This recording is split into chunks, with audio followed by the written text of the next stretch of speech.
Hello, everybody. I'm starting a new channel, and we're going to be talking about whiskey, bourbon, toys, media. Just want to give a quick short to let everybody know what to expect to talk about, plus much more. Hello, everybody. I'm starting a new channel, and we're going to be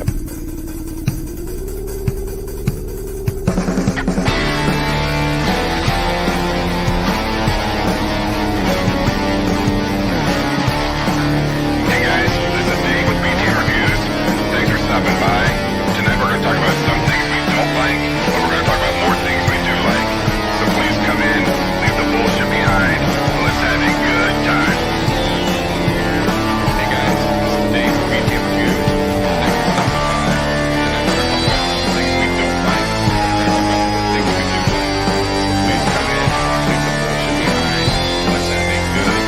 we do like. So please come in, leave the bullshit behind, and let's have a good time. Let's have a good time.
Well, guys, I did it again.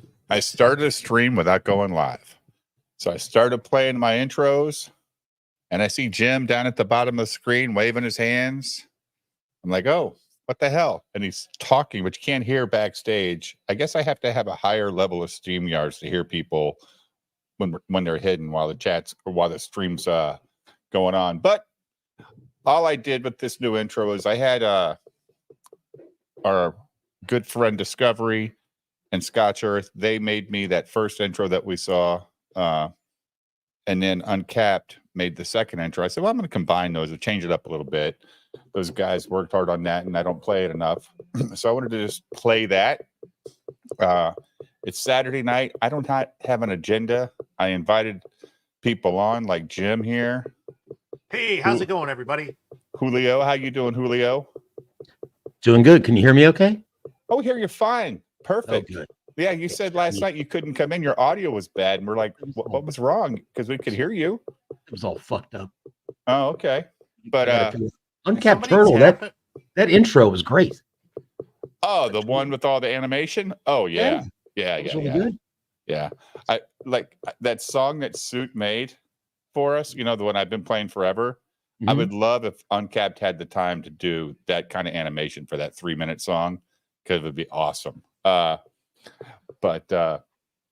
you know, that's me shaking my leg, Andrew. Okay, rolling. I'm fucking going crazy. I'm like, what the fuck is going on? I keep hearing this noise. I'm looking around. What is making the noise? What is making that fucking noise? So if I got a fucking bomb ticking over here, like tick, tick, tick, tick, tick, tick, tick. What the fuck?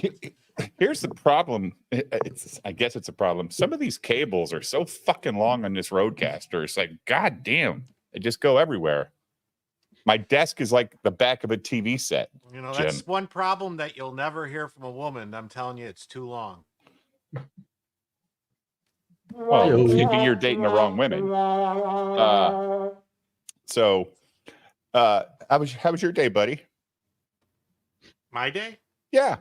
My day was great. I slept until about 11 o'clock. I got up. I made attempted to make a couple videos, did some editing.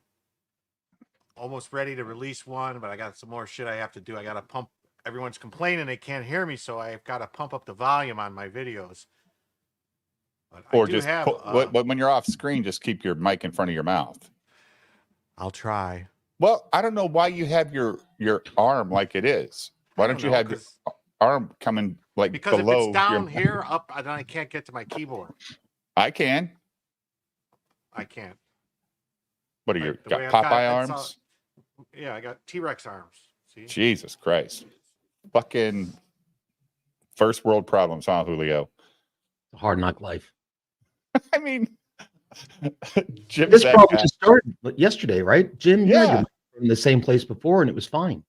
Right. It's just the last 2 days. But I went into my volume settings in Windows and cranked it all the way up to 100, and you sound better tonight than you did last night for me, Jim. Okay, cool.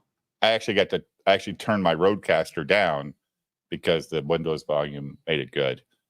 So yeah, I don't really have any. I'm just sitting around 6:30. Jim sends me something to look at. I said, "You want to go online and just hang out?" It's like, sure. I mean, got nothing better to do. I've been watching shitty movies on HBO Max today, so I'm hanging out with my grandson. But other than that, I was like, well, let's go online and just hang out with the chat. The chat always makes me laugh. So last night I left here, went over to Tim's show, United Spacers Alliance.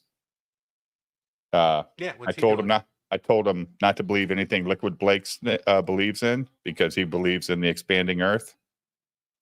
So we're gonna put that joke in every chat that Dan Blackroyd's in. So He was good on the show. He's a good panelist, Dave. I like him. He's a good guy. he's a really good guy, and he goes on United Spacers every week. He's a Friday night staple on that show. He's just a nice guy. I did invite United on. I don't know if he saw it. I invited Wode again, but I don't know if his house guests are there for the weekend or not. So I thought you've been saving money for our good friend Horseman Andrew we should Campbell. start off since we should start off with our daily Solar flare warnings. solar flare warning. Just You guys hear that tapping? Is it driving you crazy? I gotta move. As long as I know what it is, I just wanted to make sure it wasn't my dog eating something. Like I'm like, what's she doing? It's gone now though, right? You don't hear any tapping. All right. He's like Thumper. And Thumper. I'm like looking, and then as soon as I turn my head and stop, I'm like, what the fuck is going? Is it in my head? It's in my head. It's in my head. What'd you do today, Julio? Anything good? Anything exciting? Also slept until 11 o'clock. Read a little bit. Made some eggs.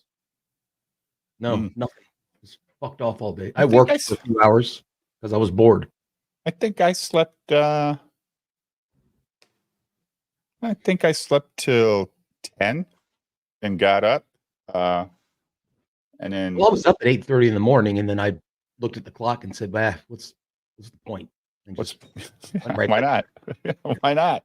I was up all night in chats. I got to go get some rest. You had a reasonable hour last night, though, like midnight or so, right? Yeah, 12 For or me, 1. midnight here, 1 o'clock there. Yeah. Yeah, I mean, it was a challenging week at work, so I just needed to, take a day to fuck off and do nothing. It was great. Yeah. I sent ID Crisis the link, but he has a weird work schedule, so he might be working. Center Boy Low watermarked the link, but he might be sleeping. He sleeps when he wants to. I wish I had that life, man, where I wish I had that ability where I could just go to sleep. I don't have that ability to put my head down and go to sleep. It's got to be bedtime. You want to know what I just figured out, Dave?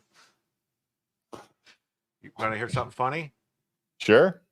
There's a mic volume on fucking StreamYard that I didn't know about. Yeah, there is. Sure. Hey, guess In what? your audio settings? Yeah.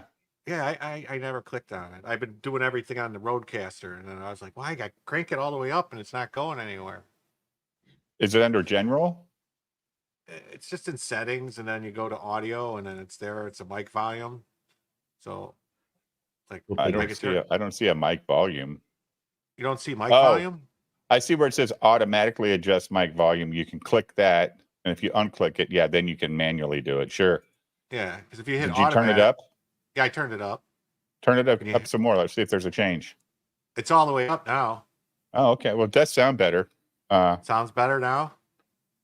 Yeah. You, Better. at that point, you're going to do one of those little T filters. You're going to sound like Eric July. Or the pop filter. The pop filter, yeah. Yeah. The demons are talking. So let's get our daily solar flare alert. Is this a scary day, Jim? Give us forewarning. Do I need to take cover? Well, I don't know. I haven't watched this one yet. I was saving it for everybody to see together. All right.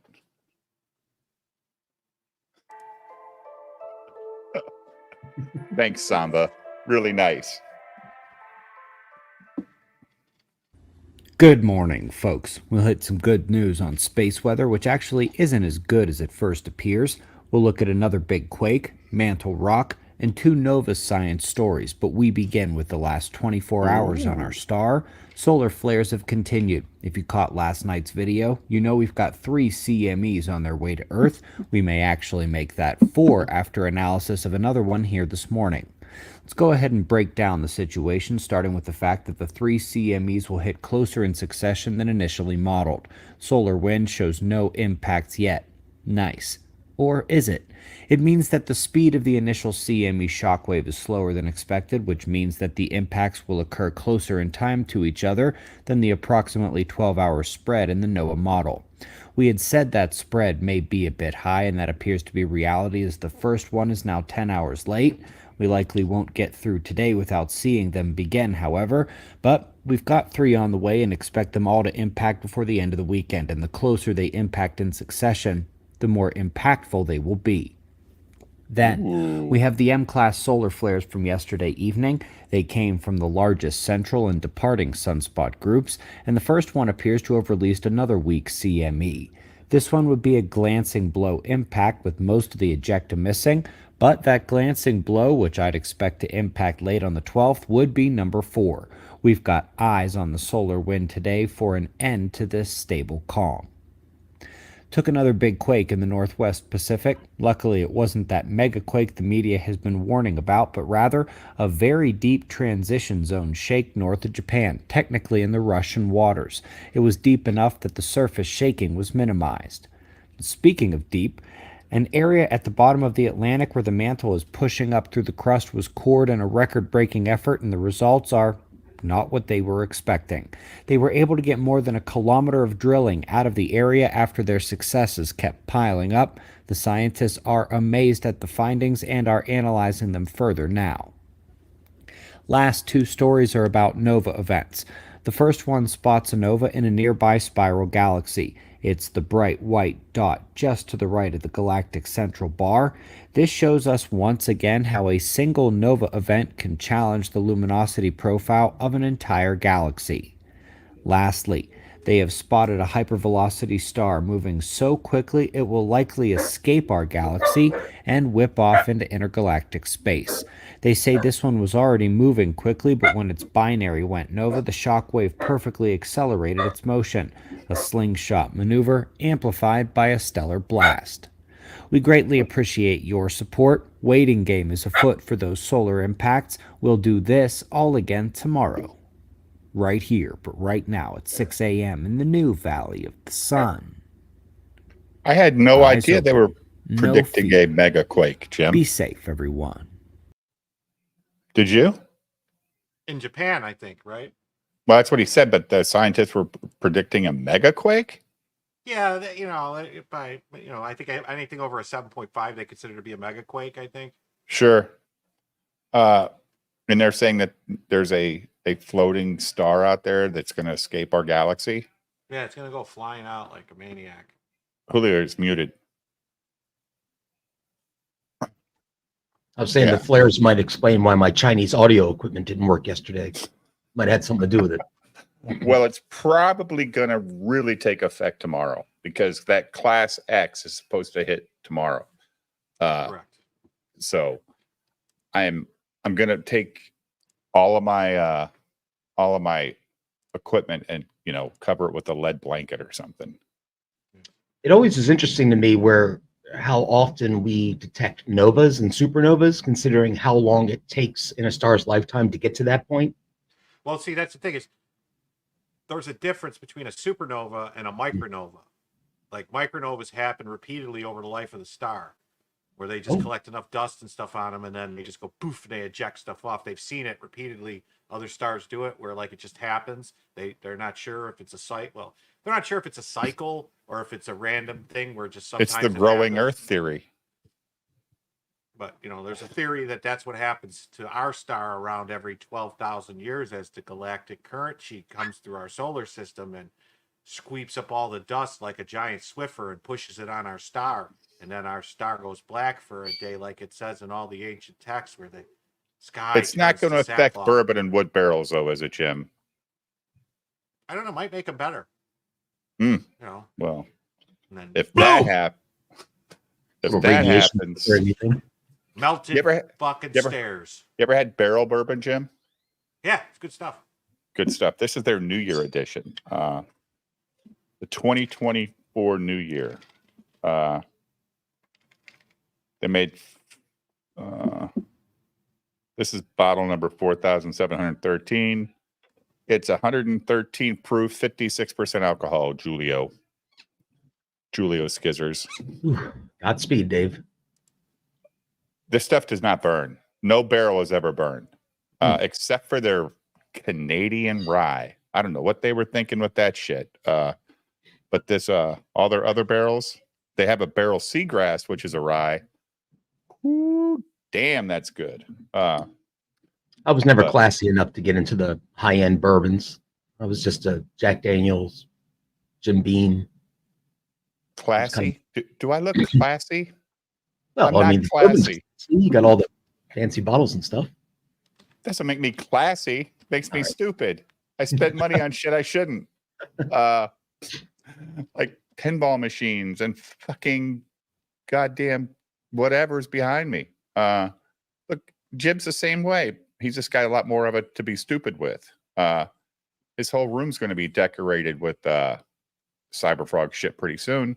He's got a boat though, so he wins. Which he could put a bunch of this stuff, if he ever wanted to sink it and take out in his boat and get rid of it. He can clear space pretty easy. I could put all this stuff on the boat, and then the boat could sink, and I'd have a great insurance claim. Yeah, you decorated your boat, right? Yes. Delete that. Well, things happen. Can you broadcast from the boat, Jim? You like a boat cast? I probably could for my phone. Fishing. You could buy a Starlink and put it on your boat, Jim. I could, yes. Yeah. Will I? No. Well, you might if you ever sold your house and you just lived on your boat, like Patrick T or whatever the fuck he's doing. I would definitely need a bigger boat to live on. I had an old in-law that lived on a houseboat. A houseboat's he was so happy. cool. He loved it. Oh yeah, yeah. I mean, the houseboats are cool. I mean, they're pretty much flood proof, right? The boat's going to rise with the water. Like you go to the river in Iowa and Illinois border. I don't know what these motherfuckers are thinking, man, but they're on the low side and they're flooded every year, Jim. They just tolerate this fucking flooding. It's like, what are you doing? Move, people. Yeah, I know a few people that don't have a house. They just have a lot, with a dock for a boat, and they live on their boat. But that's not my life, though. I'm on a house or an apartment. I don't want to live on the water full time. Jim, we're gonna need a bigger boat. My grandfather just got a trailer because all he wanted to do was fish. He was ex-Marine. He just got a boat and got a trailer near the bay. He didn't need a house. He'd go out every morning, blue fishing. Jim, Andrew doesn't want to know what you would get up to in international waters. Same thing you did on American soil. Get some slot machines, stuff, some tables. Oh yeah, for sure.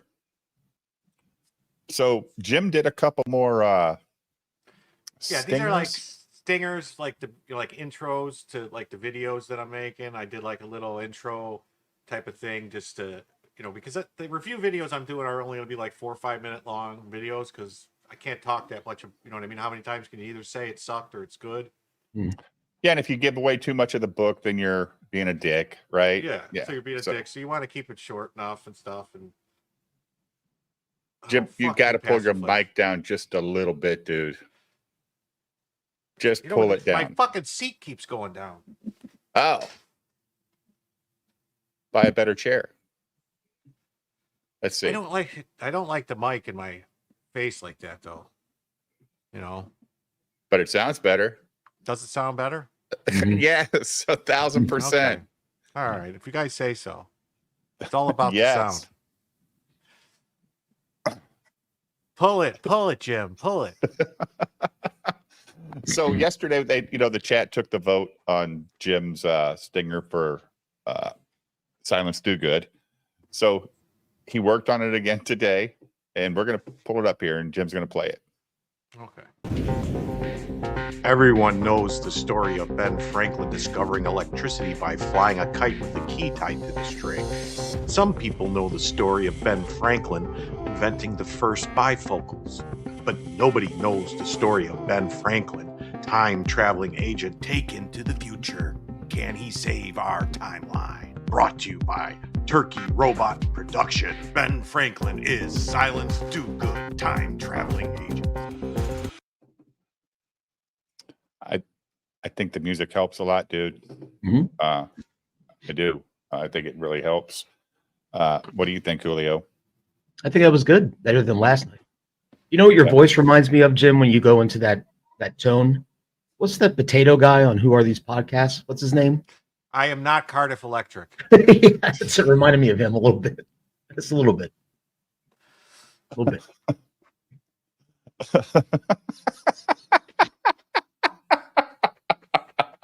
Look at your face.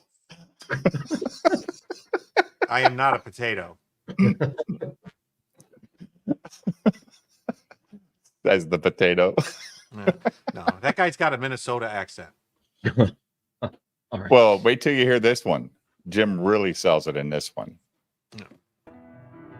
From the mind of Ethan Van Sciver and the hands of David Williams, All Caps Comics presents Fearsome, the story of Eli Crown. Whenever he closes his eyes, he enters the world of Fearsome. Brought to you by All Caps Comics. Story by Ethan Van Sciver. Pencils and inks by David Williams. Colors by Jason Wright. And letters by Eric Weathers. Available for order today. That was the best one. I'm serious. No, that was good. Yeah. So the voice, Jim, did you use a filter for it? No. Wow. Oh, very I good. just talked gravelly because it's scary, you see. Arr. Did you do the whole review like that? Yes, and then my throat hurt and I had to go drink something. Did you really do the whole review that way? Yeah. Wow. Holy shit. Man, are you going to put on an alter ego for every book you review? I don't know.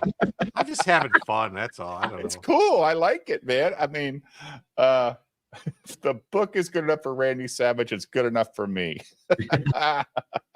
Oh, yeah. A world where blah, blah, blah. It's great.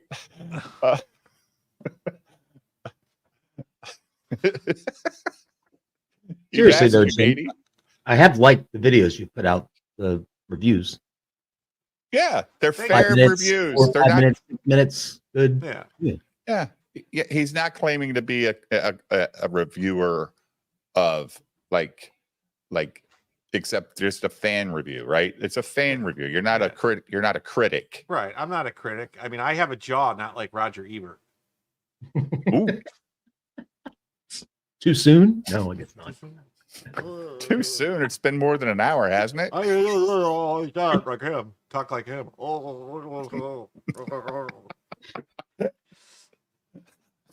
Damn it, Siskel. Well, his problem is he would bitch about other people's movies, and then he wrote one which was horrific. Was it Beyond the Valley of the Dolls or whatever? That was him? Yeah, he was a writer on that.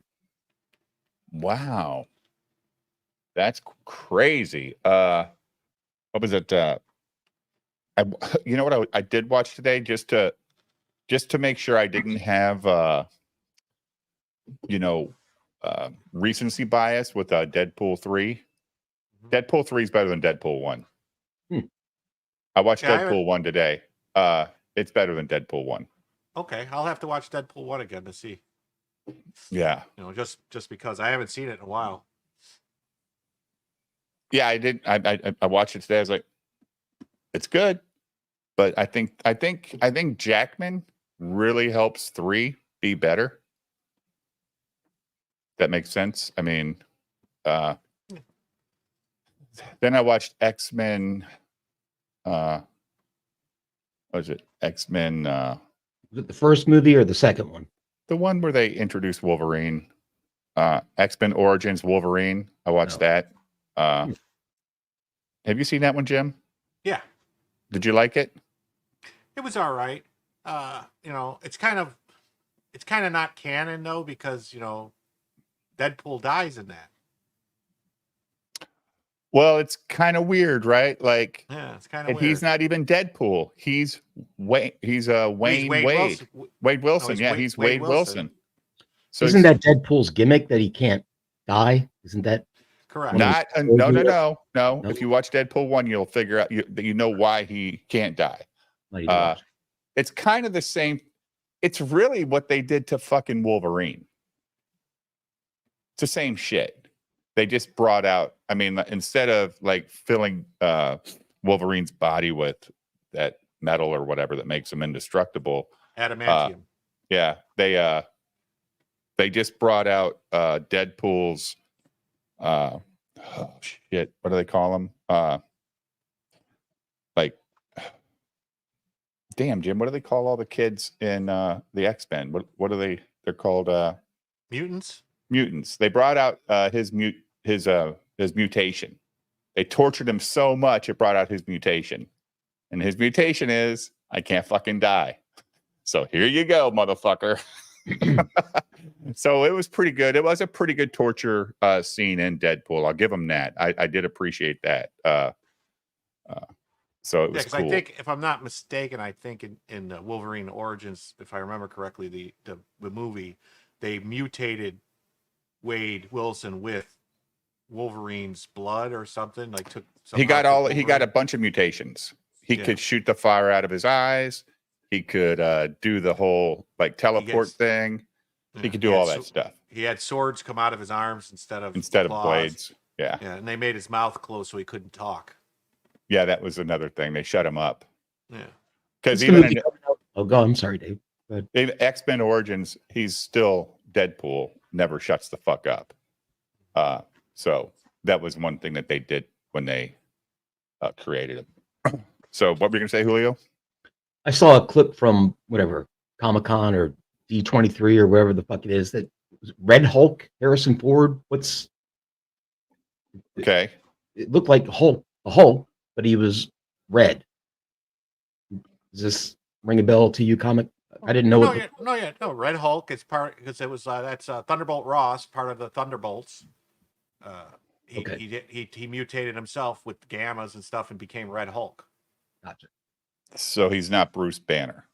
No, it's Thunderbolt Ross. Right. And just like the the other guy is Abomination. No, is that right? Abomination. Yeah, Abomination. Yeah. Right. It was fun. The whole Deadpool thing was throwing me there, Jim. I will admit, but they never called him Deadpool, so I'll give him credit. But what they did to him in the movie doesn't make sense. Why there's a Deadpool around now? That's what I'm saying. That movie's not really canon.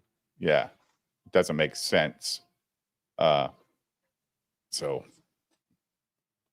can he mutate himself into a good movie? Tickets. That's a hard one. That's a hard one.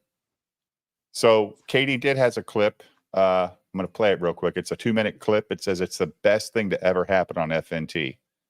Oh, cool. Sounds good. So I'm going to check this out. Katie Ditt is in the house. Everybody, say hi to Katie. Hi, Please. Katie. Hey, Katie. Please subscribe to her new clip channel, Katie Clip. And here we go. It's I don't want to. Here we go.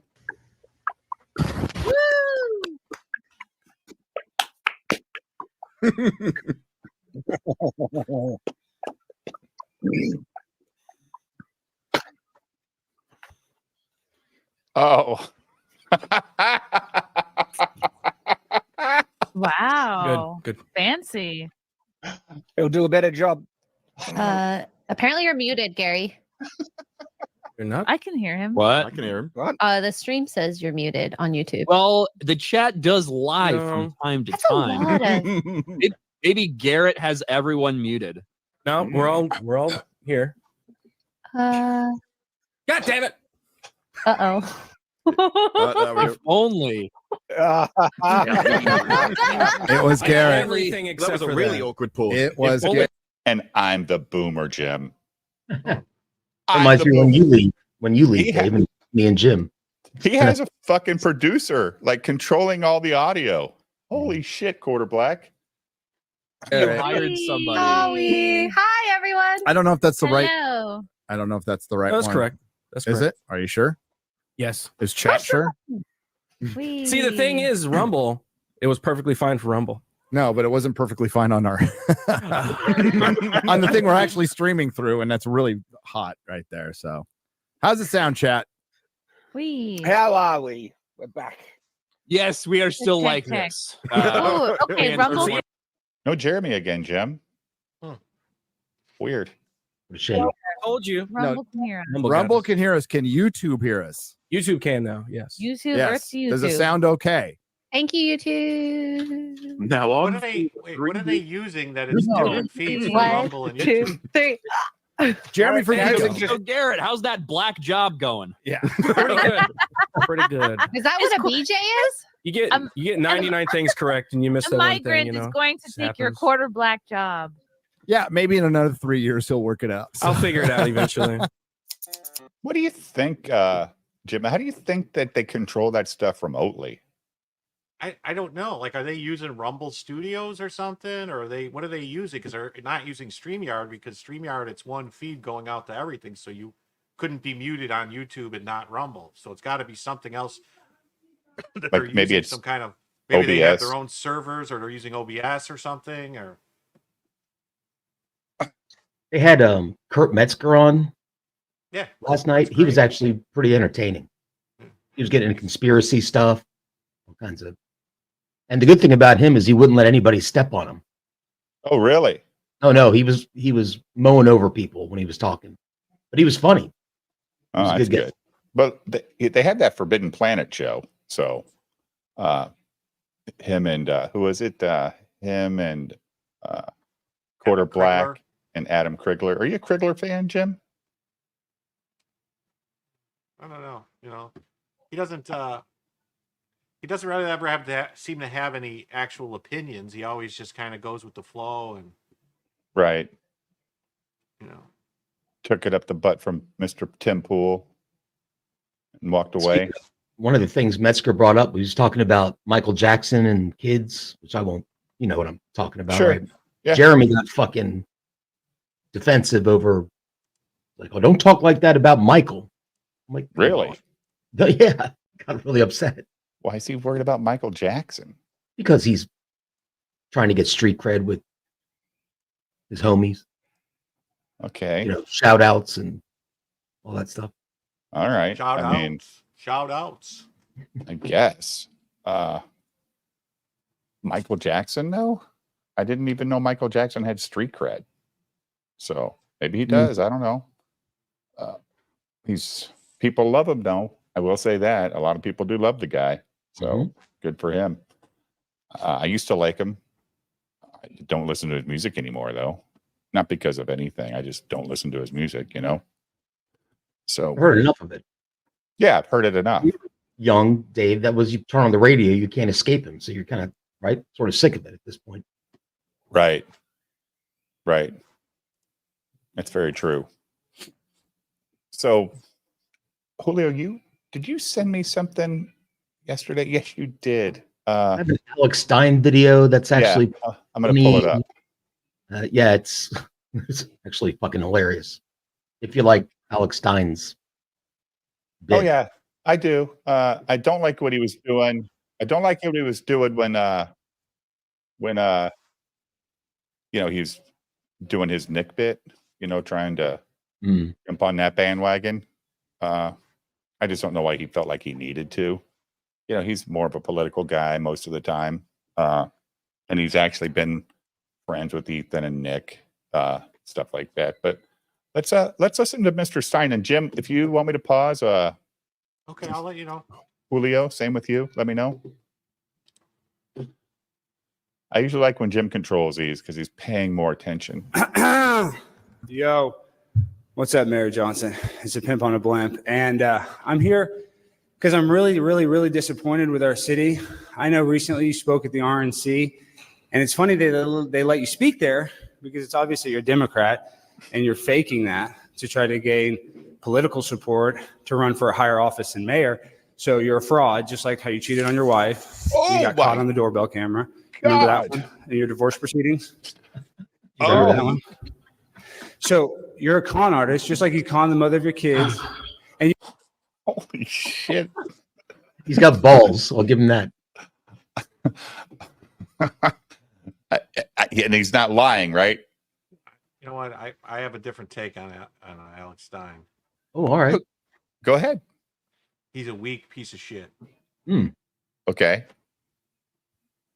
Go more. And he's a phony. Oh, you think he doesn't really care about any of it? No, he don't give a fuck about any of this. He's just there for a grift. He's there for the clicks. I would bet anyone that he's a straight up leftist. Fair. Okay. He's funny though. Yeah. So you're saying he's more like Stuttering John, just goes in and Yeah, he's going to go down the same path as Stuttering John. Jim doesn't think it's funny if he thinks he's a fake. That's his problem too, right? If you thought he was legit right-wing guy and he was going into these hostile places, it'd be more funny to you. Is that your point? Well, I mean, he's making people on the right look bad is what he's doing. That's his thing. Oh, this mayor. Yeah, this. No, that's his thing. Well, okay. That's he true. blocks people on Twitter like crazy. Anyone who says anything, he block. Really? Oh, fuck yeah. Wow. I don't understand it, man. I still haven't blocked anybody. Never. On Twitter. But nobody gives a shit about it. you want to be a Republican, but now those kids are being raised by a single mom. Another statistic, right? So let me tell you something. This is why I'm frustrated with the city, because you have the audacity to go speak at the RNC after Donald Trump was almost assassinated. And we had Arturo Martinez, a sergeant of the Dallas Police Department for 14 years, saying that he should have aimed better. Thomas Brooks, the assassin, should have aimed better. I think that's pretty disgusting that our police force, some of the highest people in the police force, the sergeant, says it's okay for a president to be assassinated. Cops aren't supposed to have political viewpoints, okay? I'm all about the First Amendment, but not if you're a sergeant calling for the assassination of a president. And I don't know if you know your history very well, but we're in Dallas, Texas. Something really bad happened here with a president. May I remind you, JFK. So I don't think it's very funny when you have sergeants of our police force that think it's okay to say that a president should have been assassinated. That's disgusting. And that reflects on you, because you have low moral character. Look at our police force. Look at the Dallas Police Department. Amanda Geiger, what did she do? She walked into Botham Jean's apartment, blew his brains out. So we have a police force that has some serious issues. And you being the mayor, you're in charge of that, buddy. So now you want to be a fake Republican. That's cool. But you were the first one to make us wear masks. You were the first one vaccinated. I'm not going to forget that, okay? I know who you really are. And you're trying to placate us. That's not going to work with a pimp on a blimp. So I'm going to call you out. Just like you cheated on your wife, now you're trying to cheat on the Republican Party. It disgusts me that you're trying to do that. You have no integrity. You lean on the black vote. Imagine, I'd like to see you put on a MAGA hat and go to South Dallas. Would you ever do that, Mary Johnson? No, because you're a coward. That's why. Jim, this one feels less comedy show to me though than a lot of them. Like he's actually calling out real issues. You don't think?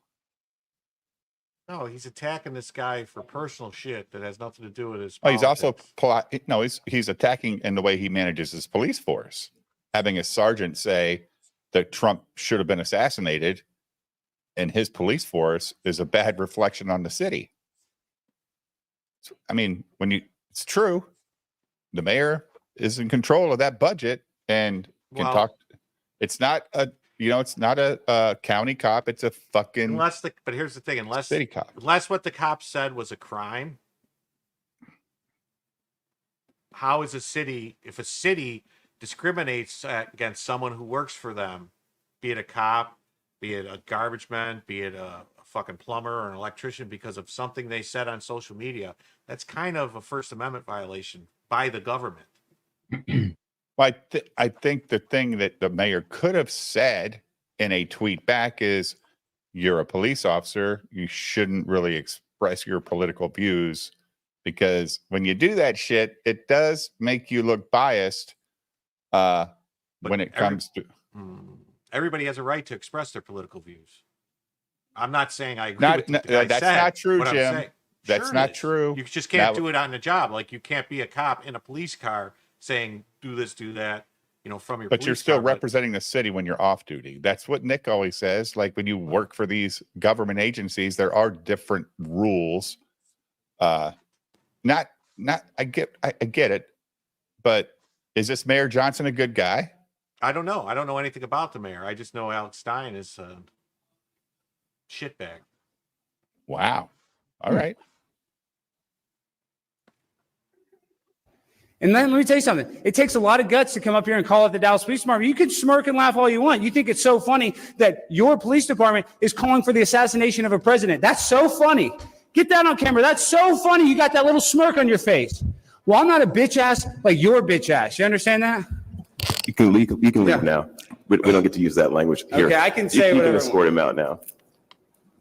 Thank you. Thank you. Your next speaker, Monty Bennett. Monty Bennett is not present. I don't know Alex Stein's politics. I will agree he's sort of a performance artist is what he's doing. That's a kind of a nice way of saying, or a real life shit poster. Right. But a lot of these politicians are fucking performance artists too. So I don't know. Right. I get, he should be able to say whatever he wants on Twitter. We all should be able to say whatever we want on Twitter, but some people can and some people can't. Hey, ID, I sent you the link if you want to join, buddy, if you're not working and if your back's all right. He really grinds your gears, doesn't he, Jim? Yeah. That's fair enough. Maybe I'll play this one. The whole reason we have elected officials is so we don't have to think all the time. Right? So Jim looks pissed. Jim's like, you just ruined my night. I don't know. 2-minute clip. I thought it was funny. It's factual, at least. At least it's factual. I don't know if it's factual or not. I don't know anything about that guy's wife and his kids and stuff. And it's kind of fucking, I don't know. He didn't attack him on any of his policies. He attacked him because he wanted him to do something to a cop who posted something. I don't know. Isn't Dallas like a pretty big city? They probably have like 8,000-10,000 cops. I have no All idea. their employees, and the mayor was supposed to watch all their Twitters, and when they say something, supposed to go and correct That shit it or goes whatever. viral, though, Jim. You know it, man. Yeah, I just think Alex Stein's always trying to go viral. Well, yeah, that's his living. Yeah, he's not a cop. Yeah, Right. He didn't have another job. He's got a YouTube show, right? And didn't he also have a Blaze show? Is he on the Blaze? Oh yeah, him and Eric July hang out at the Blaze all the time and decide who to block on Twitter.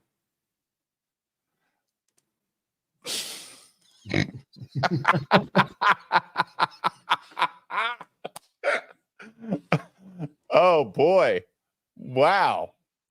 I have found Alex to be funny sometimes, and sometimes he does annoy me, but I thought that was a good one, Julio. Good job, man. Good job. Give it a shot.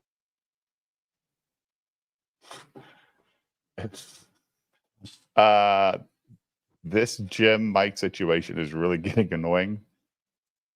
He keeps moving it back up. He doesn't like it in his face, Jeff. I don't know.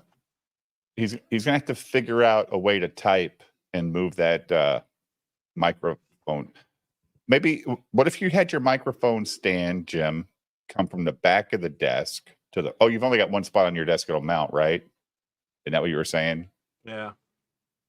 Yeah. Yeah, only one spot. Got any videos you want to play? No. You don't? I've got some, but I'm snake bit at this point. No, so. you play him. No, you're Jim's fine. all I'm right. gonna eat a beer. I'll be right back. Jim's It has all right. nothing to do. It has nothing to do with you, Julio. It's I know, Alex Jim. Stein. I I'm just hate fucking Alex around. Stein. I got You hate him. I hate him. Well, Jim, let me ask you this question then. And how's he any different than Dick Masterson, who says stupid shit that he probably doesn't Well- believe to get attention? Dick Masterson didn't block me on Twitter. Oh, it's All right. Well, that makes sense. fair enough. Fair enough. I'll be right If back. I knew that if I had said something to Alex Stein at all, ever on Twitter, to find out I'm blocked. Hey, Jim, can you try one thing on your Very weird. Roadcaster? What? Your volume mic, can you crank it up and see if and just incrementally and see if it makes any difference? Your mic volume. Seriously, you still can't hear me? Go a little more. Hello? Hello? Chat. What about that, chat? Is that better? Give him about 10 seconds. It's always like 10 seconds.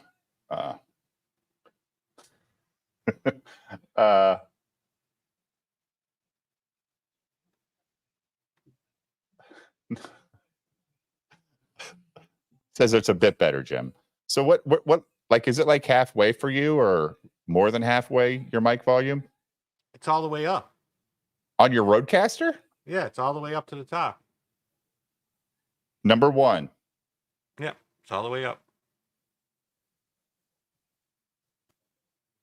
Huh. Okay. It's not bad now, says the chat. Now, if you pull that mic down and put it right in front of your mouth and talk, it's probably going to blow our eardrums out. But just try it so we can tell the difference. How is this? Is this better? You're not talking louder, are you? No. Okay, that was 1,000% better. But it is better than yesterday for sure. Yesterday was weird. It was the first time it's ever happened. Well, my mic has been fine for the past, I don't understand. I didn't change any settings. It's The same thing happened to me yesterday when my shit wasn't working, Jim. Maybe it is those solar flares. I don't know. You're so hot right now. Oh my God, it's so loud. You blew my ears out. Am I? Well, tell me that. no, you're not. He's fucking with you. He's fucking with you. What about? Yeah, I don't know, Jim. Do you have anything in your settings turned on, like to manipulate your sound? The only thing I had on was I had this to try and keep it from picking up other stuff. Now that good. went fucking perfect, dude. That's back to your old voice. Oh, it's fine now? Oh, Yeah. yeah. Now you can turn down the volume on your Roadcaster a little bit. Okay. There you go. Wow, we found the issue. Okay. Well, sorry about that, because that was because I was worried I was picking up background noise. Yeah. No, I've never heard background noise except for your dog bark once in a blue moon. I see it on my Roadcaster. Yeah. So you can see the levels way up now, right? Yeah. Well, it's just Yeah. saying it's blowing out my. Maybe I should turn my gain back down then. No, turn it back up a little bit. You went back down a little bit. Go back How's up this a little. Better. No, No, not better. turn your mic volume back up. Better. Mm. Now you're low again. All right, Just- whatever. There you go. That's good. Yeah, Yeah. that's good. That's good. That's perfect. That's the Jim we know and love. Stop touching things. Good. Oh, All he right, had sounds the- good to me. Yeah, sounds great. 100% It's not good quieter says now, right? no. It's fine. You sound good. Yeah, I don't know. There's like this thing. I don't know. It says P48. Yeah. Now Now it's you're- quiet again. Oh yeah. Oh Is yeah. that like supposed to block stuff out if it's not like But it suppresses you too. So Oh, okay. I'll shut it off then. yeah, turn that shit off. Good. There you go. Sounds good? Better? Sounds good. Now if I turn it all the way up here, how's that? Way too loud, right? It's louder, but you can adjust your volume a little bit and be perfect. All right. Fucking BTM Reviews tech session once again. Every night we go through this. We need to get Salty to do some intros to the segments, like he does the top 5. Like we do tech tip segment, solar Yeah. flare intro. I always worry about like tonight I couldn't get my camera to work, but I had to restart fucking StreamYards to get it to recognize it. So Cool. Eric DeBunks is going big time after Gary. You know that, right? Oh, good. I like Eric. You want to check out Eric DeBunk's video going after Gary?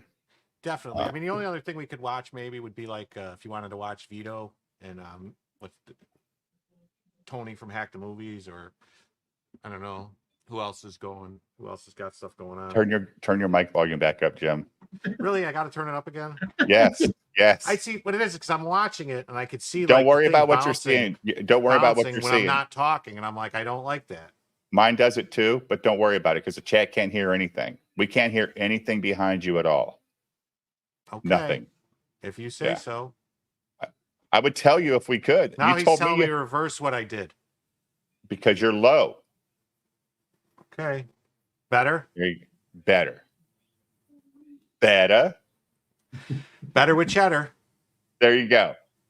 What's Eric DeBunk's doing? He's going after Gary. I saw him and some other guy were on X. And Julio, the chat says you're a little hot. Okay. Just a little bit. Yep. No problem. Better. Better? Better? Go down. Go ahead, Julio. Check. Sibilance. Check. Better. Don't touch it, says Pastor Flash, Jim. Why does it keep shutting off? I keep putting the processing on and it keeps shutting off. I don't know. When's the last time you turned your Roadcaster off and on? I turn it off and on every day. Oh, you do? Yeah. Whenever I'm not using it, I shut it off. I never turned my shit off. I don't want anything to maybe get reset. Like, fuck it. So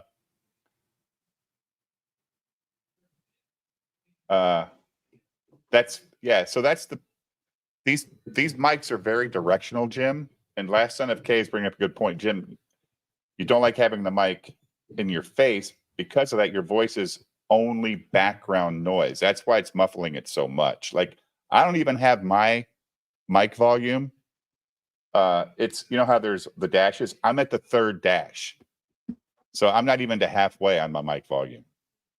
Oh, I'm on the 6th dash. Oh, I'm at the 3rd dash. So, and nobody says that I'm too low. Don't start fucking with me now, chat. Saying you're too low, Dave. Am I too low, Julio? I sound all right, right? No, you sound good. That's the whole point of these mics, though. They're very specific in the way you talk into them, and that's how they can cancel out the background noise and stuff. All right, well, I'll just whatever makes the chat happy. I'm willing to do it as long as my pants get to stay on. Well, how do we get them off? Got to have double D's. Man.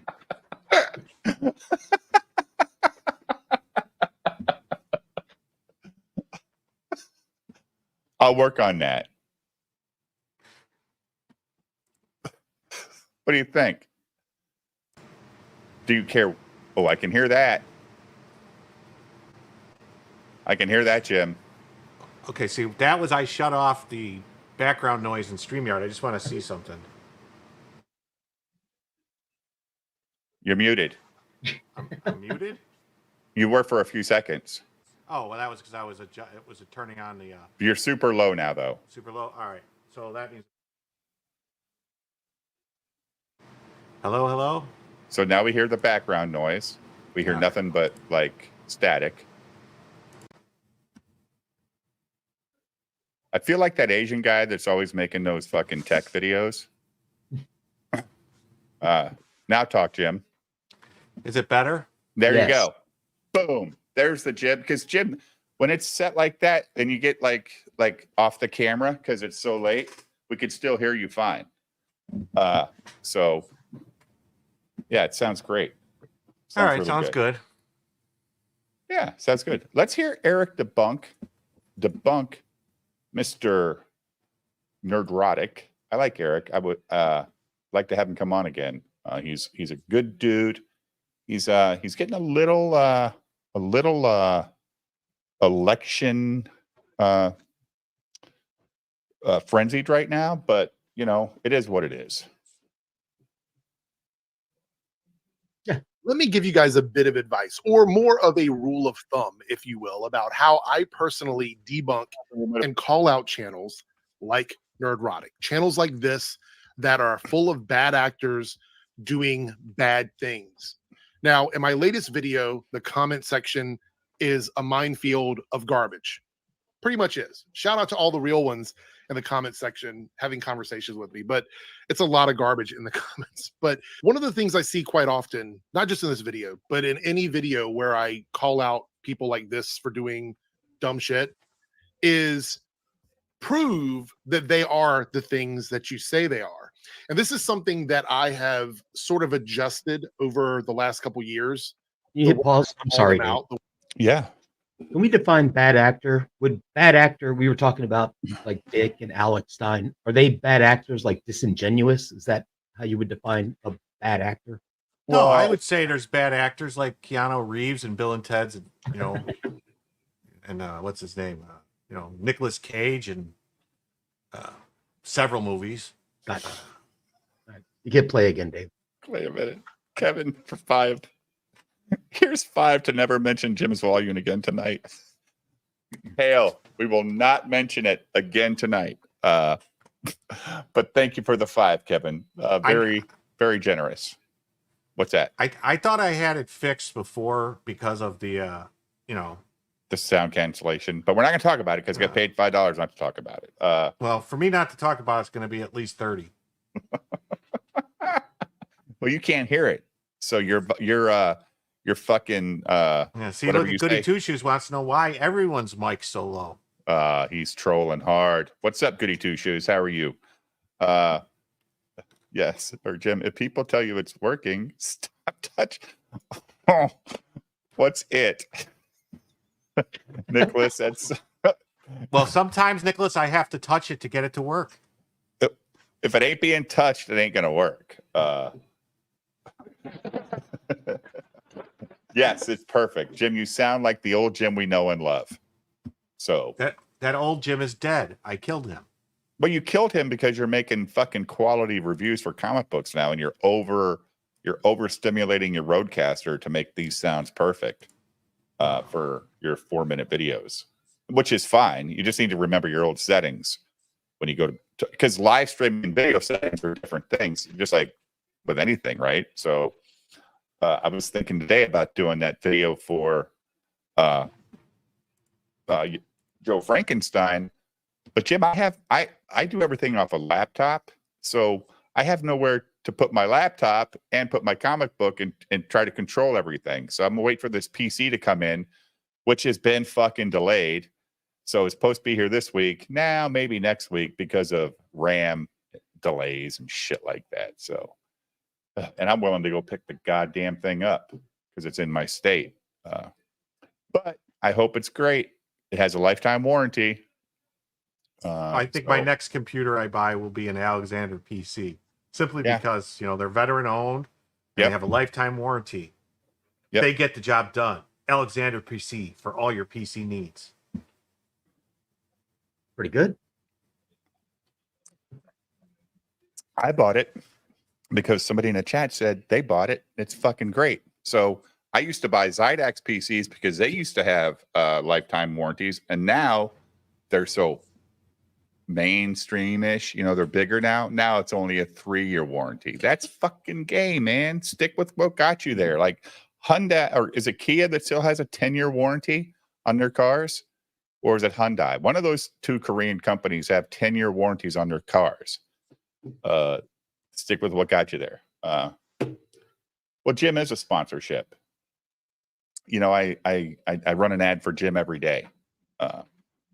It's called Stingers by Jim. So he pays me on the backside. Nice. You guys don't know it yet. What? So let's get back to Eric. Well, there is another Hey, man. clip. Oh, never mind. No, go ahead. There is another Katie did clip. Of? It says, everybody is mean to Gary. Ooh. Pull it up. Okay. Give me 1 second.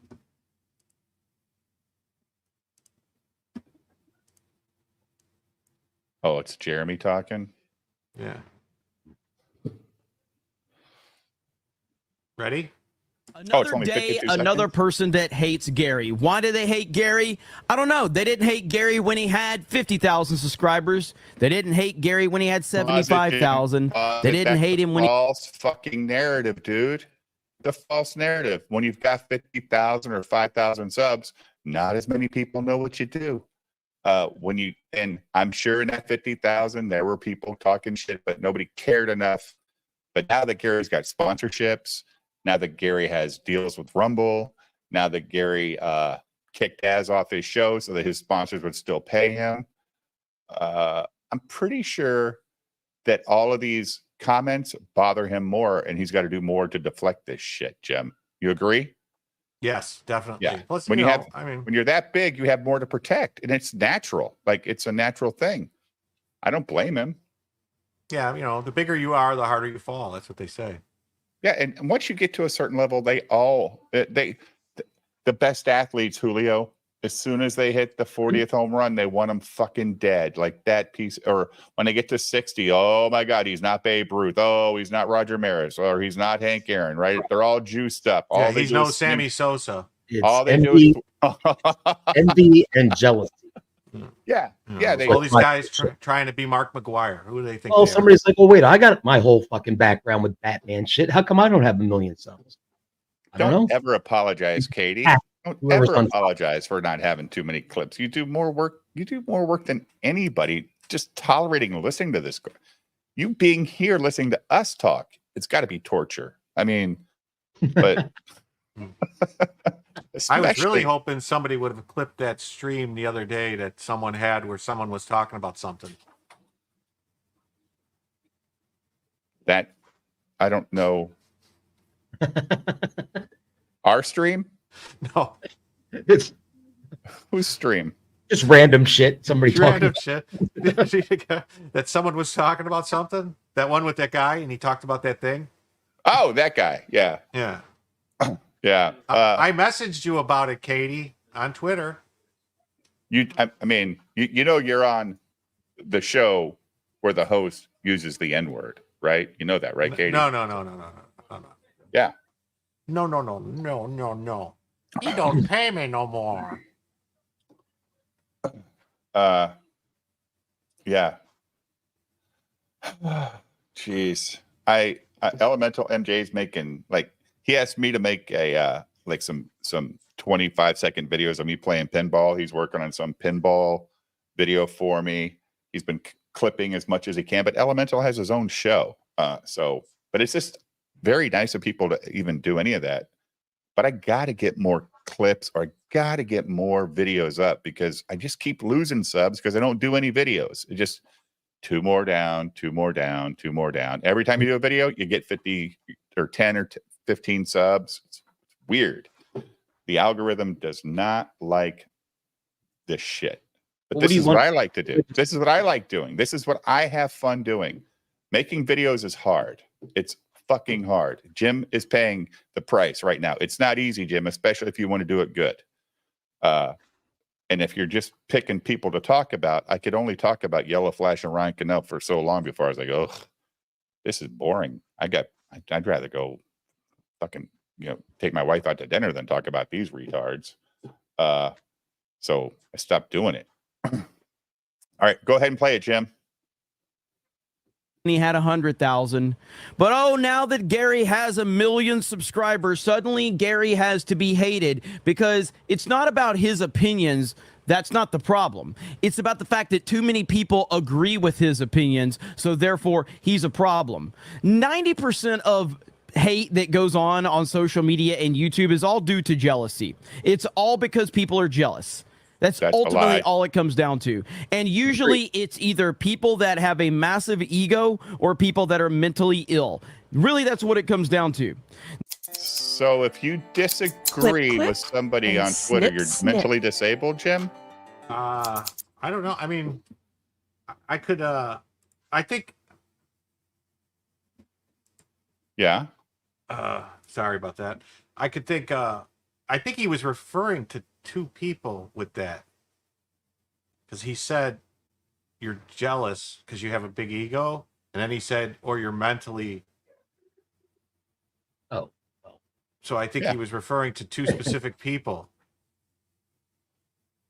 And they are? Well, there's been a lot of people talking about someone having I don't even want to fucking say it because I don't want to get this person screaming at me acting like a psycho. Oh, okay. I got you. I have no clue what you're talking about because I don't give a fuck about these idiots anymore. I used to care, but like Jeremy's being ridiculous there because if I watch like this, I watched this kid Grayson on Eric DeBunk's show. First of all, no offense to you Canadians, but he's a Canadian. And speech is not protected in Canada. Okay? There's no free speech in Canada. Speech isn't protected in the U.S. that much anymore either. So, but there is the free speech, the First Amendment. We do have that. They don't have that up there because they're a British colony, right? So they've never given their, people the right to free speech. So, and then, he says that Gary's words hurt the overall mindset of people that lead them down a bad path. Well, all right, kid, you're like, just stop. It's like I would watch, you could watch what's that show, Jim? Bachelor, The Bachelor. You could watch that shit. Or you could watch Person of Interest. I'm going to watch Person of Interest. I'm not going to watch The Bachelor try and hook up with 10 girls in 12 weeks and see who's going to be his fucking wife, which is all fake, right? Yeah, I mean, if you don't agree with the speech, just fucking move on. Right, just don't watch it. Yeah, and you don't have to comment. Why do you have to go on Twitter and bitch and whine and be envious and jealous and clip shit? Try to bring not even. I don't think it's jealousy. I think it's their morality that they think is better than his morality. But he doesn't. Grayson's a young person, and he doesn't understand Gary's audience is probably the average age of 45 plus. Oh yeah, who have been watching a lot of media their whole life, and they do feel like Hollywood and the mainstream has fucked them over. That's how Gary built this audience. That's why Gary can wake up 3 days a week and make a compelling video to tell us why the MCU is dead, and he'll get 500,000 views all the time. It doesn't fucking matter. There are things that Gary does on his streams that I don't find funny, like all his little nicknames for characters and all this kind of like Don Lemonless, and I think it's stupid. But I don't have a problem with him. I mean, whatever. He's, doing his thing. I don't tune in. I don't tune in. That's not. I do. I still do every now and again. See who the guest is. If it's Kurt Metzger, I'll watch it. He's fucking hilarious. Oh, okay. But if it's, I don't even care. I don't watch because so many times there is an interesting guest. If there is, they don't let them talk much. Yep. And I got to hear about, the black person, the race swap character. I got to hear about it for 2 hours. Or I got to hear about fucking the what's his name, Bob, in charge of Disney, how he's ruined the company.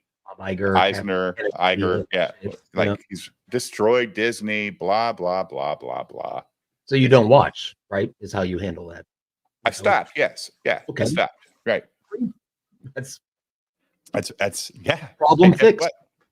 Yeah. I stream, but I will give Gary credit.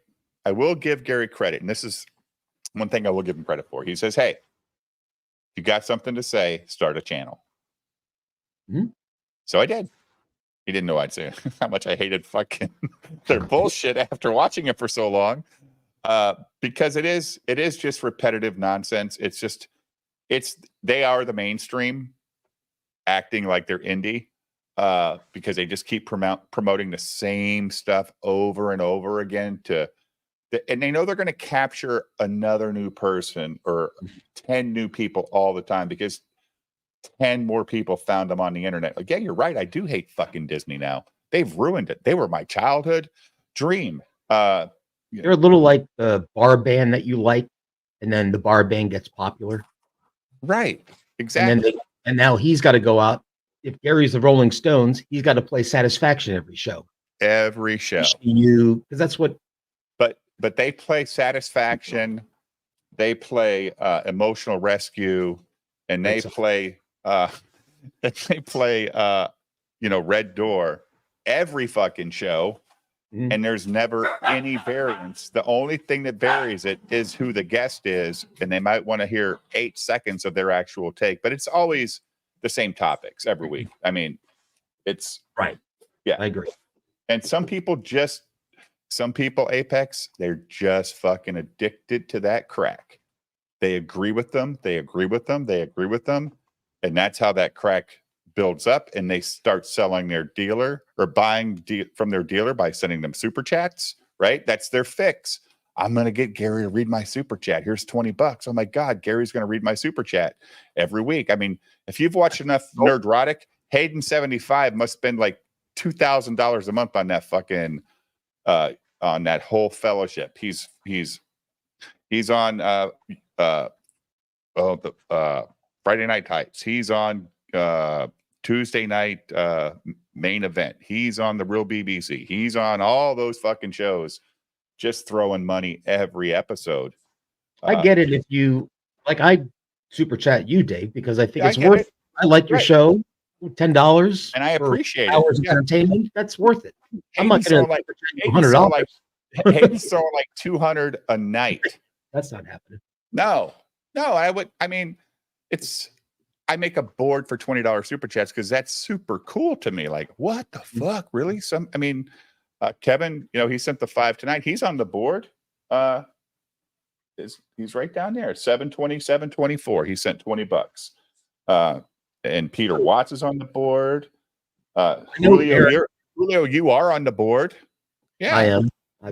You had an extra good show one day, and I decided to double up my tithing. Yeah, exactly.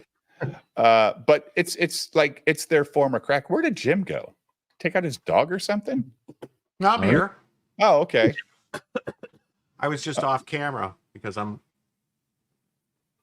You're grabbing it. You're grabbing it. The chat likes watching you eat, Jim. What are you doing? I don't have anything to eat today. No chips and salsa? It's usually your. No, I have to. I'm all out of chips.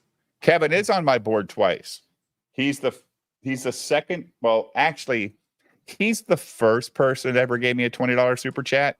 Suit claims he was, but it was 20 Australian, so that's like 8 cents. So Kevin was my first ever $20 super chat, and then he did it a couple weeks ago. So it's very generous, very awesome when people send me anything. So it's $20 American to get on the board. No, I mean, you can tell by the super chat color what YouTube says the value is. Oh. Right. So if it's orange, it's going to be $20 or more, no matter what currency it is. I think that's how it works, Jim. And then green is less than 20. It's color coded by YouTube. They know what they're doing. Katie sent me a DM. Of course. You can join for 100 minutes, Katie.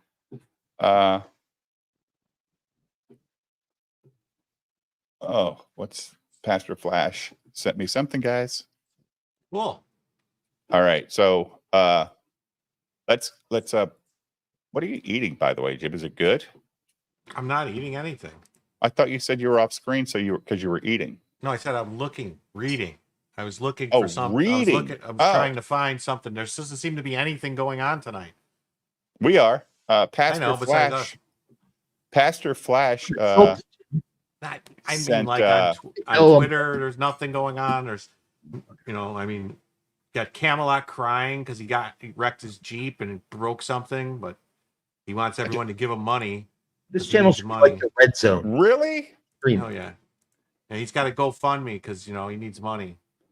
So when I was on Salty's show the other night, Jim, Salty has merchandise. Did you know that? He sells t-shirts and shit. And he goes, Dave, you should sell t-shirts. I'm like, really? He goes, I'll make you a cool shirt, Dave. I'm like, okay. I don't think anybody's going to buy my fucking t-shirt, dude. Katie did. How are you, hon? I'm good. Sorry, I'm using my Bluetooth headset. I hope it's not obnoxious with the audio. So You're good. It sounds better than Good. Jim. So you sound good. Good. It's good to be here, Dave. Thanks for having me on for a little bit. Julio, Jim, it's good to see you both. I hope y'all are doing very well. Jim, that thing you were sending me, so I had someone send me a full thing of Sturgis stream, but they are not sure if that particular thing is in it, but they're going to go look for it for me. It's like before I 2 hours. dig in. It's like at the 2 hour, right around the 2 hour mark of the video. Is this Okay, because what, it's a Sturgis 3 hour put and up some the other- odd stream. Yeah. Is It's this like what 2 hours in. Sturgis streamed last night or the night before when they said he was talking about us, Jim? Yeah. I thought he pulled those videos down. I don't know. I think he did, but I don't know. Tony Wow. or Frog Tony said, I'm going to find those videos, Sturgis. I'm like, wow. I wonder what he said about us. He would need to pull it down. Yeah, it wasn't that. I don't think it was anything he said about us that had to come down. It was what I'm someone going to else say said it's about us, Jim. We got to build our clout. It's about us. Yeah, y'all are, word is spreading through the swamp about you guys. You're on more racist, Katie. Just remember that. I'm a racist, so I use the N-word. I don't think you're racist. I don't watched think you're that show racist. with Ethan. He said Dave made a noun of adjective. It's the funniest thing I ever saw. Like, Yeah, he was cracking up. He was cracking up, and so was Shane. They were both laughing their ass off. I was like, wow, this is crazy. But hey, anything to get these right-wing guys to act like SJWs is even better, Katie, because they're changing the language. When that word is an N-word, they're full of shit. Mm-hmm. Right? How have you been? Yeah. I've been good. I've been taking some time off. I do plan to get back to streaming in the next couple of weeks. I'm changing job locations and my kid is about to start school, so I just figured I'd take some time off and deal with all that, and then I'll get back to streaming soon. I don't think I'm going to be doing Saturday nights anymore. That seems to get really rough for me in the Sunday mornings. Yeah, So especially when you gotta I'm wake going to up with try young to figure out kids. some Yeah. way to do it. You do streams in the morning. Yeah, sometimes, yeah, you know? or that, cut it short. Yes, Monday mornings. Well, when you had your vacation, you did like a few days in a row. Those seem to be successful for you. Yeah, they were good streams, very good streams. And the Lucifer Valentine, I realized that I had said his last name wrong, Valentine, Right. because I think I got confused because I always said Valentine, but then I had heard a couple of other YouTubers that were doing research, and some of them say Valentine. So I think I got all mixed up. I'm like, it's like, damn it, man, it was. So All that hold on work, one second. right. Hold on. Yeah, that's okay. Bullet says Matt Barr's head wound is in love with Dave. Boy, Jim, he really Jim did a great job of making that beehive go off because Jim went off on Matt Barr that night. It was crazy. So Jim's at fault for making Matt Barr mad at BTM. I just wanted to get your attention, Jim. That's why I said it. Like that was a jump. You always have my attention. I don't have double D, so don't say always. All right.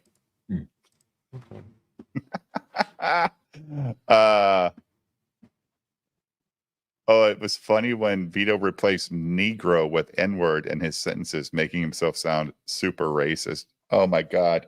When he was on with that Mr. Burger the other night, he kept using the hard R N-word. I was laughing. Like he's like, what are you gonna do? Like he says, I'm Italian. And you know what they say about Italians, right? They're black adjacent. Yes, of course. I agree. Yeah. So he's super racist anyway.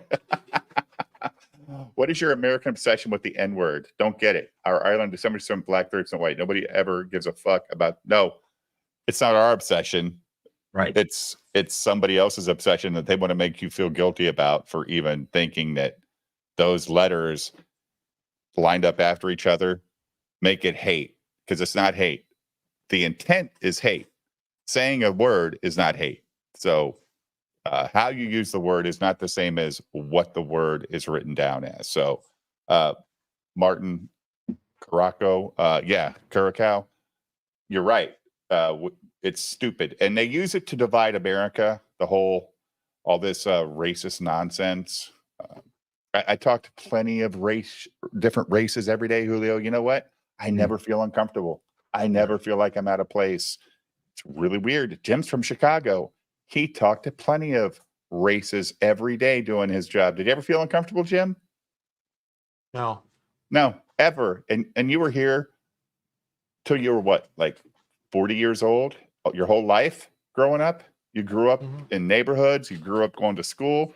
Just a thing. Then you work. It's like, and I grew up in military bases, so they're all racially, just diverse because a lot of different people join the military. Well, Dave, you and I grew up in the same time period. Nobody gave a shit really in high school and stuff. No, I don't know. dude. I don't remember anybody caring. No, like nobody gave a shit about using the word fag. I blame the OJ trial. Yeah. I mean, do you remember like you would call your best friend a fag when he was acting stupid? Yeah. Yep. Quit being a fag, man. Quit being a fag over that girl. She's like, Annihilator asked BTM, do you think Az is obsessed with the Saska sisters? I do. I think it's a weird thing too, in my opinion, because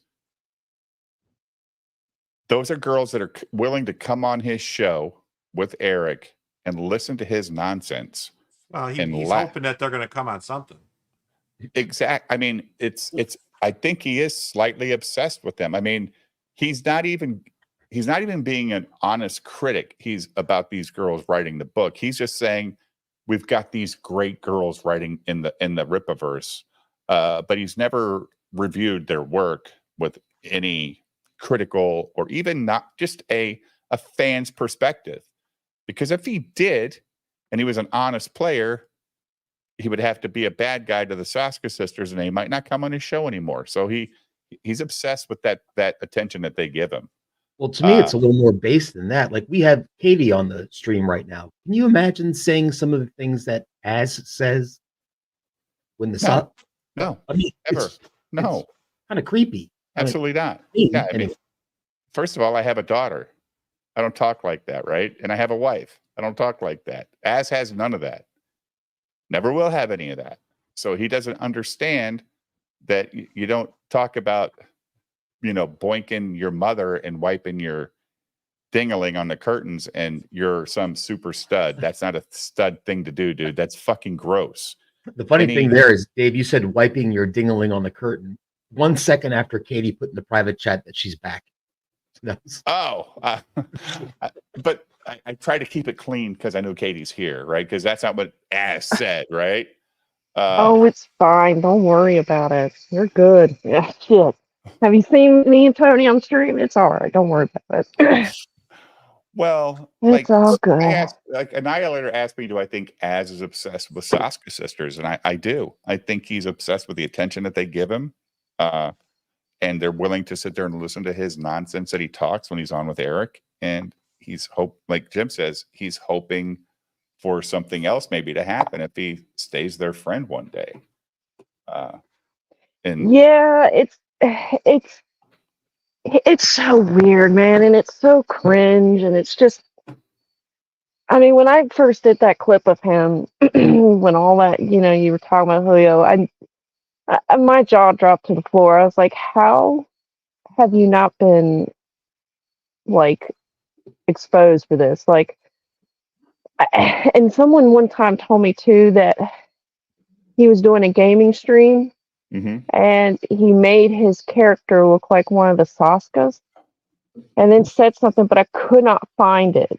So it's somewhere out there. But no, I think he's obsessed with them. I think because you gotta imagine, man, as much as I've watched them, they really, and being a woman, they really love bomb the hell out of people. I mean, to the point where you literally like it's about you. They think of you, their it comes off attention's as, on you. yeah, it comes off as really like every woman I would never want to hang out with, Katie. Like, Well, I can't it's stand that manipulation. yes. It's manipulation is what they're doing because they're saying you're so sweet and doing that, their body language and how they like always put the hand to the little chest like, oh, thank you, it's just I know exactly what they're doing and they're You're a trying. lady. I mean, you know how to draw a guy into your web. Of course, we don't have that power. We're men. well, Women have the speaking of power. web, speaking of, I miss her. I look forward to streaming with her again soon. Mint Solid, her and I one night on stream, we were Katie's on watching a her clip cell of. phone on the Bluetooth, guys. So give her a Does real it sound bad? It's just Am I loud? your gain is high. Okay, let me fix that. I'm sorry. No, you're fine. I don't want to bleed out people's ears. Hold They on got one volume second. control too. Is Did that Gary better? fire Az from FNT due to the Sasuke Rippa stuff, or just because he's Az? I don't think he fired him. No. I think Az has been bitching about Friday nights for a year, which is weird because I don't know what else he does with his life. He makes money by being on this show and all this Does good that stuff. sound But better? yeah, it sounds. Yeah, it does. A lot better. Yeah, because sometimes when you were talking, it sounded like there were crickets going on at the same time. Did you hear that, Julio? Well, I am sitting outside on my back porch, because I'm trying not to wake the kids up. So There you go. There's crickets, Julio. Yeah, I figured she's in the South. I thought that was just natural background noise down there. I do find it funny though that Gary gets a deal with Rumble, and Gary also gets a real like in-show sponsorship at the same time as walks away. That is a little coincidental, and I don't believe in coincidences. wait. He got a Rumble contract? Yeah, he does a solid hour of Rumble FNT when he's done on YouTube. His final hour How is long does he only on have Rumble. this?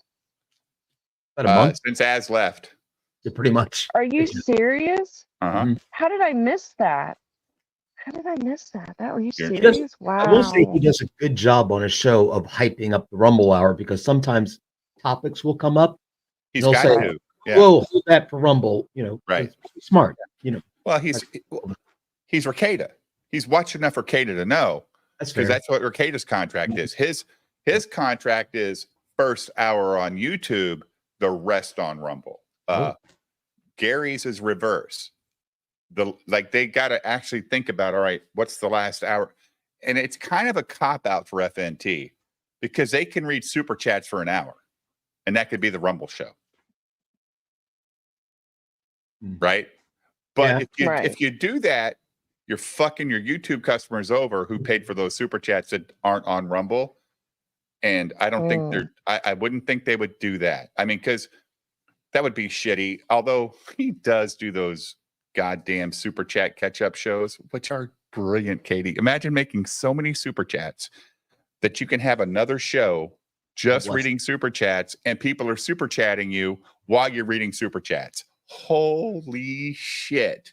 Gary has to do what Gary, like we've talked about before, Dave and Jim, anybody who's listened, it's his job now. So he's got to keep his this eye has been on a job for he's gotta 5 get the years. head reads now. He's got to. Yeah. It's not like a fun thing he does. You know, now and again. He's made enough money to not have to work anymore, dude, from YouTube. His house is paid for. Because remember, he sold his California house and bought a Texas house. That's true. So that house is paid for Wow. in San Antonio, right? And his kids are all grown up. He drives a 2014 Toyota FJ Cruiser. He doesn't buy new cars. His wife doesn't work. All she does is Instagram stuff and promotes and ships stuff out. Like when they're doing, I don't even know. She don't ship anything out because they do all their plushies through a store. In Gary's book, I haven't heard anything about that. Like I know he wasn't talking to Rippaverse. He was actually talking to publishers before I stopped listening to him. And is there a date that he's talked? You just watched the show last night. Has he talked about his book at all on that show when it's coming out or anything? Actually, I don't know. He did mention something about Dan Vask, like a song that they're working on, but I could have sworn I heard something about a book. I need to go back. I'm going to be honest with you. I skipped around because I can't listen to a whole. I have to skip around with them because it's boring. I can't How much can you hear about the MCU is dead? He's mentioned it. Yeah. He's mentioned the book in passing. Hey, I'm working on this. It's coming out. There'll be more information down the road. Can you guys hear it? Go ahead, Jim. Did you guys hear anything about them replacing Johnny Depp in Pirates of the Caribbean with either Jim Carrey or Matthew McConaughey? Dude, no. Better than we're going to replace him with a woman because that was the threat last year. Well, yeah, that they were going to have what's her face, the Harley Quinn chick. Yeah, Margot Robbie. Yeah. I'd rather see her as a pirate than Jim Carrey, but that's just no, not in that role. Women on ships are bad luck. That's true. That was okay. They used to say. Yep. Women on ship are bad luck. So and when House of the Dragon tried to tell me that what's the name of the house, Jim? Had to fight that chick. Oh, Lannister house. Yeah. Katie, don't watch House of the Dragon. It's terrible. I've heard because there's a lot of things my husband and I want to binge watch, and I thought about that show, and I've gotten some people say they like this season, liked it now than before. I don't know. I get mixed reviews on it. So, well, you've got 2 years before the next season, so if you ever have a free weekend, you might as well just roll through it real quick. Did you watch the first season, Katie? No, I saw clips of it. I'll be right back, guys. I'll be right back. So, cool. Actually, a movie that I thought about watching again. Have you ever heard of Lawless? Oh yeah, that's really good with Tom Hardy, the kid. What the fuck's his name? The one. Shia LaBeouf. Yeah, and then I can't think of the other guy's name, but it's a good movie. It is a good movie. In the hills, moonshine and bootlegging. Yeah, revenue and stuff. It's good.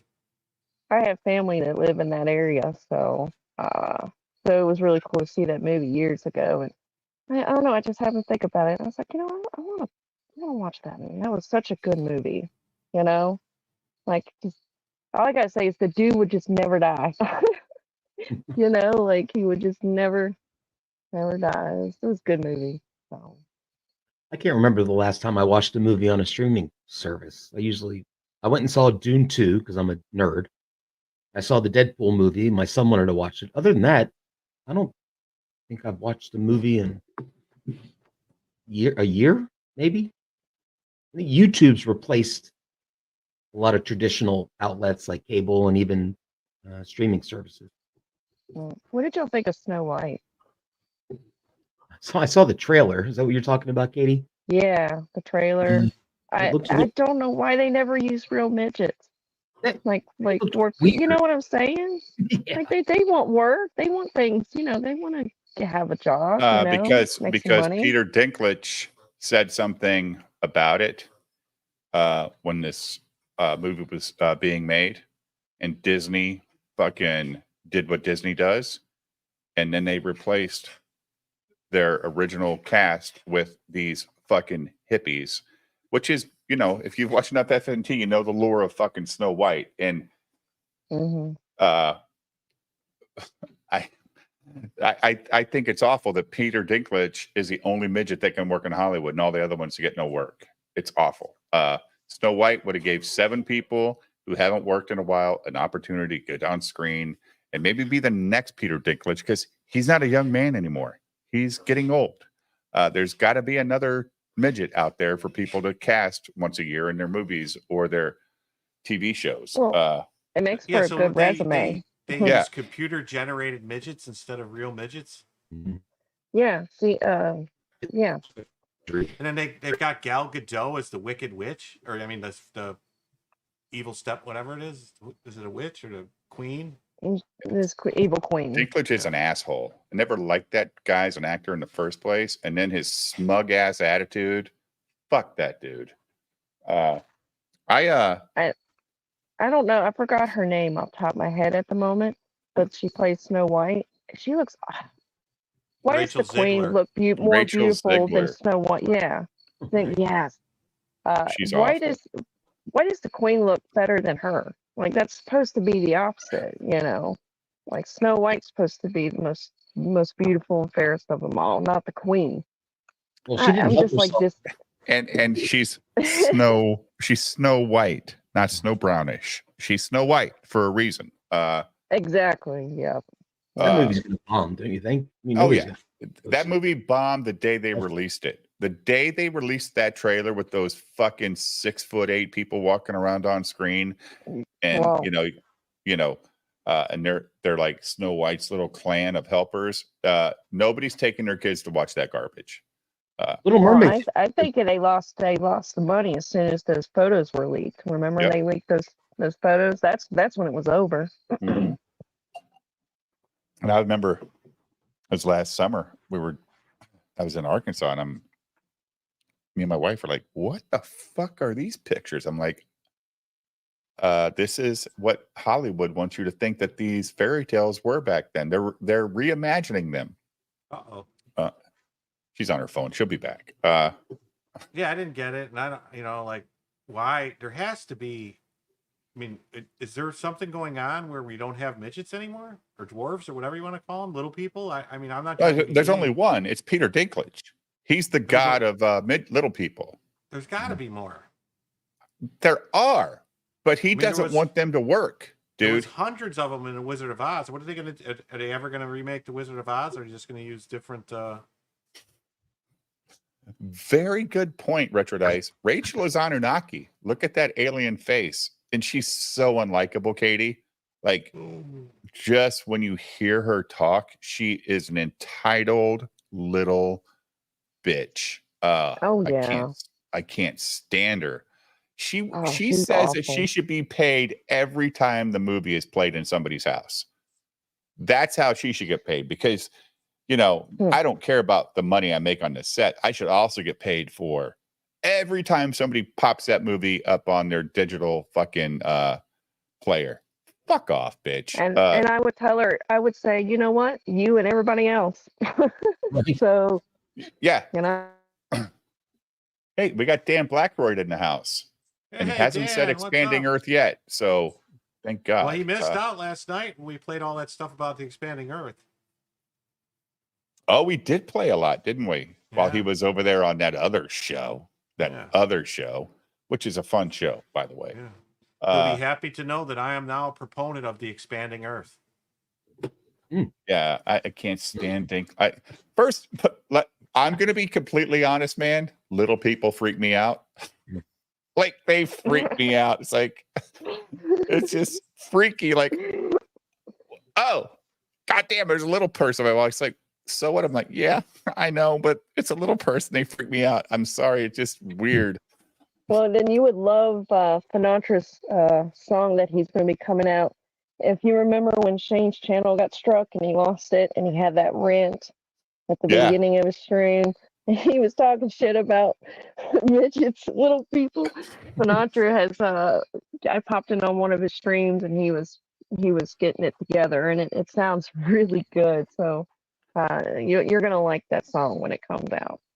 Awesome. There was a wrestler, like a midget little person. I don't know. You know what I mean? Hornswoggle used to be with WWE. He was on. Oh, I'm sorry, Dave. Go ahead. I'm just laughing. You go ahead and talk. I pay attention to the chat and laugh. No, I was saying he was on Fox News, and he was when all this Peter Dinklage was complaining about typecasting little people to be and little he went people. off. Who the fuck made this guy king of the fucking little people? It's like we're all trying to get work here. This fucking asshole's over here killing it. He's blowing our spot. You know? Yeah, imagine. No, White and the 7 dwarves. There's 7 jobs. Imagine typecasting the role called 7 Dwarfs. Right. It's what the role calls for. It's not a typecast, stupid. It's the name of the fucking story. Mm-hmm. Get a life, man. Ugh, it's awful. So I do have dwarf phobia, Pike Bishop. Yes. I'm more scared of little people than I am of snakes. Like, ugh, they freak me out. Just kidding. It's just a weird thing with me. They just freak me out. It's okay. I'm sure you're not the only one that feels that way. But I might get clipped again, Katie, for being a whatever, some kind of short person bigot. It's all right. Welcome to the world of the clipping and getting clipped and being the clipper. It's actually called achondroplasophobia. You know, Kevin, I don't know if people were complaining when normal sized people were cast for The Hobbit, but I don't think the internet was as interactive with this kind of stuff when The Hobbit or when Lord of the Rings came out, where they could make a comment every 5 seconds about every goddamn piece of media ever made. If you do want to binge a show with your husband, Katie, if you like animation, I will recommend on Netflix, there's a show called Overlord. You should check it out. Overlord. It's an animated Is that what it's called? Netflix. Overlord? Yes. Give it Yeah, a we've got chance. Netflix. I'll check it out. Yeah, it's fun. I've watched all 4 Okay. seasons that are up there right now. Like season 4 released. What is it about? So you're a guy and you're the overlord in your game. You're in the game world, right? And you're the guy that's dominating this whole world. The problem is you cannot get out of the game, right? So you're stuck. Like your reality is gone. Now you're this guy in a game that's got to make all your NPCs believe that you're the biggest, baddest dude in the world. But he knows that there's other people out there in this game that are his friends, and they might defeat him, and then he'll get killed. It's fun. It's great. It's just it's wild. And then his little NPC characters, they're in love with them. Every word he says is the best. And he does like this thing with the camera, Katie and Julio, like, oh my God, what do I say now? What do I say? I don't know what to do. And then somebody will answer the question for him. And he's like, that's exactly right. That's exactly what we're going to do. Because he doesn't know what to say. He's just some dumbass playing a video game. Yes. Yeah. It's fun, man. It is nerd shit, but it's fun nerd shit. Because it's not manga. It's like a Western RPG. With manga characters in it, so you get a mix of both. Like you're just you're over this world. It's fun, man. People complain he's too evil, but he's also got a conscience. That's the best part. Like in the show, he's got a conscience. He's like, I could destroy this fucking place. I could destroy it, but I'm gonna be their friend. And then his underlings are like, well, we got to kill everybody. He's like, oh, whoa. Stop killing everybody. Stop killing everybody. Just stop. Oh my God. Oh, gosh. Oh my gosh! When I see it, I'm gonna crack because I'm gonna think of you. Oh my! I'm going to tell you right now. The season 4 released last. I noticed it last Sunday. 5 hours later, I watched all 8 episodes or 10 episodes. So, yep, I'm good. I watched every episode in a row because it's that fun of a show.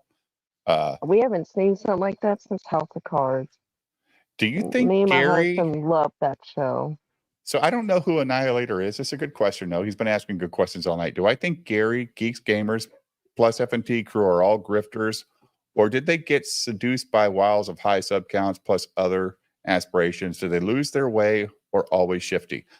No, I don't think they're grifters. I don't give a fuck about their message anymore. That's the difference. They've got an audience. Everybody's got an audience for what they're producing, right? And if people want to give people money to support that cause, I don't think that makes you a grifter, because you have found what works that people want to watch you for. Like, I don't have that ability, Katie. I'm not an old comic book store owner. I'm not a writer. I'm not a director. I don't have any of that stuff. I just like to watch and talk about stuff. So I don't think that I could ever get the sub counts they get because, I just have never been in that world. And I can't get Nick or Kata sub counts because I've never been a lawyer.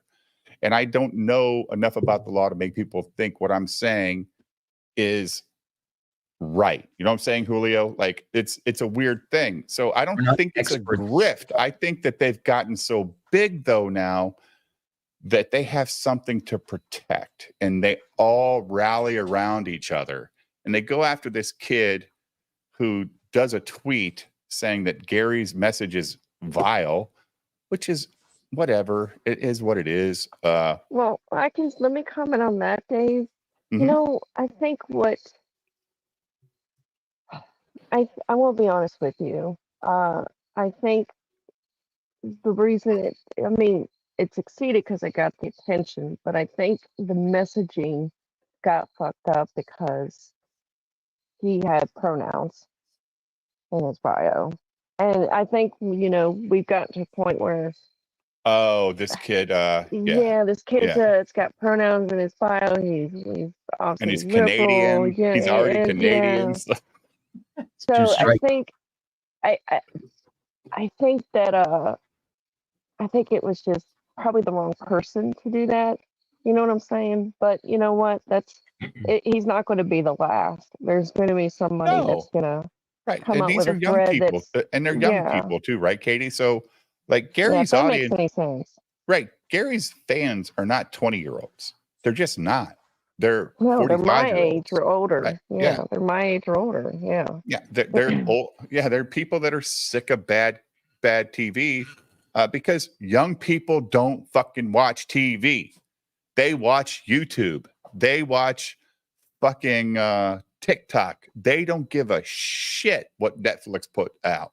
My kids, what they do watch on Netflix, 95% of the time is the Trailer Park Boys, Family Guy, South Park. Trailer Park Boys. Yeah, that's what they watch. They're not great looking show. for the top 10 on Netflix this week because they don't give a fuck.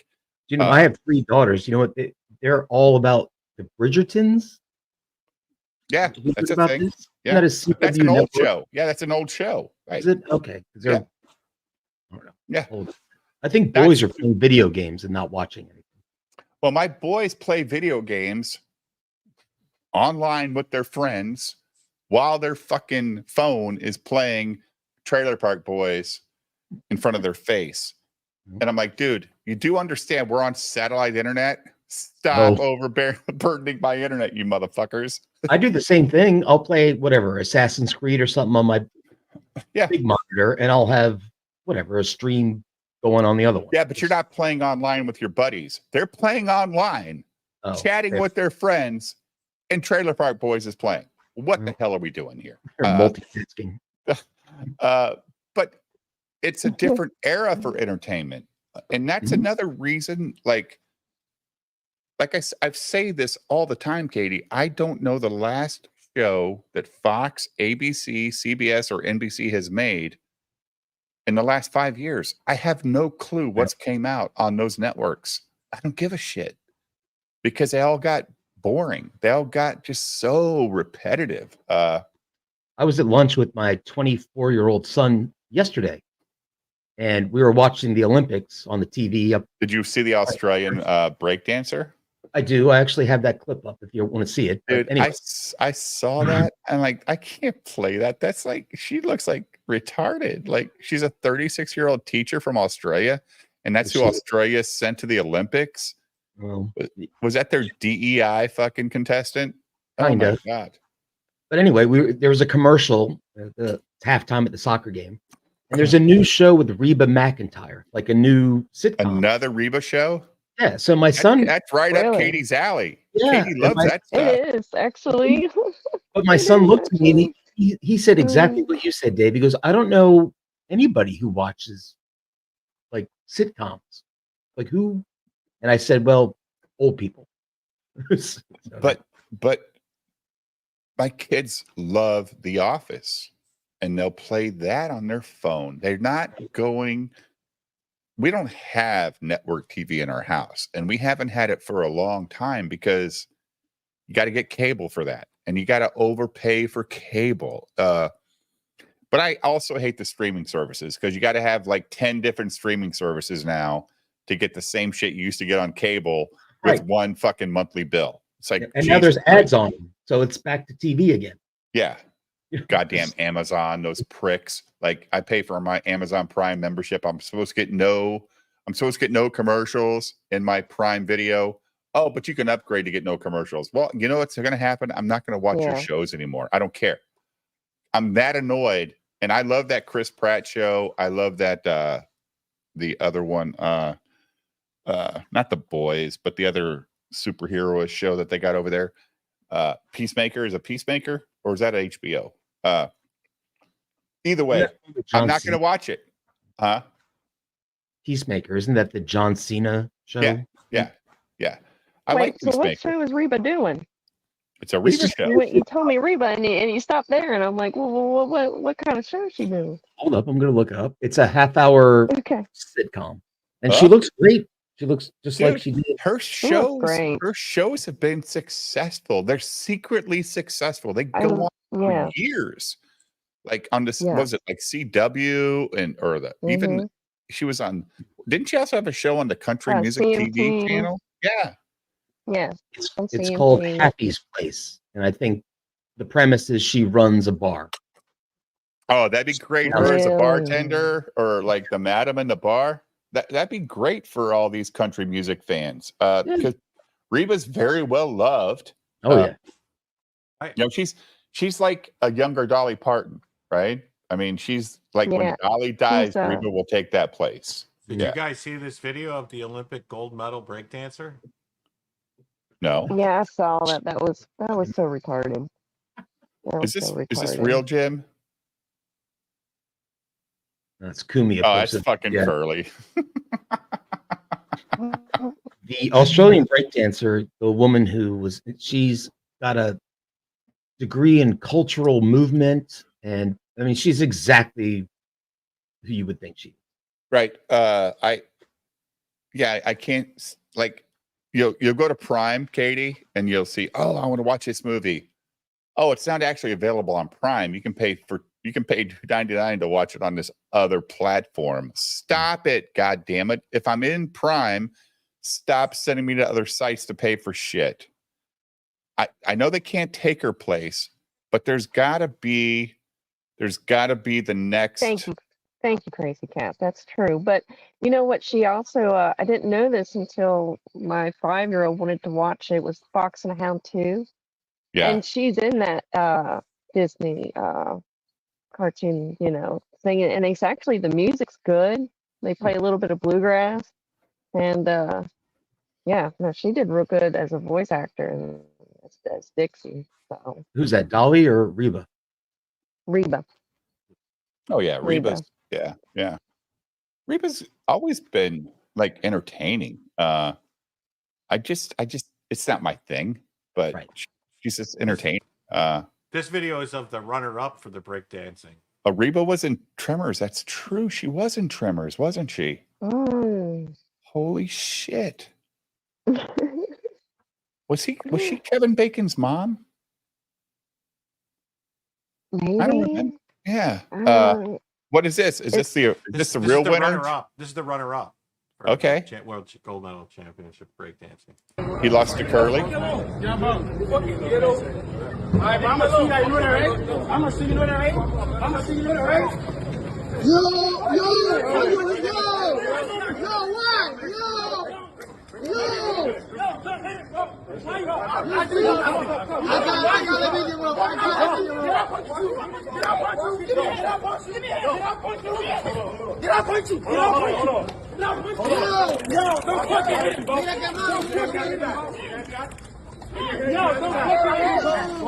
He did grab her though, Jim.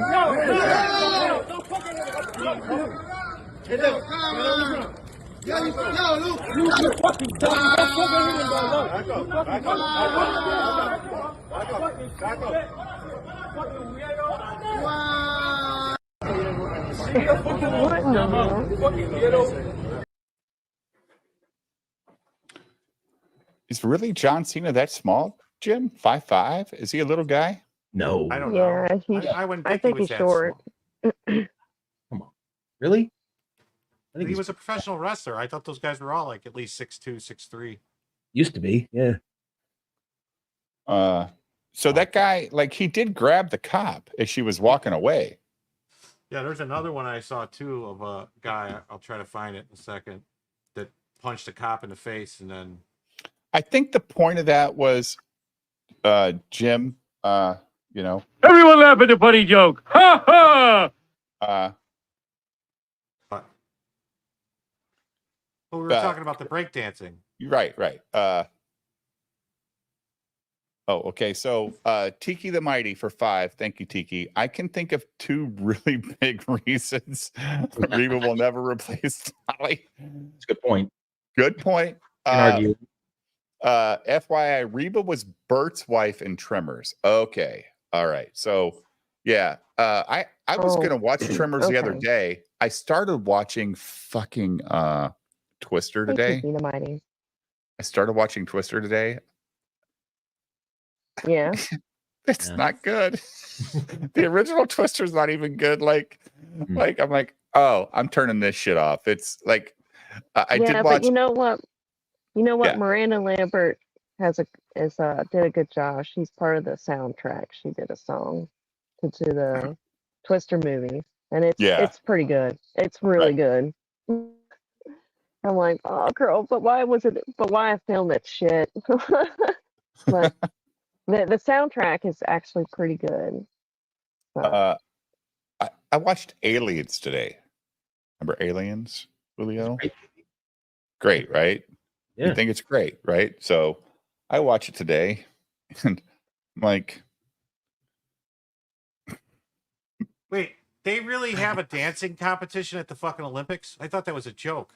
No, here. Let me share my screen. No, Dave. I just saw it. But go ahead, but there's like some lady that can't. There's some old white lady that tries to dance against a young kid and gets demolished. And oh my lord, and Dave, I think it's okay to share this. It's just an animated GIF.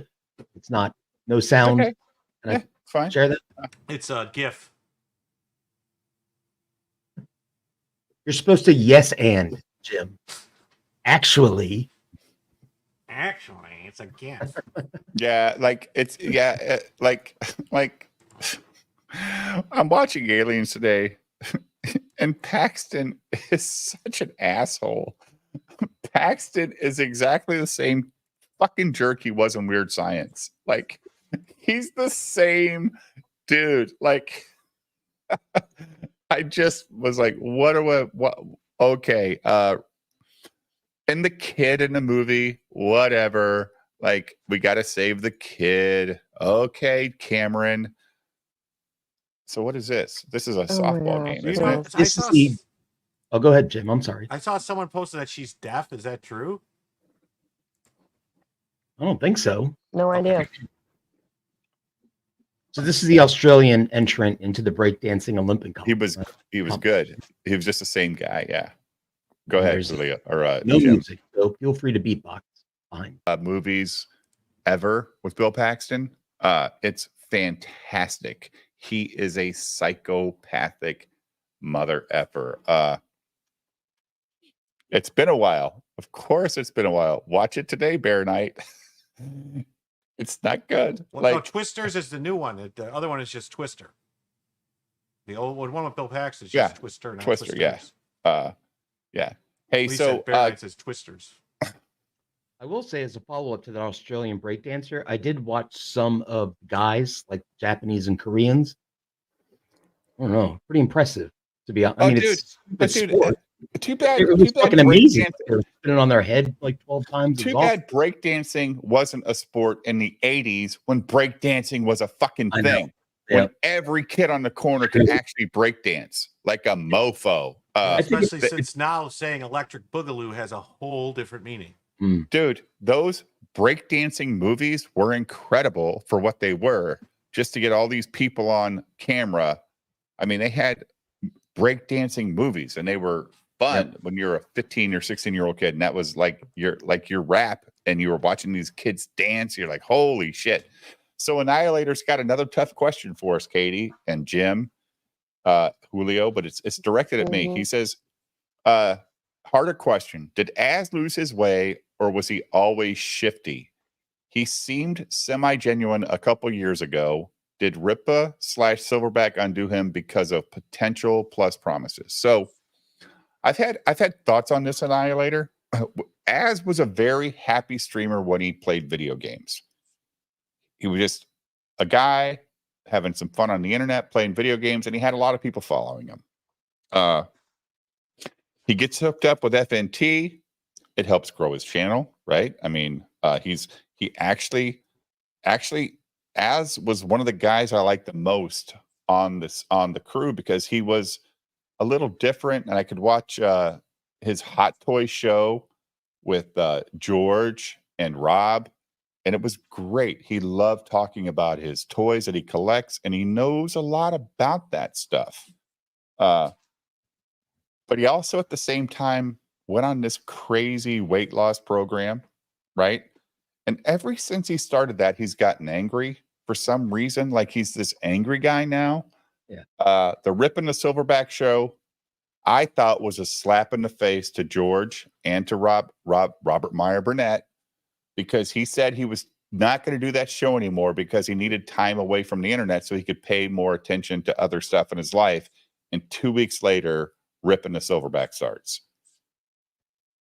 I lost 100% of my respect for Az at that point, because now he did become this guy that is locking onto Eric, or Eric is locking onto Az for potential. And I think it hurt Az more than helped him, because Rob and George together on a Tuesday just talking about shit they love was so much more fun to watch. I just, I wish Az would just play video games all the time and make one video a week about something and not go on that Rip. That Rip and the Silverback show was terrible, Katie. There's no chemistry. Eric doesn't even look at the camera half the time. It's an infomercial. Yeah. I think we lost Katie. Oh, she's muted. Okay. So, yeah, he was funny, man. Like Az was the funniest dude on the show. He used to do whiteboard videos. He'd do like whatever, the Batman reviews, the CW network. He was really funny. Because I think he left FNT because, well, he was complaining about it anyway. And I'm just spitballing here, but I'd get fucking annoyed if I was on a panel with 11 fucking people. And Jeremy talks over you every time you start. Right. So like, what am I doing here? Nobody's paying attention to what I'm saying. So fuck it. I'll go do something I enjoy. Oh, okay. So Ripping the Silverback exists because EVS called Az a zero. Yep. Well, he didn't have to get rid of George and Rob on a Tuesday. He could have did that show with Eric on a Wednesday or whatever. Like, or he did Hot Toys on Wednesday, right? Because he does Real BBC with Gary. Mm-hmm. It used to be in Nina, and now it's Mahler on Tuesdays. So I guess the toy show was on Wednesday or Thursday, but it was fun to watch that stuff. Az was fun, man. He used to be fun. He's not anymore. He's angry British guy. He's the angry guy. It's like, ugh.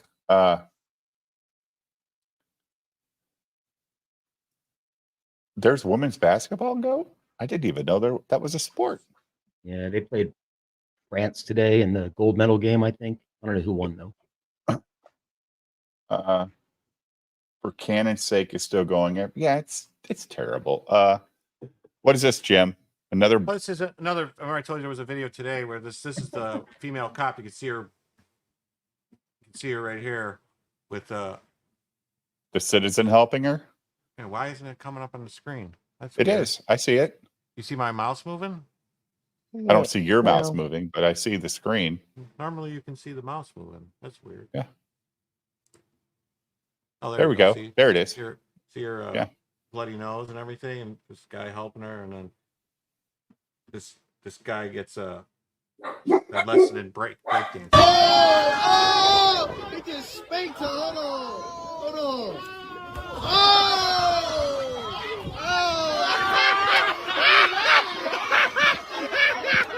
Yo, hold on, get off me, kid. Get off me. Oh, that shit weekend. What the fuck? Oh, he smacked him up. Oh, that shit weekend.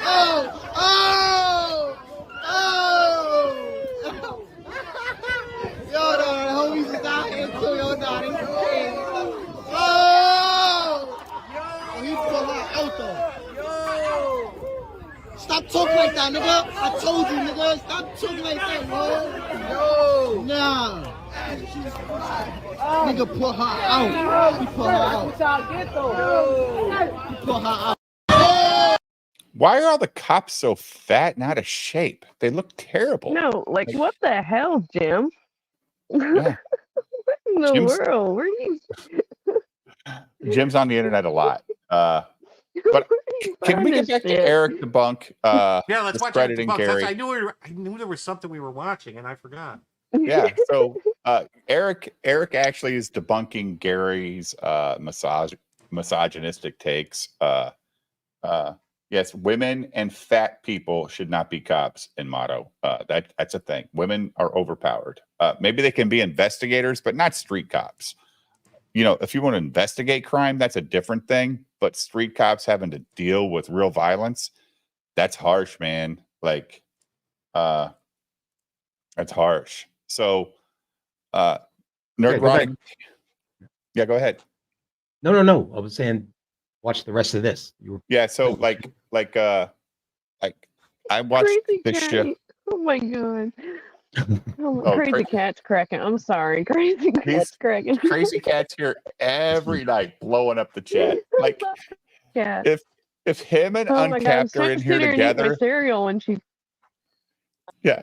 If him and Uncapped are in here together, nobody else gets a word in edgewise. They are always on a roll. It's the best. Crazy Cat's got good banter. Yes. Oh yeah. Yeah, Oh, he's I got love such Crazy good Cat. banter that some of my old panel rage quit because of Crazy Cat. What? The way I address this kind of stuff is it is much easier for us as people who are debunking and calling them out to call out bad behavior than it is to prove they are those things. And what I mean by that is when you are looking at what they are doing and the things they're saying and the actions they're taking, it is much more beneficial and productive to call out the fact that they are doing misogynistic stuff or doing homophobic, racist, bigoted stuff. It is much more productive to call out that behavior than it is to try and prove they are those things. Proving that somebody is one of those things means that you would have to convince everyone that you know beyond a shadow of a doubt that those people are actually as awful as the things that they're doing. And we have to understand the capability of doing bad things, making mistakes, things like that. It's all of us have the capacity to do that. There are patterns of behavior. There are a lot of things that people can do to show you. I'm going to say this, Katie. Maybe starting a YouTube channel is your first mistake. Like, oh shit, why am I putting him up for this ridicule? Myself out for ridicule, right? Like that's a thing. Right. Dave, is this the part where I'm not supposed to say anything bad about a friend of the channel? There's a friend. No, Eric's one of your. No, Eric's raging. Eric is a level-headed person. Go ahead and say what No, you got to yeah, say, he dude. wants to hear what you. Yeah, I want to send him a string of fucking pearls he can clutch. I mean, this is just. You want to send him what? A string of pearls so he can clutch them with all the. I don't know. That's just my. vibe. Yeah. Just because you What call it you out, see doesn't make here, it- that's yeah. my reaction. Yeah, just because you call it out doesn't make it true. I agree. I was thinking about that while he was saying it, Julio. Like, just because you can't prove it doesn't mean it's not true. Like, I don't know. I don't know what these guys say that is actually misogynistic or race baity. They're calling out the fact that they're replacing characters with different races. Is that race baity? I don't think so. Especially if the person they replace that other person with by race is a worse actor, that's bad. Like if the person can act their ass off and you completely believe it, you don't even know what happened, right? You're just like, oh, that was cool. Like that guy played it. But I'll never go see this Black Captain America movie. I've seen Falcon act. He's not fucking Captain America. He doesn't have the gravitas to pull off that fucking role. Sorry. That's just how I feel about it. So I'll never watch it. I know Eric isn't on the love Captain America, dude. I love Captain America. And Falcon already was a character. He already had his own fucking, his own lore and everything to go with what that character was. We did not need to do what they did to that fucking character. So Mormons are greater than it. Mormons are greater than Nerdrotic. Well, they make more kids. Last week. They were nice. Black Falcon is greater than Nerdrotic. Ooh, maybe. Hot take. I don't know if that movie will make more money than the Fellowship will. All right, so let's get back to this. I get what you're saying, Julio. I get what you're saying. But Eric's going to listen to the arguments, dude. He's an honest player. It seems to me when he comes on here, he listens to the sides. He doesn't get upset. He doesn't, do what he does when he gets mad. He doesn't even get mad. He just talks. Basically, who they really are, right, as a person. But that's going to be different for everybody. It's going to be different for me. It's going to be different for you. It's going to be different for there you go personal relationships that they might have with other content creators. Okay, thanks. So for me, it is. So he clarified it, right? That like how you interpret stuff is different person by person. So that's fine. Yeah. I mean, yeah. People watch Katie's clips and take them out of context. But she's not doing anything. She's not playing like 30-second clips. She's playing 4 to 12-minute clips. There's no fucking weirdness about the context of what the person said in that clip. This is what they said before and after the stuff you need to think about. And that's what you have to appreciate. No, you're fair to the people you clip, Katie. You're super fair. You do not try to get gotcha moments. Gotcha moments are people like Alyssa Clips or whoever the fuck they are, just doing stuff to make people look bad, or me being a racist by saying Negroid. That's not racist. That's bullshit. That's not the N-word. It's stupid. So that's just people working for Ripaverse who are actually doing that work to support Matt Barr, because Matt Barr is mad at this channel because we watched the video that he goddamn struck Katie's channel with. I told Katie we'd do it. We did it the next night, and Matt Barr lost his ever-loving head wound mind the next day. He's calling me out. He wants me to go on his stream and fucking, have a conversation. I will never do it. Ever. I don't give a fuck about Matt Barr. The whole point was, why did you strike Katie over your own words? Why? Those were your words, dude. Katie didn't say them. You did. So fuck off, Matt. Piece of shit. Is much more beneficial to call out the behavior. Sorry. Go ahead, Well, Katie. it's eh, his argument is I took an hour's worth of his stream and monetized it and didn't ask him if I could have permission to do that. And so yeah, that's his argument, and it's whatever. It's not Like a I fair. said, It's not. It's not. It's not a real argument, Katie. It's not. He I doesn't have. know, and He's not. Yeah. well, I filed I filed a claim with Mhm. YouTube about I read out what I typed to them on Tony's channel the other night, because he struck my whole video instead of the stream. Mhm.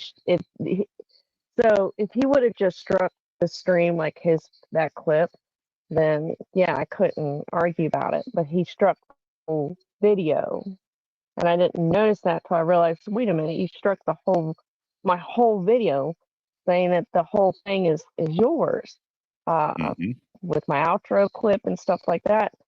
So I filed a complaint. There's a clipper out there in the YouTube verse that reached out to me and helped me write that out so I can file the claim. And Yeah. so he got it, and he has threatened to take me to court. He'll never and, win. He's got a, huh? He won't win. No, because he's got about 10 days to. I don't know. It's kind of confusing. It's either he responds back or whatever. But I told him this morning. I said that if you take the strike off, I'll delete the video. But you got to get the strike off my channel. Katie, So. since you've been dealing with this, you probably know far more than I do. But my Or question me, is, or Jim. Yeah. We have no is idea. there a legal difference?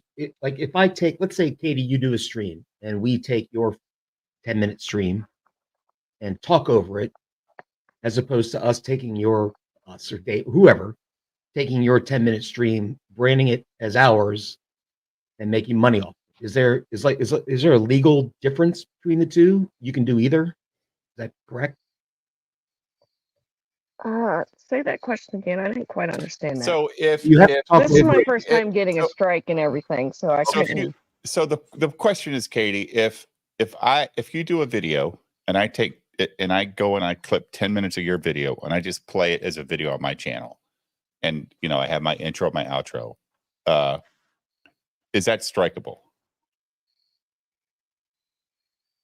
If I don't talk over. No, because I added well, I'm gonna be honest with you. It's up for debate. I would say no, because I always at the end of my clips add my outro, the clip, and snip. So and change the title to let you know what like the clip is going to be. I don't have the exact title of like the stream to the clip. It's a different title. So Right. right. Yeah. Like I can beat it. It's just all bullshit. It's just that's what it really is. It's like like honestly, if I didn't put it up as a premiere and to where the chat was live to it, I don't think he would have known that I had clipped that part of it. So, but it's whatever. Like I said, I told him this morning, if I'll delete the video, everything, but you gotta take the strike off the channel. You gotta take that off, and I'll delete it. So, and we'll drop everything. Yeah. And I haven't gotten a response back, so we'll see. I don't know. I think when you clip something, Katie, that's transformative, because just clipping it in general just means that you took a certain segment of a show and made it into something that you wanted to be a message for what that person was saying. So Matt Barr's Right. talking. Well, my argument is so it's I went on Confiscate Commandos with Patrick, Carbon Heart, and Dr. Ben. And it was my first time on there, and they were asking me how I got started with my channel and the Air July thing. And so I mentioned in the interview, I Carbon Heart for debating Matt and Wiggle, because me, Richard, and a couple of people were actually watching it going down live. And we were really like shocked and surprised and happy to see that Carbon Heart stepped into the ring. It pretty much put them in their place. Let's just be real. And Well, by the way, he, Carbon Heart's got a new mic, so the next time you hear him, he will sound. Actually, I heard him this past week, and he sounds amazing. So I DM'd him. I DM'd him, Katie, and congratulated him for putting up with being talked over for an hour and a half. They asked him a question, and they never fucking let him answer. It was very annoying to watch him, but it made them all look stupider because they wouldn't give the guy his 30 seconds to answer the question. It was awful. But I like the guy, and I invite him on the show. But I think he streams a lot too, doesn't he, Katie? I don't think so. The only time I see him is when he's on with Patrick for Comic Gate Commandos. Well, I'll keep inviting him on here because I the like. reason I added, yeah, you should, because he's great. The We got reason Johnny Scab in the house. What's up, Johnny? What's Hey, up, buddy? Johnny Scab. Hey, Johnny. By the Oh, way, hello. I didn't know. I was I just didn't know thinking your about you. music was copyrighted. Sorry, dude, because I played your video one night and YouTube got us, Jim. Right? They said, "Oh, that's copyrighted music." So, Johnny, I'm not going to play your music anymore, even though I love it. I'm not going to play it because YouTube struck the shit out of me. They're like, "Hey, we will not monetize this video." Oh, yeah. So good to see you, John. If Johnny wants a link, I'll send him a link. Or Katie can. You got the link now, Katie. If Johnny wants to come on. Oh, I don't know how to do that at all. That's the one thing and I'm on my phone, so I have no way of doing it. Jim, or eating pretzels. Chester's popcorn. There you go. Yeah, I know. Like they made me delete that out of the video to get it monetized. It was crazy, Johnny. So apparently somebody's claiming your music is theirs, and YouTube is saying, yeah, that's copyrighted stuff. And Jim had to do the same thing on his, because Jim and me, like Jim, puts his videos on at the same time on his channel because we're trying to get Jim some watch hours for his channel. So yeah. So every night I stream. Jim's also simulcasting it. Jim Tells You on YouTube. I think it was that "It's Okay to Be Gay" song that got us. I guess. I think that's actually I think that's a real song. Well, that's gay. Well, I got hit last night, Jim, for 2 songs. Yeah, they're go. If you look at last night's videos, you're gonna have to fucking mute the goddamn music. It's ridiculous. I will. And Tony Farago DM me today, goes, "Hey, Dave, dude. Oh, well, what do you know? You can turn monetization off while you're streaming, or on while you're streaming. After the stream's over, that's when YouTube will get you if you do some weird stuff. But if you do it every day while your streams are live, you'll make some ad revenue, because the ad revenue will come through for the live stream. They won't take that money until they find that there's a problem." So I'm like, wow, that was very nice of Tony to even say that. Like, I haven't talked to Tony ever in a DM.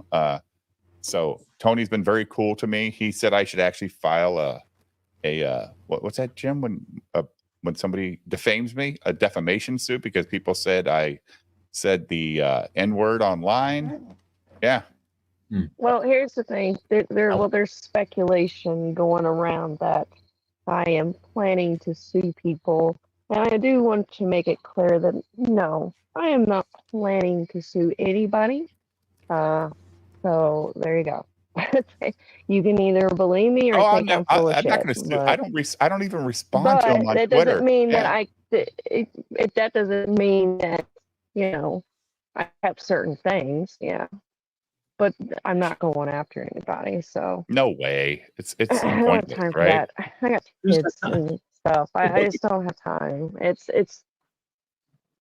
just pointless. It's whatever. It's the internet. You're not going to change it, and it is what it is. But what I do want to say, going back to the clip part, because I do want to make clear, So the reason I added Matt Barr's stream clip to that was because I was thanking Carbon Heart. So in my interview, I actually had Tony's clip to that long video I did at the beginning, because I was talking about how Tony did a video on my tweet even before him and I ever met. I was showing parts of that video, or maybe maybe not the whole thing, at least the context of it, and it went back to the interview, and then when I thanked Carbon Heart, and he was talking a little bit about the debate, that's when I played the debate, and then at the end of Matt's clip, it goes to the interview, because the reason I put that in there, because I needed to add context, because Carbon Heart didn't really talk about it much. So, and I thought he did a really good job. So I wanted people to see that, and so I added context to it. It's like with I've started with Ethan streams with Trashcast. He tells a story, and like about Camel Moon. All right, he tells the story of Camel Moon. And I go and clip his part, and then I clip. I think we and lost. I think Katie's cell service is getting bad. It's not short, and what, but it tells the story. So, and I actually clipped one for Ethan to put on his channel. Right. Can you hear me now? Yeah. You just faded out Can you hear for a me second. now? Yeah, you're fine. Sorry. It's fine. Where did I cut off? You didn't really cut off. You just kind of But faded for anyway. a second. Yeah. Oh, okay. So, you're but good. anyway, yeah, I'm what I'm doing with my clips now is I depending on the conversation, I like to be able to add other clips to tell the story, I guess, in a sense. So, but that's why I think it shouldn't have been struck, because I added context to it. No, did I talk over it? No, but I was going along with what we were talking about in the stream, and it's not my fault that they went on for an hour. I mean, you saw the debate. Like, where do you cut the debate off? Like, where do you cut it off at? Like, I mean, what can you edit out to get to the point? I mean, it was all over the place. So it's like, oh shit, it's an hour, but it's from when the debate started to when it ended, and I think his stream was like 2.5 hours, maybe. So I don't know. So that's what it is. So we'll see if he'll take the strike off and delete the video. So Johnny was watching on your channel, Jim. That's fine. That's why I think some people couldn't see it in the chat. I sent Johnny the link if he wants to join. All right, so let's get back to Mr. Eric Debunks. Julio's already a little. He's feeling like Jim with Alex Stein earlier. Like, just my opinion. I mean, behavior can be. You're allowed to have your opinion, dude. Be angry. Get angry. Jim was angry. Jim, like, I just don't like Alex Stein. You didn't like the guy. Whatever. Yeah. Corrected. Behavior can be adjusted. You can be a better version of yourself by changing one or two things that you might do that harm other people. It's easier to do that than it is to expect somebody to change who they are as a person. And so by calling out someone's behavior, saying that was a dumb thing, that was so fucking dumb what you said, it is much easier to address that than it is to try and sort of frame them as something. So we'll look at one aspect of Nerdrotic, probably the one thing that he gets criticized the most for, and that is for misogynistic behavior, being like anti-woman, as basically as a stance of his. Now, again, you would have to prove that Nerdrotic at the core of a person, hates women, right? In order to prove that he is a full-blown misogynist. But you don't have to do that. That's not even necessary. You can literally call somebody out for misogynistic behavior without calling them a misogynist. Now, before we get into this, before we dive into this, if you go on and enjoy this video, You want to be part of. Go ahead, Are, Jim. are they implying that neurotic isn't married to a woman? Dude, I don't know. I don't know. I mean, because I would think the most misogynist. Never mind. I don't want to get into it. Why? That's why we're here. That's why we're here, Jim, to hear your opinion on this stuff. I mean, if somebody's married to a woman, they can't actually hate women. They wouldn't be married to a woman. They would be married to a man if they hated women, right? Or, yeah. Mm-hmm. Yeah. I don't know. I'm just being. I don't know. I mean, I I'm would with think you. that. I would think just. You know that. Calling out. I don't think calling out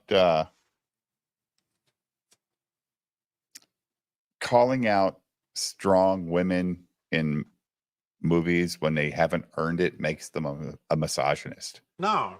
I don't think that's what it is. I think that what they're saying is these women haven't earned it in today's movies. Like, and they always go back to Riley. She earned it. She earned it in Aliens. We've heard that story 1,000 times, but there's plenty of other examples where women in movies that got to be strong throughout the movie earned that, that strength. So I don't think that makes Gary a misogynist or Jeremy or any of these guys. I think it makes Gary an Xer, like we are. Like we were saying earlier, Dave. I don't remember back in our day anybody giving a shit what color people were. You know what I mean? Yes. So nobody cared. I never went to a movie when I was in my teens and 20s and walked out going, man, that woman was overpowered. Oh, fuck off. Really? You got Italian ice, Jim? Yeah. Of course. He gets it delivered from Chicago, too. It's not even like Florida Italian ice. Right, Jim? Right. Yeah. Family went to the Jersey Shore every year, and that was my favorite thing to do. That's the problem. Like the women today, they're men. They're playing the man role. That's not what we want to see. There's plenty of strong women that are just, just by being a strong personality, not strength wise, just their personality gives them what they need to be. So it's crazy. Salt was a movie about a strong woman. Yes. And Salt was a decent movie. It wasn't like I don't rewatch it or anything, but I think I've seen it twice. Rockets in the chat. I love you, Matt Barr. Fucking Bob and Casey. That troll from KC who probably likes the Baltimore Ravens. Even though he has a Chiefs symbol, he's probably a Ravens fan.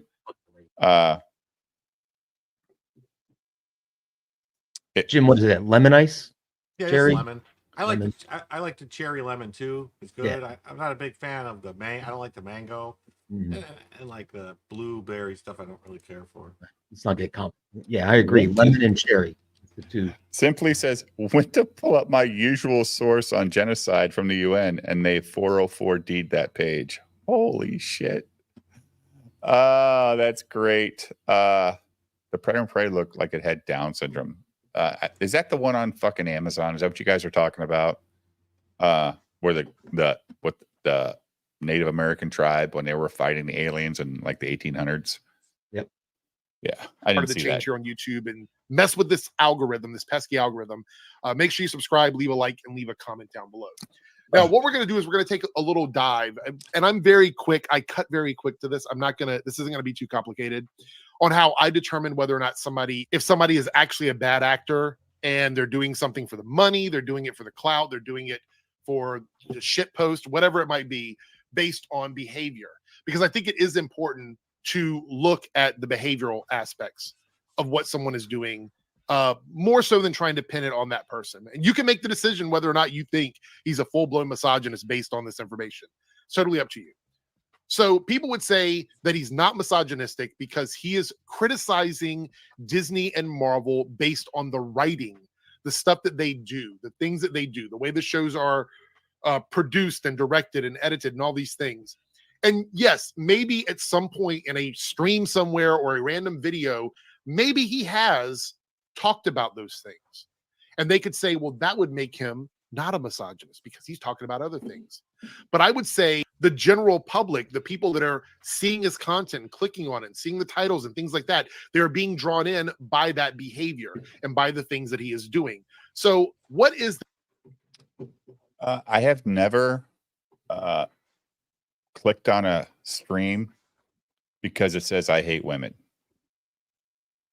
or women are the worst thing for whatever. I've never done that, dude. That's not a thing that I even think about. Like, I fucking love women. I do. Not everything that they do, but I love women. I've been married for almost 30 years, been with the same woman for 30 years. So no, I've never clicked on a link like those, what do they call those guys that red pill guys that make all men hate women? That's some bullshit, dude. MGTOW, yeah. That's some bullshit. I can't stand that shit. Misogynist Disney. I would never click on that video. What the fuck? But I'm also not 25 where it seems like it's really hard for young people to date now. Nobody talks to people in public. They all do it on some app. Yeah.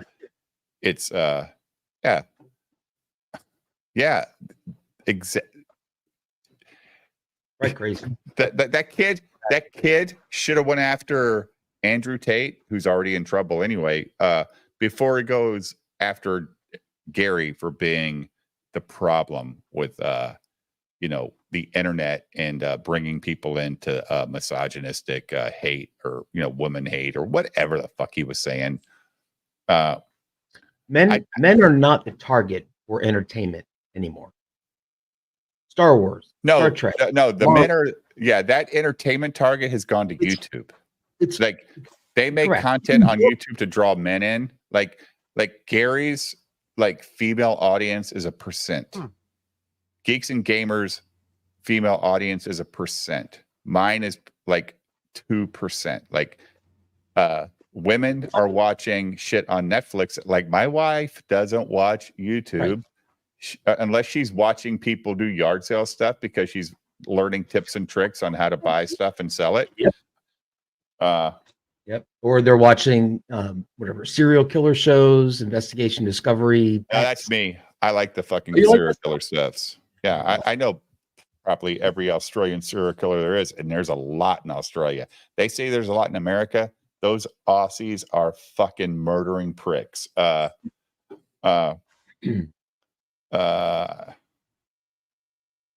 just don't click on that content. It doesn't interest me. I don't have a hate for women. I don't have that in my life. So that's just me though. I think there's being some conflation here about a hate for women and saying that this is not believable and that what they're doing with a lot of women in movies and TV now. Yeah, they've made them masculine. They've made women masculine. They're turning women into men. Yeah, they're masculine. Yes. Men and women are different people, different things. If they weren't, then it wouldn't make any sense for anyone to be gay or straight or anything. There wouldn't be no difference if they weren't different people. Why do young girls want to see that represented? Because that's who this is all targeted at. I don't think a lot of young girls do want to see it. That's why the numbers have been so shitty on all these things. Right.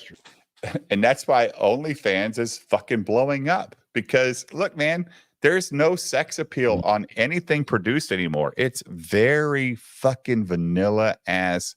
No sexual attraction between any characters anymore. And when there is, it's in the extended cut of Rebel Moon, not the fucking Netflix original that they put out. It's the extended cut. Then, Zack Snyder showing tits everywhere. You're like, holy shit! Like this is an adult movie. This is kind of fun. This is good. Oh, Chopper died. Aw, that crazy guy. Yeah, I did watch Chopper. It was with Eric Bana. Crazy movie. Crazy life that guy lived. Crazy life. I don't understand how the guy got away with what he did. Like he cut off his fucking ears, dude, in prison. He cut off his fucking ears so he could get into a different ward of the prison because he knew they were going to kill him. This motherfucker was crazy. Like, and then he gets out of prison. He still whacks people. Like he's fucking he's nuts. And then he becomes like super popular, writes books, makes TV appearances, like Australia, like whatever, dude. Yeah. I must have missed this whole thing. I'll have to look it up later. Oh, check out Chopper. We played movie with Eric Bana. Yeah. Check it out. It's not hard to find. But The I would think there's definition- way more misandry going on in the world now. The than misogyny. Yeah. I mean, the hatred of men. Yes. And belittling men, and everything masculine or manly is considered bad and wrong. And you're gonna come crying for those men when shit hits the fan. How many dumb white men do we have to see in commercials or TV shows? Like they're the worst. They're the bumbling idiot in every commercial, every TV show. Male whites are fucking the dumbest people on earth.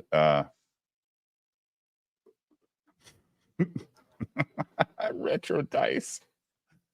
My girlfriend is like 7% blind. I don't know what you see.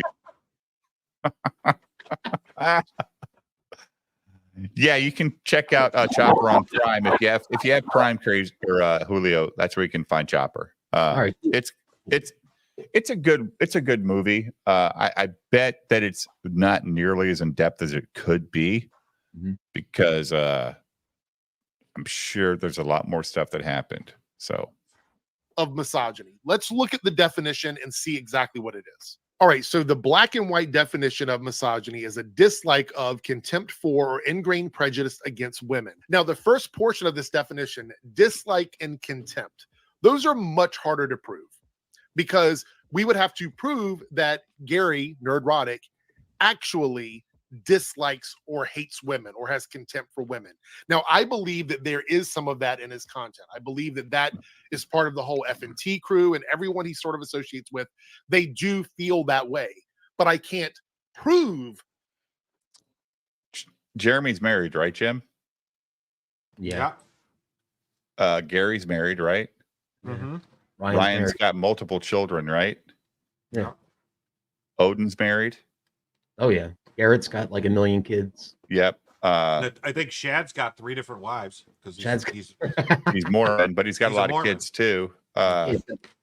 What's the other guy? That's a joke, Shad. No, but who's the other guy? I'm sure you're not into polygamy. That was just a Mormon joke. Who's the only ones that I think don't have? Look, I mean, I know far more about these people than I should, but I don't think Az has a family. I don't think Disparu has a family.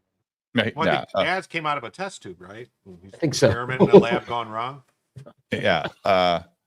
So this is already not a very good place to go because Does Eric have a family? I'm gonna guess not. Eric has a wife though. He does. Yes, he is married. He So must be very nice.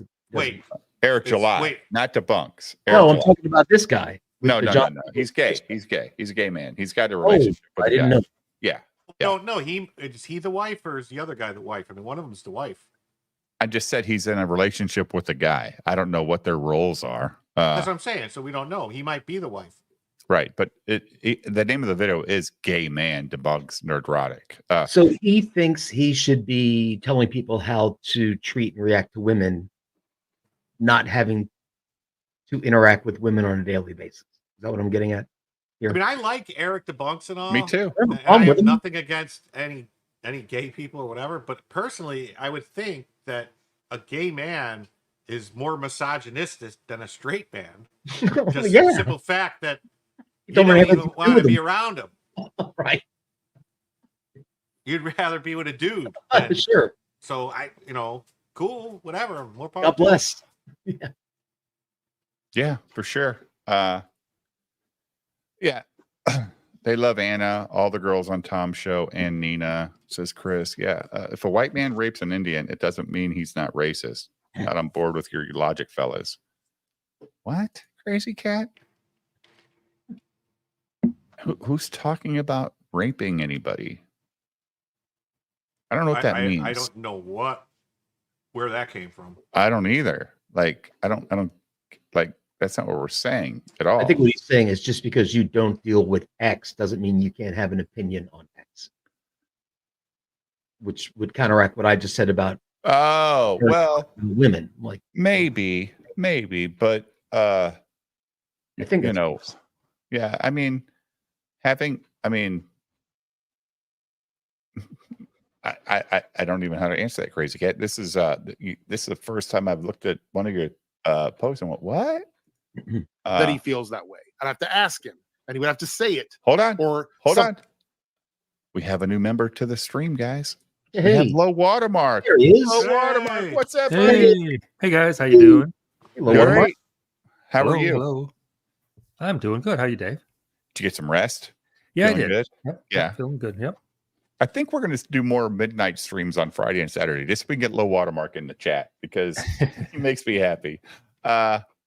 You can be married to a woman and still hate women. Yes, of course, Shane. That's for sure. I'd say it would make you more apt to, never mind. Well, like there's plenty of males that have been married that are serial killers, right? Or they beat their wife for reasons, whatever. So I totally agree with that, Shane. But it's a weird thing. It's a weird thing, Low Watermark. Have you seen this video, Low Watermark?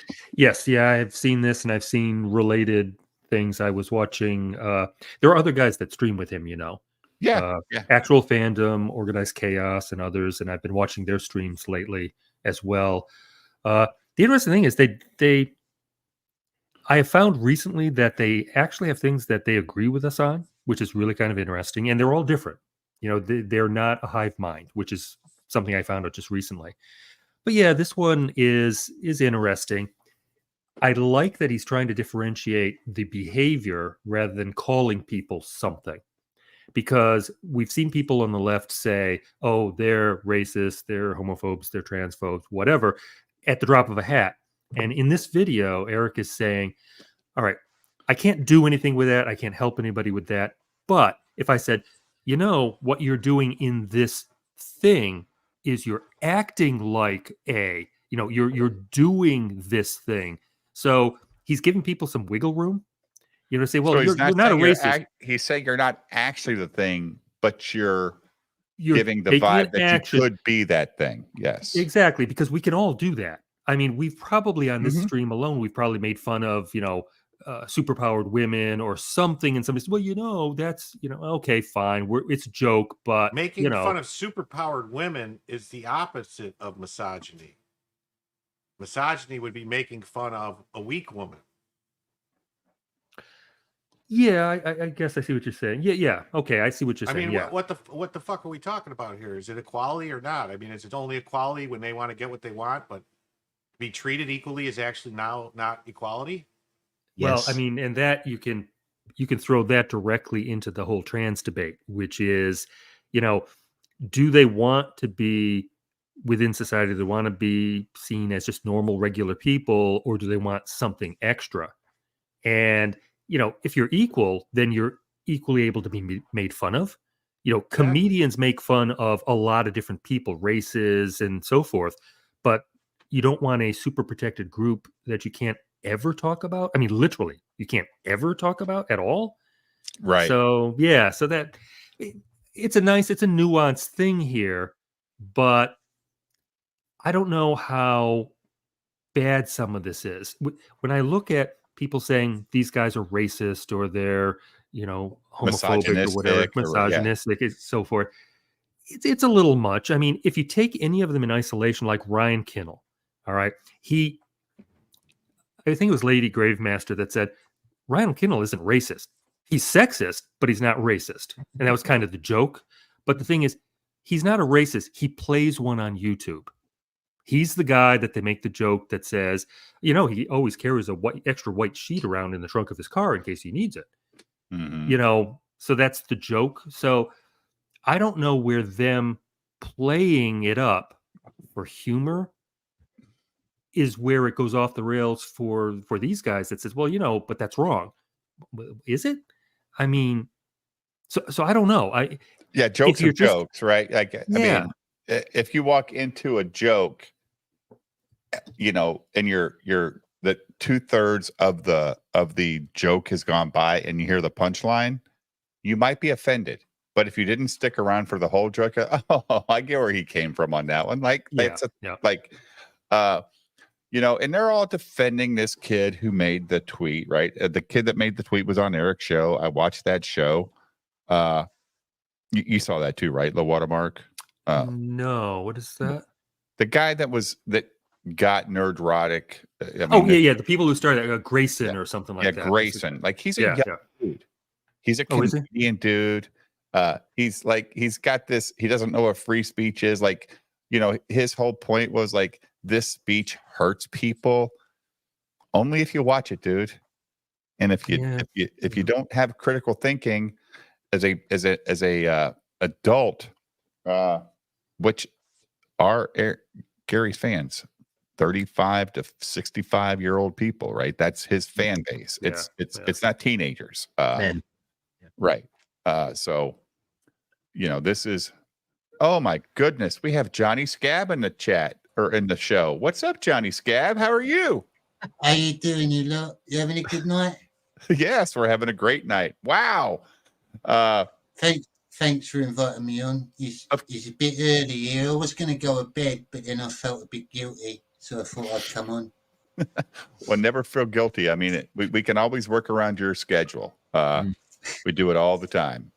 So, Johnny, your music seems to get YouTube's attention for some reason. Yeah, I'm going to have my manager look into that.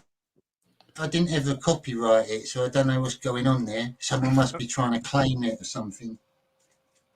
Yeah. I thought it was the one song, which I think is actually a real song. That's Okay to Be Gay. Isn't that like a real song by some group? Oh yeah, that one. Yeah, that wasn't my song. I think that's the one.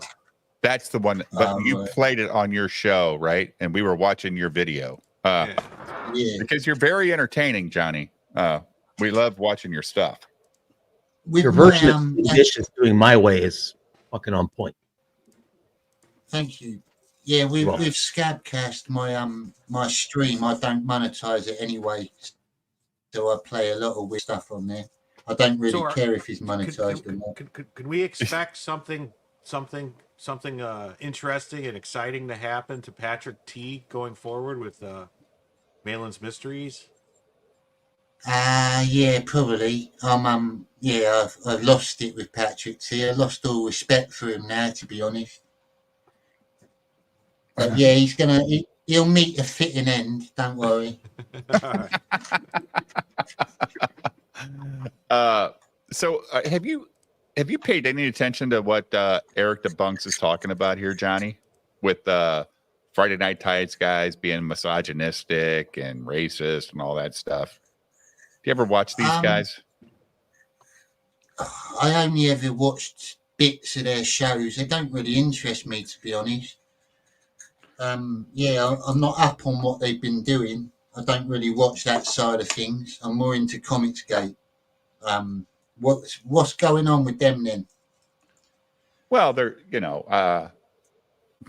the big MCU Disney protagonists, wouldn't you say, Julio? They're against it, low watermark, right? That's what their shows are based upon. Yeah.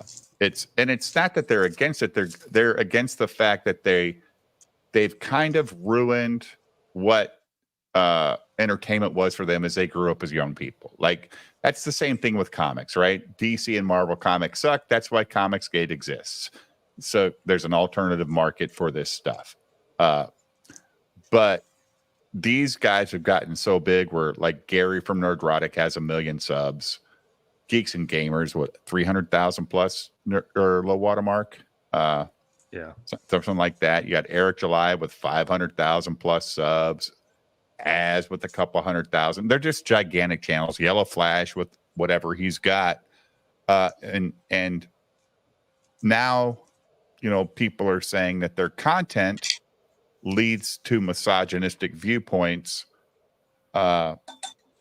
when basically what they say a lot of times isn't, and low water, we were talking about this before you got here. It's not necessarily misogynistic when they're calling out the fact that these women are basically playing men. Like there's no more lead men. They're all equal. That little 5'4" woman can take out that 6'4" guy. No problem. Like whatever. And that's what they call out. Well, yeah. And that's what the people in the fellowship call out. These guys, though, they do have some kind of a point. Do you remember seeing Ryan and Jeremy looking at a trailer, and you know how everybody EFAPs a trailer? You watch 3 seconds of it, you say something, watch 2 seconds. Yeah, right. Yeah. And Jeremy does this thing. He says, "Oh, look, diversity." All right, because you look at it, and we know what he's looking at. A black person comes on the screen for a moment. He says, "Oh, look, diversity." Woman comes on the screen, and a woman, right? exactly. You know, so, and if an Asian woman comes on, then it's diversity, you know, something like that. So sure, it's that joke that they're looking at. So they're, in a sense, they're looking at the surface, saying, "Well, look what he said when that happened." So they don't like women in movies, and I've watched them then scroll through the thumbnails of videos on any of these guys' channels. You know, you've seen the Yellow Flash one. They hate you. Dude, I did it every day. I did it every day on Twitter for like 2 months. Oh, that's right. That's right. You actually went through and counted and did all of that. I did a whole spreadsheet about that shit. Yeah. Yeah. So they look at that and they, on the surface, yeah, they're saying this stuff. Now, if you get the joke, you say, well, okay, I get it.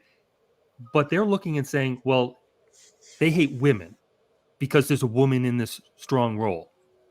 Well, okay, we get that, but and you know, by the way, you can't call anybody a Mary Sue because you know Mary Sue does have an actual definition, and if a character doesn't meet the exact definition, like has never been injured or hurt, is somewhere in there. Well, look at this person; they had an injury, so they're not a Mary Sue. Right. But if you and I look at a strong, independent woman on a show, we're not commenting on the actual definition of Mary Sue. We're looking at them and saying, has this woman, first of all, earned anything? No. Are they so powerful that it's ridiculous? Yes. Have they ever been wrong? No, they're never really ever wrong. What is her hero's journey? Well, there is no hero's journey. At the end of it, she realizes all I had to do was believe in myself because I was always right. So we look at that and we say Mary Sue. Technically, it's not a Mary Sue. So they actually do stand on the technical definition and say, well, all of their argument is wrong because that's not the actual definition of a Mary Sue by the guy who created the term Mary Sue. But we know what we're talking about. We're talking about the 5'3", 5'4", 113-pound woman that walks in, not in sci-fi or fantasy where there's magical powers or tech or anything, right? In the Reacher show, and this 5'0" woman beats up Reacher. And right. We would look at that and say, sure, she's going to beat up a 6'6" guy who's 280 pounds, massive muscle. Who's fought his whole life. He's a fucking, he's special ops, all that stuff, right? Yeah. So I technically they're being kind of correct saying this. That's the problem we have. We cannot meet up with people when we look at surface stuff, they look at surface stuff. We call out gay or queer or whatever stuff. They call out misogyny, racist, whatever. Technically, we're all right. I can say something that's kind of racist. As a matter of fact, if I had a guy who was on steroids and he hurt his knee while he was dosing on roids, he hurt his knee while he was on roids. Where does that word come from? David, you have any idea what it is I'm talking about? Oh, so anyways, they look at a video like that and they make an assumption and say, "Oh my God, look at racist, misogynist, and all of that." Without digging into the details, you don't really know what you're talking about. So I think what we all have to do if we were going to meet in the middle, and by the way, I'm liking these guys actually a little bit more now. Eric, I've thing always is- liked. Yeah. The thing is with the Friday Night Tights lot, even though they're insufferable incels, they've got a lot of enemies that are like left wing, crazy left wingers. So you're going to get the same thing as you get with Comicsgate, just mental people moaning at them because they've got no mental capacity. They're just like little creatures that don't understand things.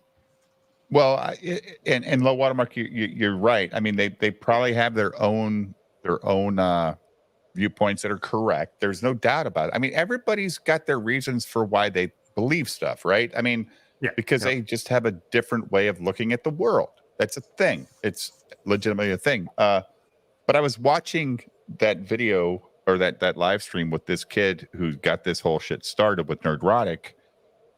And then I come to watch the whole show, and everybody on that panel hates Comicsgate too. They hate EVS. Like, who do you fucking like? Like, they flat out say they can't stand the Fellowship, and they also fucking hate Ethan's guts. Like, he's the worst shit in Comicsgate. I'm like, what the fuck, man? Eric hates Ethan's guts? No, Eric left the stream when that shit came up. But everybody else on that panel, you saw it, low watermark. Oh yeah. As a matter of fact, Dane is the guy from Actual Fandom. I don't know the backstory exactly why he hates EVS so much, but he literally hates EVS. Now, he did a stream last night that I watched. It started at like 1, which, for me is the perfect time to start a stream. And he went for like 2 hours or something like that. And I was watching him. And he went through these guys and said this kind of stuff, and it isn't until you look at the subtlety of it that you do find that they agree in some places, which is really kind of interesting. And then I was not on the stream, but I was in the chat, and he kind of asked and said, I don't understand what happened with you guys. There's the Fellowship people. They don't call them Fellowship. They call them Chuds, but they mean Gary and Geeks and Gamers and all that. And EVS. What's the difference between you? They see us all as the same because we're on the right. They don't understand how it is we became disillusioned with the Fellowship, but we can follow somebody like EVS and Katie did and all the people in this side of the space. And they don't understand the subtlety of how we divide. We're all on the right. Why are we divided? And we know why we're divided, but they don't follow it close enough. So they're looking at stuff on the surface, and they're using their perspective. And I've been looking at this stuff, and I have seen many places where they're right, the same way that I see many places where we're right. And I look at this and say, if we only talk together a little bit more, we would find we agree on 4, 5, or 6 different things. We disagree on some big things, but that's okay. As soon as we know what we agree on, we can say, you know what? You're actually a human being. You have your opinion. You're viewing things from your perspective, and you're right on this.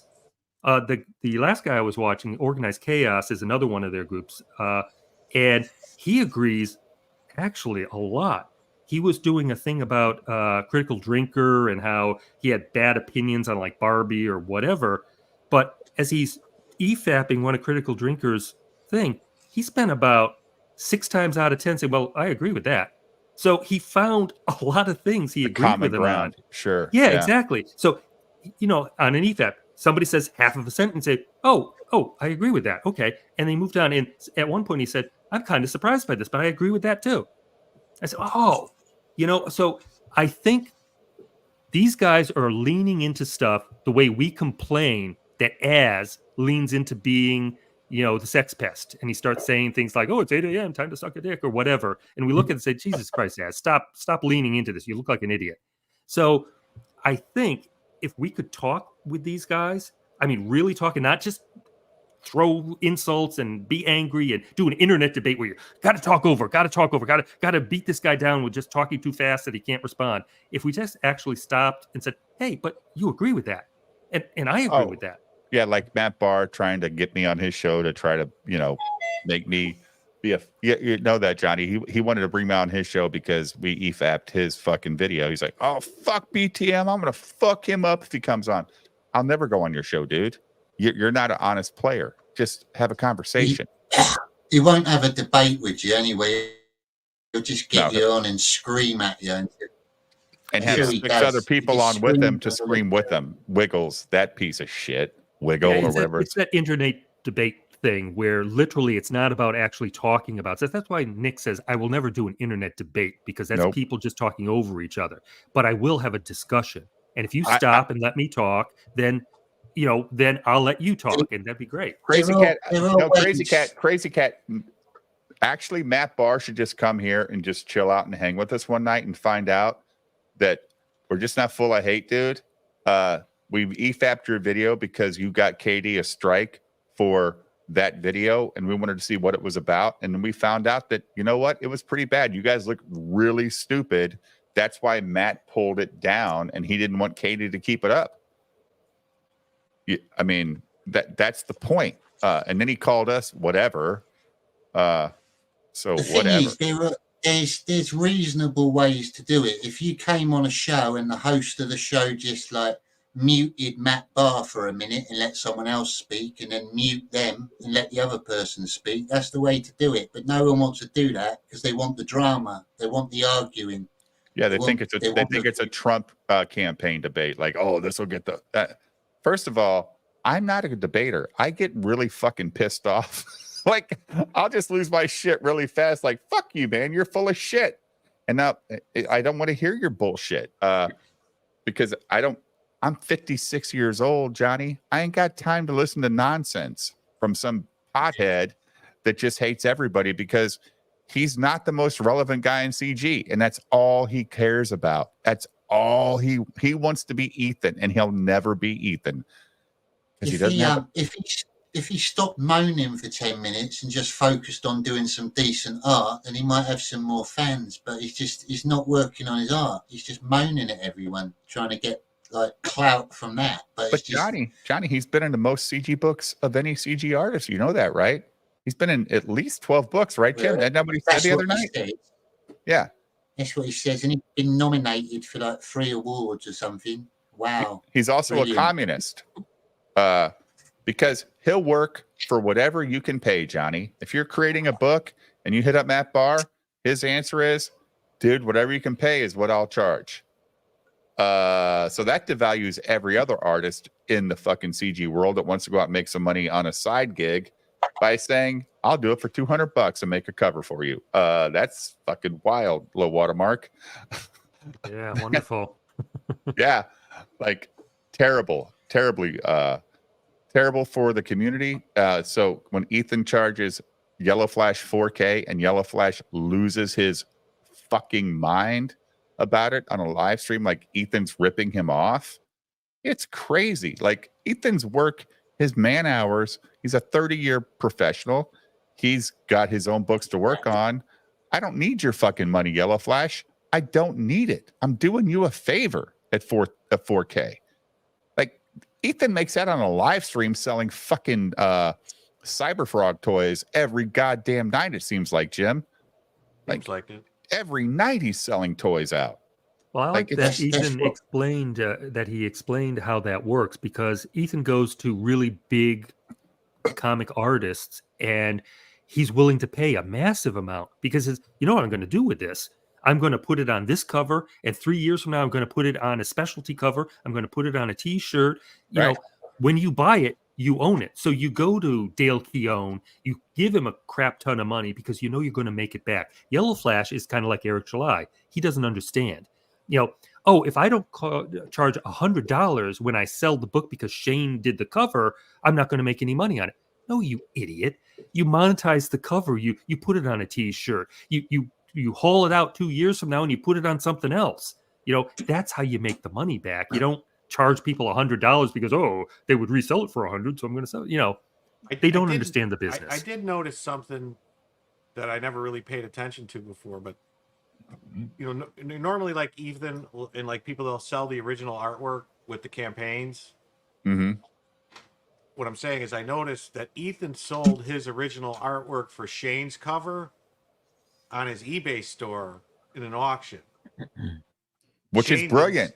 But I thought Shane should have been the one. You know, like if he paid Ethan for it, shouldn't Shane? Unless they must have worked something out where the price was different because Ethan got to keep the original art and sell it. Or he said, "Hey, dude, I'm fucking Ethan. I'll put this shit on eBay. I'll make 20K and I'll give you half. You're Shane. You might make 10K and we're going to split that. Like, it's a thing. Like, Jim, you've paid for eBay art. Like, you've overpaid for signed, drawn on fucking review books because you want it for your collection. But if Shane did that, it's not as valuable. What the fuck happened to Jim's mic? My mic is fine. Kevin, you paid me $5 not to talk about his mic. Yeah, your volume's just a little low, Jim, is all. What? Yeah, it's like you're too far from the mic, I think. Something like that. It went up, your mic went higher, Jim. You did raise it up. And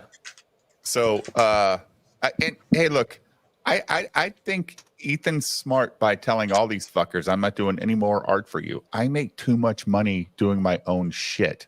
I don't need to waste my time making covers for Eric July anymore. It doesn't help me. It's never helped EVS grow. It didn't. You know what? Someone said EVS didn't take any money from Shane for it. Maybe that's why Shane had a limited 100 books that were going to be signed by EVS that he was selling. Maybe, I mean, we're probably talking about stuff that's none of our business, but no, but it's a topic. Yeah. I wonder if maybe Shane, Ethan and Shane worked it out. So Shane's going to sell those books and give Ethan the money for those 100 books, and Ethan keeps the original art. You know what I mean? Because I think they were 45 or 50 or $70. But Ethan also did a cover for Shane. So I'm saying Shane did. No, I'm saying Ethan did a cover for Shane for a glorious. But Rex Shane 3. also did a cover for Ethan on one of his books. So yeah, I don't think it's that deep. They're good mates, so they probably just ignore a few bits of money here and there. I mean, they're proper friends. You see Ethan ordering Shane hundreds of quid's worth of takeaway every night, so he's not bothered about money, is he? And whenever he brings Shane on to promote Inglorious Rex 2 or 3, the fucking sales, Inglorious Rex 3 was up to 141,000 in a day, Jim. I mean, it's great. EVS and Shane did a fair trade of original art, says Crazy Cat. They swapped covers. So I guess maybe each guy got to keep the original art so they could use it for their own purposes, which is cool because why not? I mean, you can trust Shane or John Malin if you're Ethan, I think. I think you can trust them, Julio, to just, do what they need to and not. What Johnny said is right. They're buds. So they're not keeping score, Yep. Right. You do something for me, I'll do something for you. Trust. Right. They did a cover swap. They took no money from each other. They just, and that, what was that try cover thing with Malin, Shane, and Ethan, Jim? What was that? Yeah. For what book? It was a trip to cover. That was just for, it was to raise money to go to C2E2, I believe. Yeah. But what they book still was it? they still put the covers out though. So yeah, they still sold them online, right? Yeah. So let's hear a gay man talk about straight men being misogynist. He's going to teach me how to treat women. Great.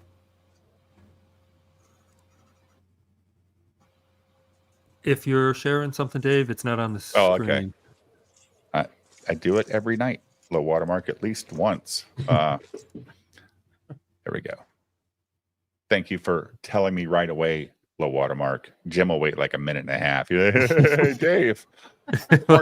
Jim is watching 3 other videos at the same time. So thank God nobody else is streaming right now. They do feel that way, but I can't prove that he feels that way. I'd have to ask him, and he would have to say it or something along those lines. However, the ingrained prejudice is something you can prove based on a pattern of behavior. That is something that we can look at. That means prejudging women and assuming that anything they are associated with will fail because they are women. That would be a prejudging of women. And ingrained means that anytime something comes around with a woman and they immediately criticize it, that shows that pattern of behavior. So when we all think that the Ripaverse books are going to fail, are we prejudiced? yeah, you know, yeah, go ahead, Jim. he's conflating like different things though, because nobody says anything that has a woman in it is going to fail. It's when they have a woman pretending to be a man is when we say it's going to fail. Right.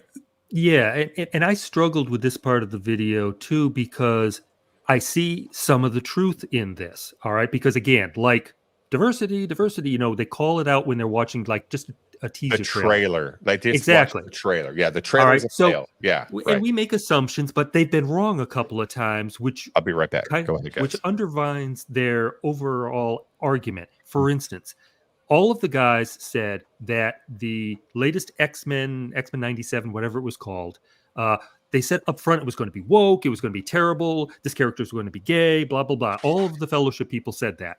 And then it came out, and it wasn't. It was just like the cartoon from decades ago. And arguably, it's one of the best. Even Yellow Flash came out and made kind of an apology video saying, you know, I did say this was going to be woke and all this other stuff, but I watched it. It was actually pretty good. He didn't go any further than that, but he actually had to come out and admit, yeah, we all kind of jumped on it, said it was going to be terrible. We thought it was going to be normal Hollywood, but it wasn't. It was every bit as good as it was decades ago. And so they do have a tendency to jump to a conclusion when a trailer comes up, but we all do that. For instance, I don't know if you guys covered it yet, but the Disney teaser trailer is out for Snow White. Jim, did you guys cover that at all?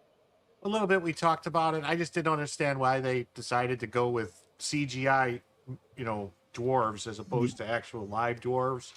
Yeah, because and people are commenting on Peter Dinklage did this, so now we got these terrible CGI dwarves and all of that.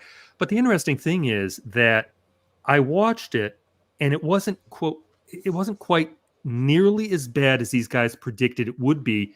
Remember, when they were commenting on it, it was two photos, the photo of the 7 Seattle baristas, they called it, the people walking through the field.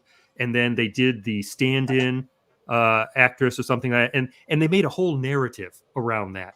So I can see where people like Eric are saying, well, look at what they do. There's no information. And they're just jumping on it saying woke and this and misogyny and blah, blah, blah, blah, blah. So I get it. In a way, they're right on that.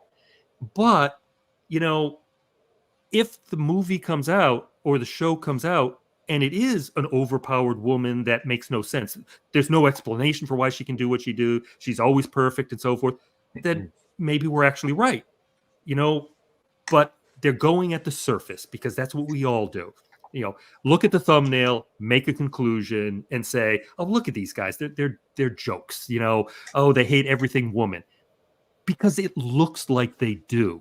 They don't, because you have to go into nuance and you got to watch them for a while. You got to see what they actually do.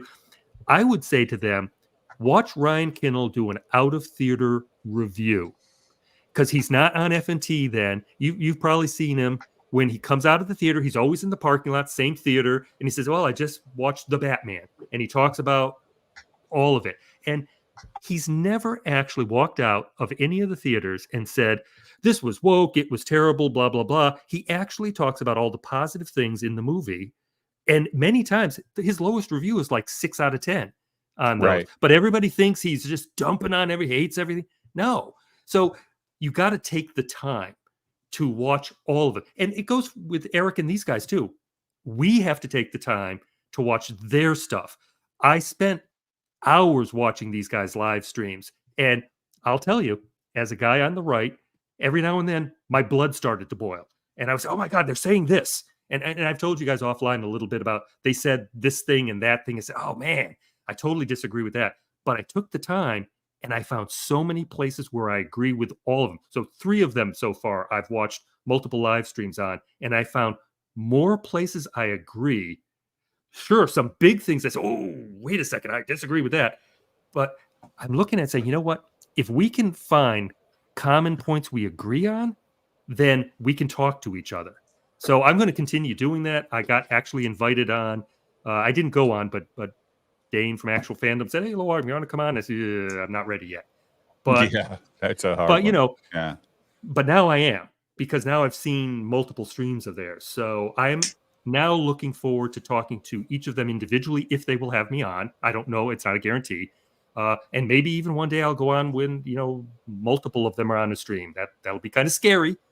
because there's a lot of them and there's only me, but I'd like to try it, and actually try to open a dialogue and kind of get a, left meets right thing going. Well, I if think it'll be can. better than being on a Matt Barr podcast, because I think those guys will actually give you a chance to get your point across. Yes, exactly, because they're not the shout over kind of types. Like, for instance, I wouldn't want to go on FNT.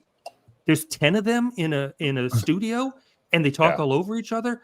I don't care if we agree 100%. I don't want to be talked over by people. I would just sit quietly and wouldn't say a word. I would end up being comics division because I wouldn't want to be talked over all the time. You're talking about, but like, Jim, if I watch a trailer sitting in my house, Johnny Scab, same with you. You watch a trailer and you go, "That's not for me." Yeah. Are you prejudiced? You're just looking at a no, trailer. it's- Saying, I don't think prejudice. This is not my thing, right? I don't want to see that fucking Wicked movie. Not because I don't think it's going to be good, but it's not what I want to see. I want to go see Jason Statham kick somebody's ass, right? That's what I want to see. It's freedom of choice, isn't it? Like even like your best mates, you disagree with them sometimes on something. You can't agree with everything with everyone all the time. Everyone likes different things. Right. Yeah. I mean, I don't think that makes you prejudiced, Jim. I mean, yeah, I guess the definition is prejudging, but prejudging a video of a trailer for a movie, Julio, is different than judging somebody's skin color or whatever, right? If you're 40 or 50 years old and you don't prejudge situations, whether they be entertainment, people, a group of people you've run into somewhere, then you're not being honest with yourself. Right. There's so many options out there for entertainment. If you don't catch me in a minute and make me want to watch your show, I'm out. I'll read a book, or I'll go play my guitar or whatever the fuck. That's why they make remote controls to flip to the next fucking channel, dude. It's like musicians saying, "Don't bore us. Get to the chorus. Get to the point. Don't fuck around with like the border." I saw the Borderlands trailer with my son. Oh my fucking god! It was the second it came on. My son and I are looking at each other like, "This is shit."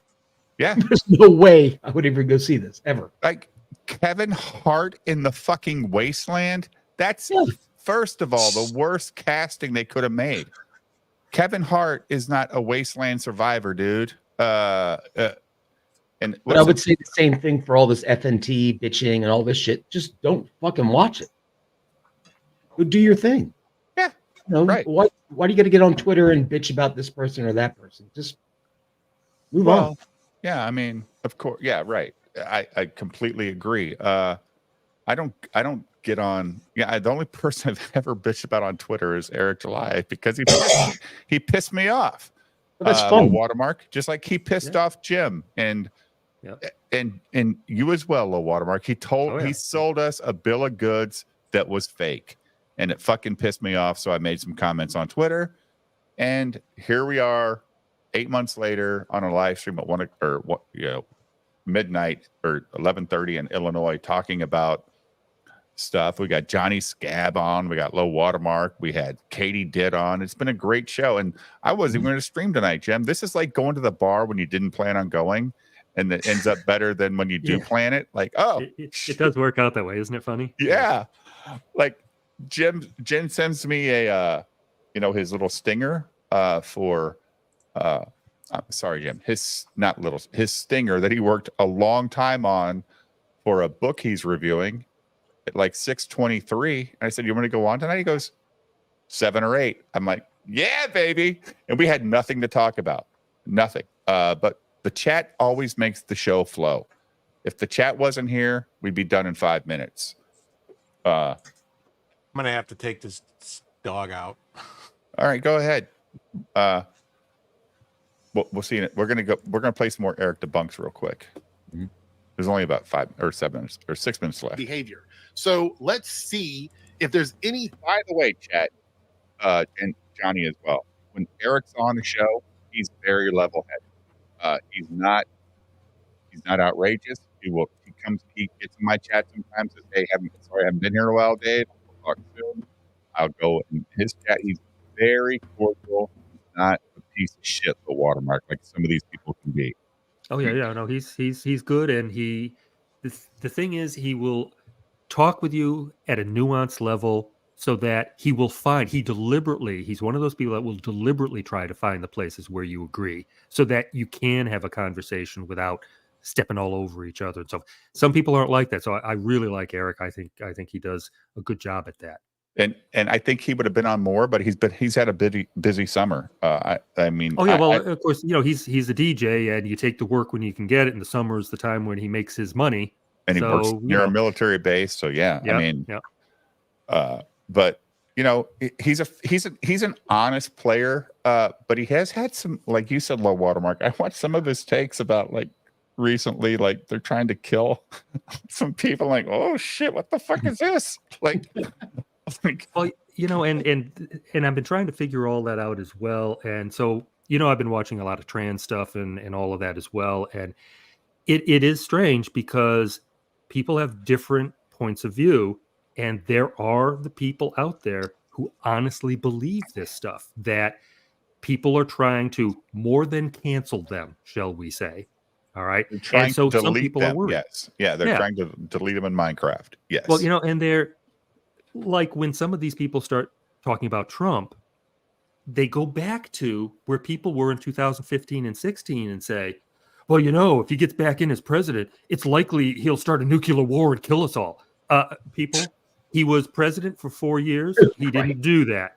So he never started a war. Yeah. Exactly. So people have their own perspective. If you were part of a group that for some reason was being oppressed, at least somewhat, maybe you would look at things and say, well, I'm scared.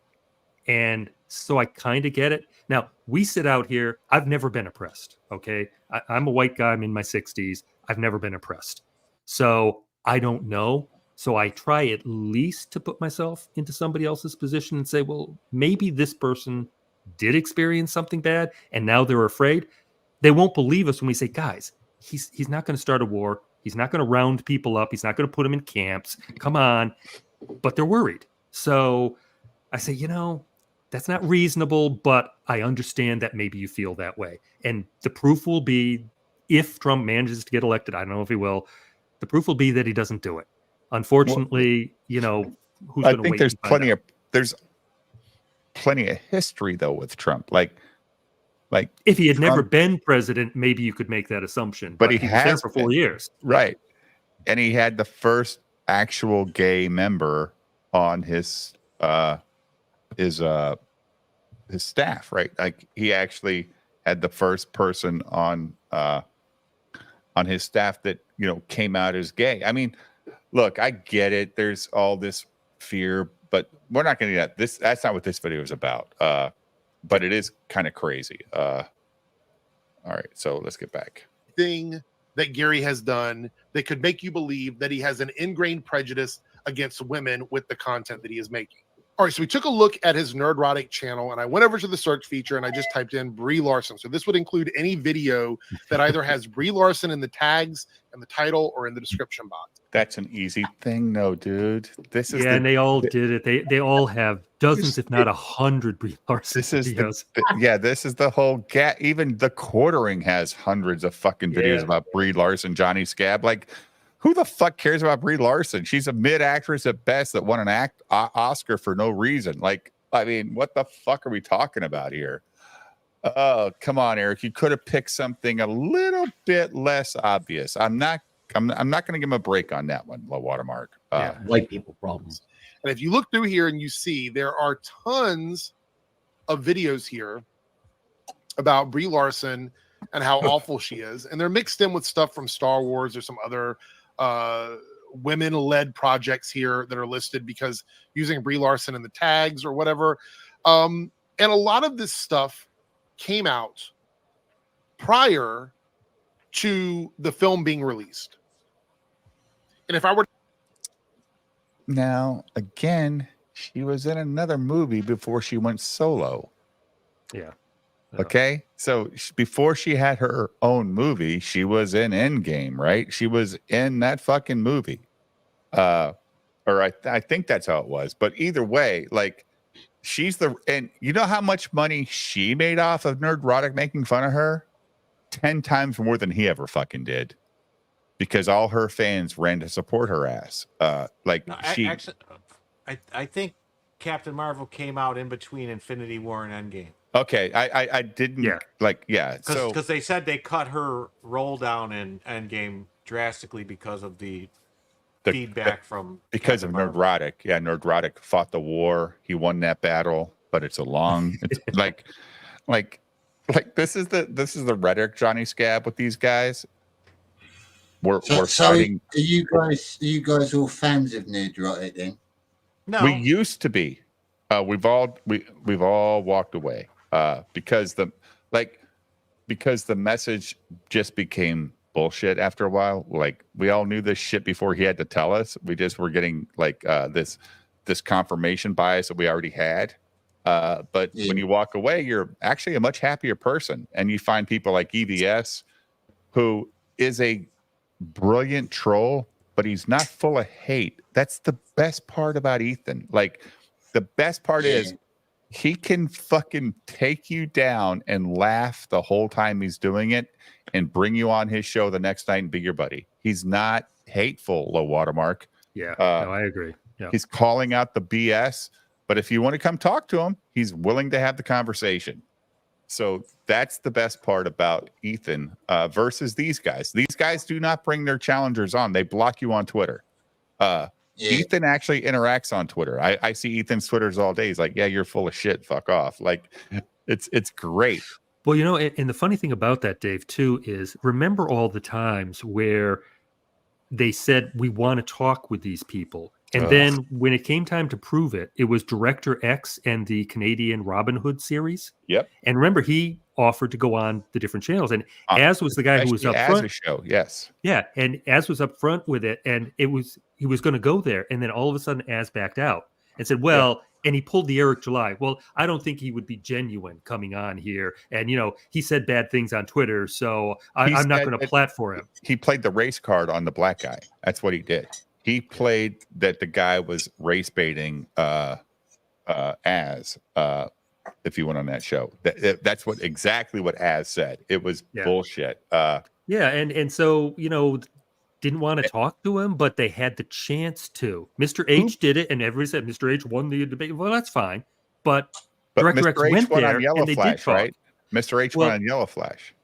Well, Director X went on and did Director X, yeah, he did a Mr. H thing separately, and then he also went on Yellow Flash, and then EVS was still part of that, and he came in and kind of big timed them. Director X is on there, and he comes in, he's in the bottom corner. There's 10 people on. Said, "I'm Ethan Van Sciver," you know, and just people are just looking at him, saying, "Okay, he's big timing all of us, throwing his name out there, his experience, and all of that," and he came in and supported Director X. You know, I said, I'm glad you're here. You're reaching out. You're crossing the aisle and all of that. And that was hilarious. That was like the last time I think EVS was on Yellow Flash. But hey, Johnny, what's you're a CG guy, right?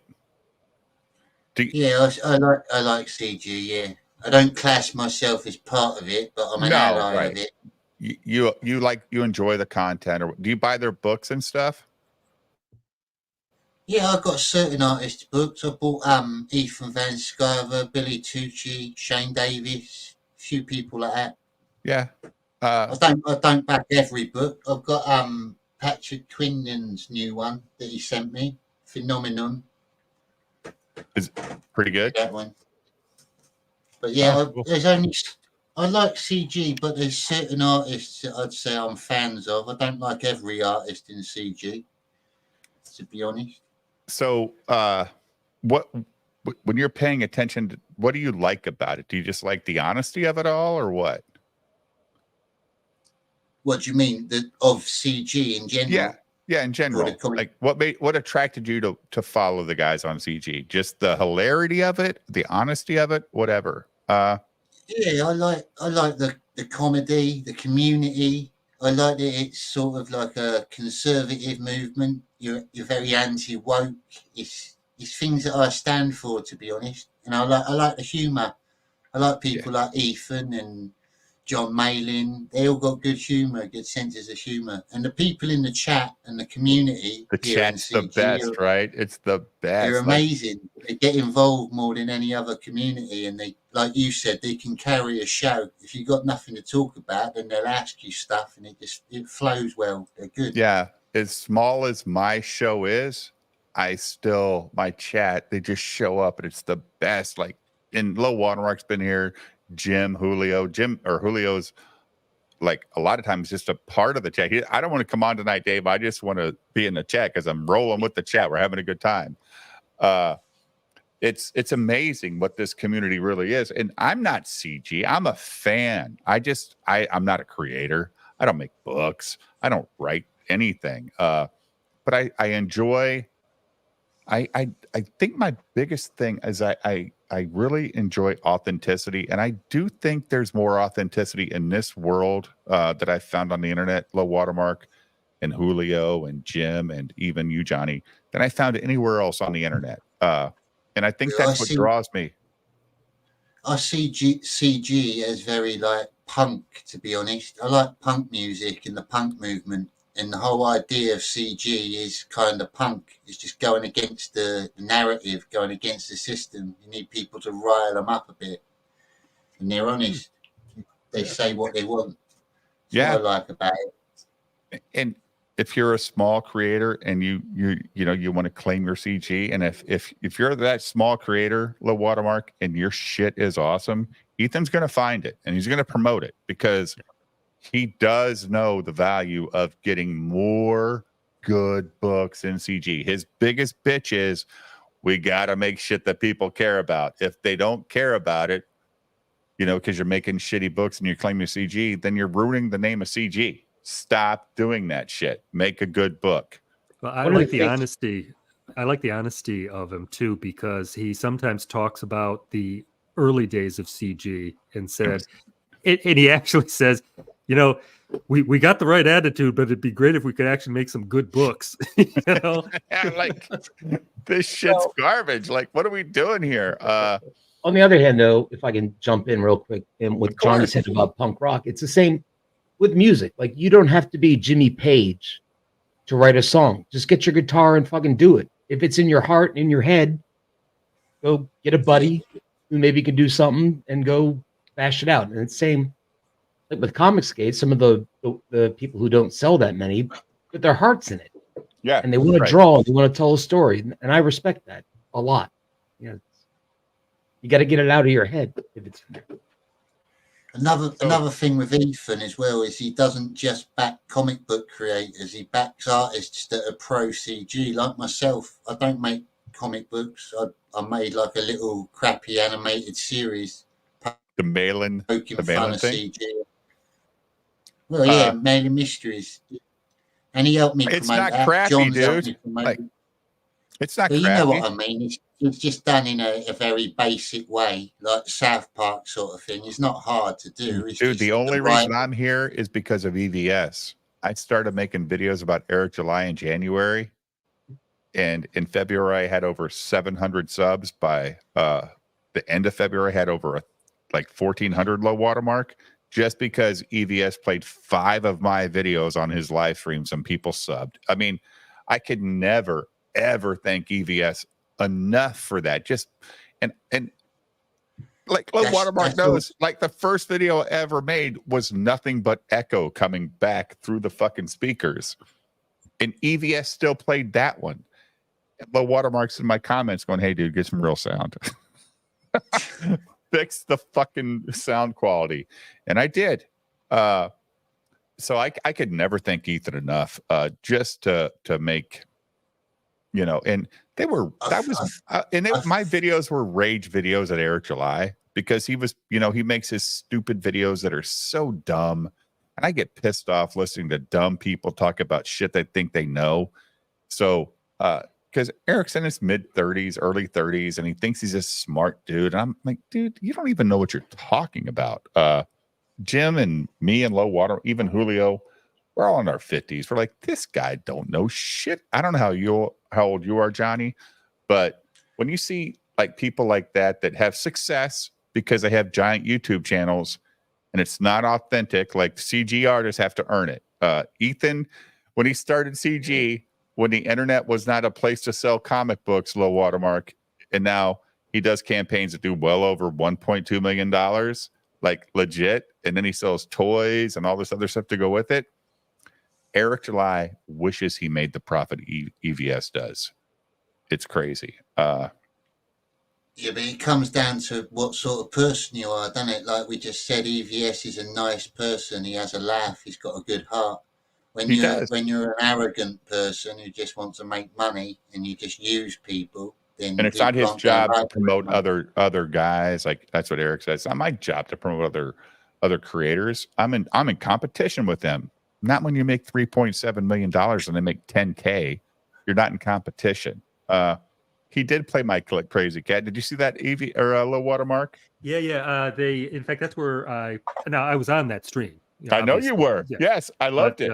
Yeah, and that you know how old that stream was? Jim Satala wasn't on here. That's how deep they had to go into my history to call me a fucking racist. Yeah, that was amazing though, because in Ethan's style, and of course Shane is there too, and they're EFAPing it, and they're wondering when because it said, Dave says the N-word or whatever was the title of the thing, right? And when they got to it, they did, like the Joe Rogan thing when it came out at the end, on the last line there. That was really kind of funny. My funniest part is when Ethan goes, "Holy shit, BTM made Negroid the noun an adjective." Because I said Negroid, and he's like, he made it an adjective. Like he's like, but he's not a racist. He just said Negroid, and even Ethan's like, I haven't heard that word in my life. And everybody in this chat was like, dude, it's an anthropological word. And Ethan's like, really? So they pulled it up, and Shane it was great. Like it was fantastic. I even thanked Ethan the next day, and he responded. He's like, no problem, bro. Like it's so funny. And I've never ever talked to Ethan in DMs before, but I had to thank him for playing that. Me the racist. Well, I made it an adjective according to Ethan, and that's the beauty of Ethan, though. Julio, he doesn't have to play anything I fucking say, but he does because he finds it funny, and he knows his chat's gonna like it, and they're here and they talk about it. So it's wonderful. That's a big part of liking it. I will give him credit, Dave. I found out about your channel through him. Yeah. I don't watch his channel. I watch yours. So that was nice of him to. I'm just saying he supported. I know. I think a lot of people are that way now, though. I think there are quite a few people out there that stop watching because, again, how much shit can you give Eric July? Like, we're done. Like, we get it. Like, we know he's a bad actor. We talk. Hey, Johnny, do you like conspiracy theory stuff? Yeah, I love it. We talk about it all the time on my show. We do it every Thursday. We have Thursday Night Theories on this channel every week. And we talk about the Anunnaki. We talk about the hollow moon. We talk about everything. So if you ever want to join for that, I'll give you a heads up. This week was what, Jim? Expanding Earth. And we had Dan Blackroyd on, or Liquid Snake, right, Jim? Yeah. What are you reading, Jim? You're smiling really hard.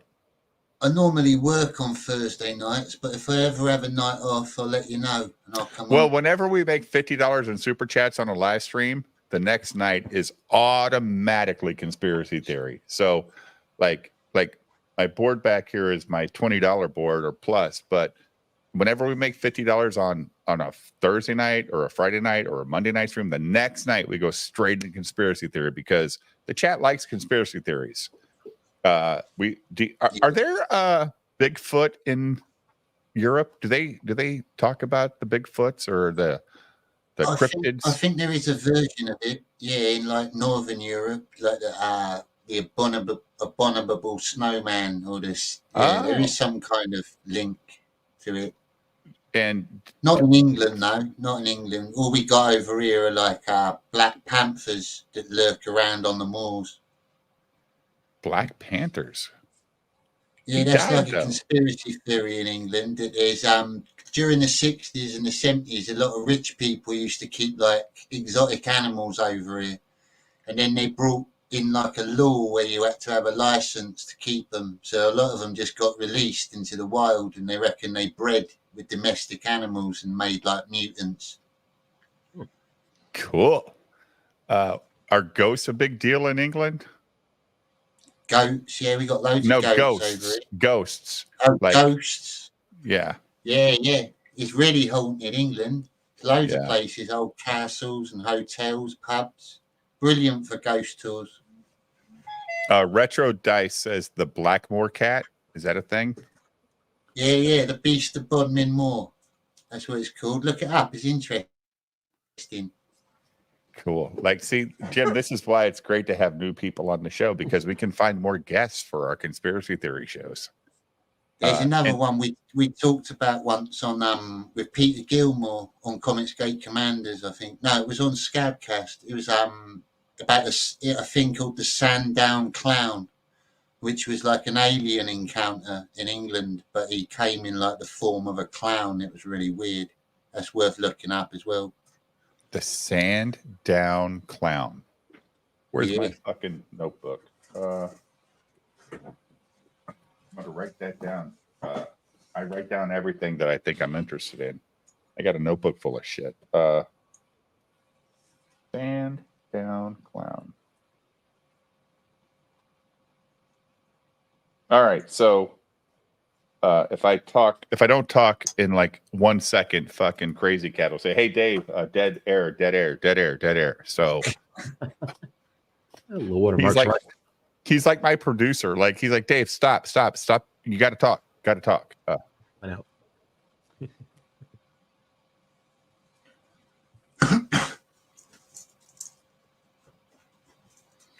Oh my God, I did it again. About putting buzzwords in to get people to click on your content. There's no rule against that. However, what this show has been, and a lot of this stuff came out prior to the film being released. And if I were to type in pretty much any other woman's name into the search bar, Blackmore, like Margot Robbie or something like that, you'd find another list of videos like this, some of them sharing the same thumbnails and titles, because it's about putting buzzwords in to get people to click on your content. There's no rule against that. However, what this shows is that on his Nerdrotic channel, he has a pattern of behavior that shows that he is prejudging women in a way that makes it seem as if the project they're attached to will underperform because they are women. I tried it again with Kathleen Kennedy. It's the same thing. It's just a bunch of videos about Kathleen Kennedy being bad for anything and everything related to Star Wars. But it's also just a running joke. Like, it's just a joke at this point, Low Watermark. At some point, they've talked about it so much, even they know it's a joke. Like, they know. Like, it's going to get the clicks. But do you think Gary, like, after the 100th video about this shit, really gives a fuck? He's just doing it because he can. Like, this is how he pays for his house in San Antonio, or he pays for whatever he does in life. So, well, you know, the interesting thing is that Eric DeBunks has actually adopted the Ryan Kinnell Yellow Flash style of thumbnail. Exactly. And he admits it. You know, he admits it because it works. And so I like to look at it and say, well, yeah, but that's why they do it. So I know these guys want to judge them and say, well, look at what they're doing, the Brie Larson thing or whatever. Yeah, but this is how they make their living, so they do it. So I don't begrudge them making the same video over and over while a topic is hot, because like Ryan, he's my favorite on this because he's a smart guy and he knows what the algorithm works for him. And so he'll make 6 videos on the same topic in a week because it pays the bills. This is all he's got, you know. Well, so I don't begrudge him that. Let's talk CG. Trashcast is a hit because he talks about a lot of stuff over and over again, and he gets a lot of people like Ripoff First. He gets people like Johnny. He gets people like Katie. They make all this content, and he can just sit there and fucking get those 2,000, 2,500 people like you want. And look, it's not a bad fucking thing. That's the problem. It's a good thing. If you can get the audience to tune in, then fucking make it work. Like I was saying earlier, you know what you're getting when you tune into EVS. You know what you're getting when you tune into FNT. You know what you're getting when you go to see the Stones at a concert. Right. Yeah. So don't hate the fucking game. Don't hate the player. Hate the game.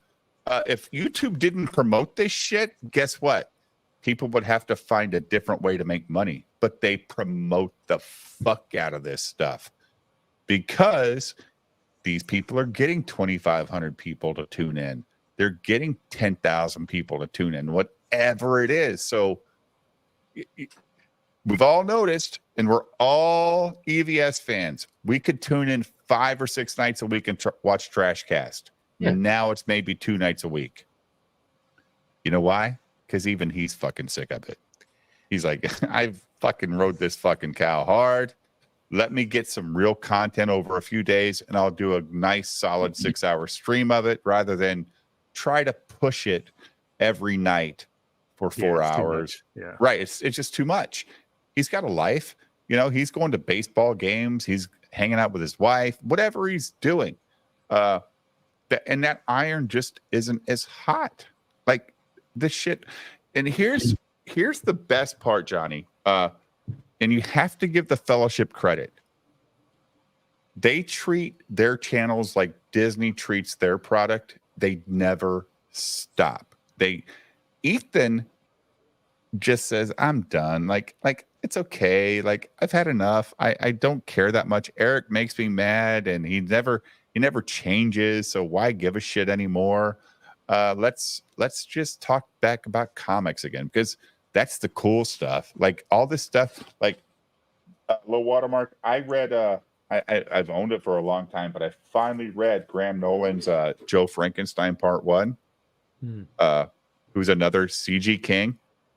It's such a fun book. The monster is the protector of the Frankenstein name. It's so fucking cool. I can't wait to do a review on it. And that's the fun stuff about CG. There's so many guys out there doing great stuff. But know what that doesn't do, Johnny? You get super chats. Yeah. If you ain't mad, you ain't making money, dude. Well, you know, and we've talked about that too, where the happy stuff, the good news stuff doesn't get clicks and views. You know, Right. And I think we mentioned that in a surprising move, the Quartering and Melanie Mac, they do a show together. They actually came out and said that. They both said they tried making positive content at one point. Jeremy even said, you know, he said what it was, what he tried, and he got like, 1,500 views instead of 100 and something thousand views. He said, you know what? Positive content, happy stuff, good news doesn't sell. You got to make rage bait. Otherwise, you're nobody. So it's sad. I would like that. Wouldn't it be nice if good news sold? But nobody cares. They want the trash, Yep. Right. Well, again, they want the trash because it gets a bunch of people hyped up. A Summer Swan Winter Raven. Ethan's on, okay, but they can find out after we check out.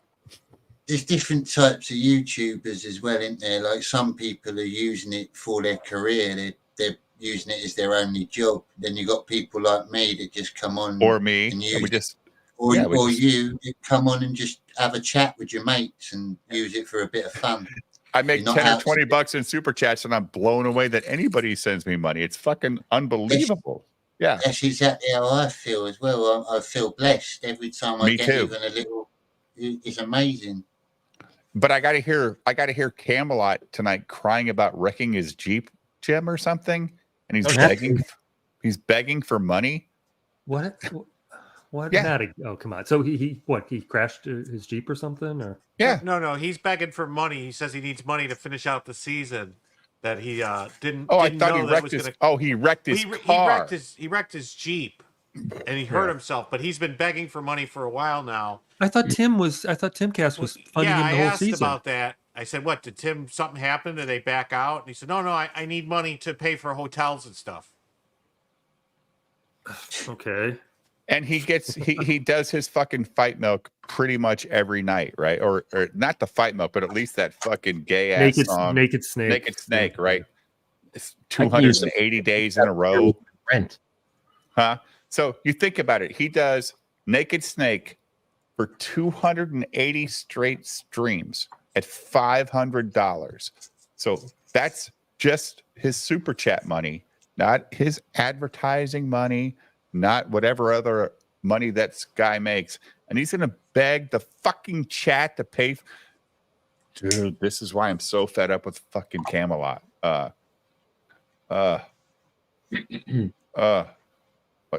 What fans are we talking about, Retro Dice? Who are we talking about? What creeps me out is their fans. They suck their dicks really hard. Am I alone in thinking this? Are we talking about the Fellowship? Yeah, the FNC lot, I think. Yeah, they're ripitards.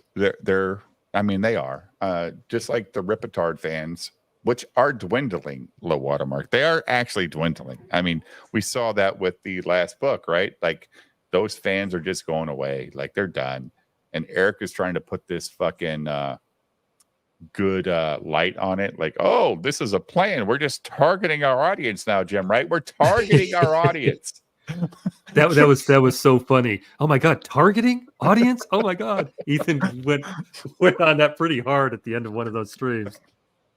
Out of his audience, he's targeting you.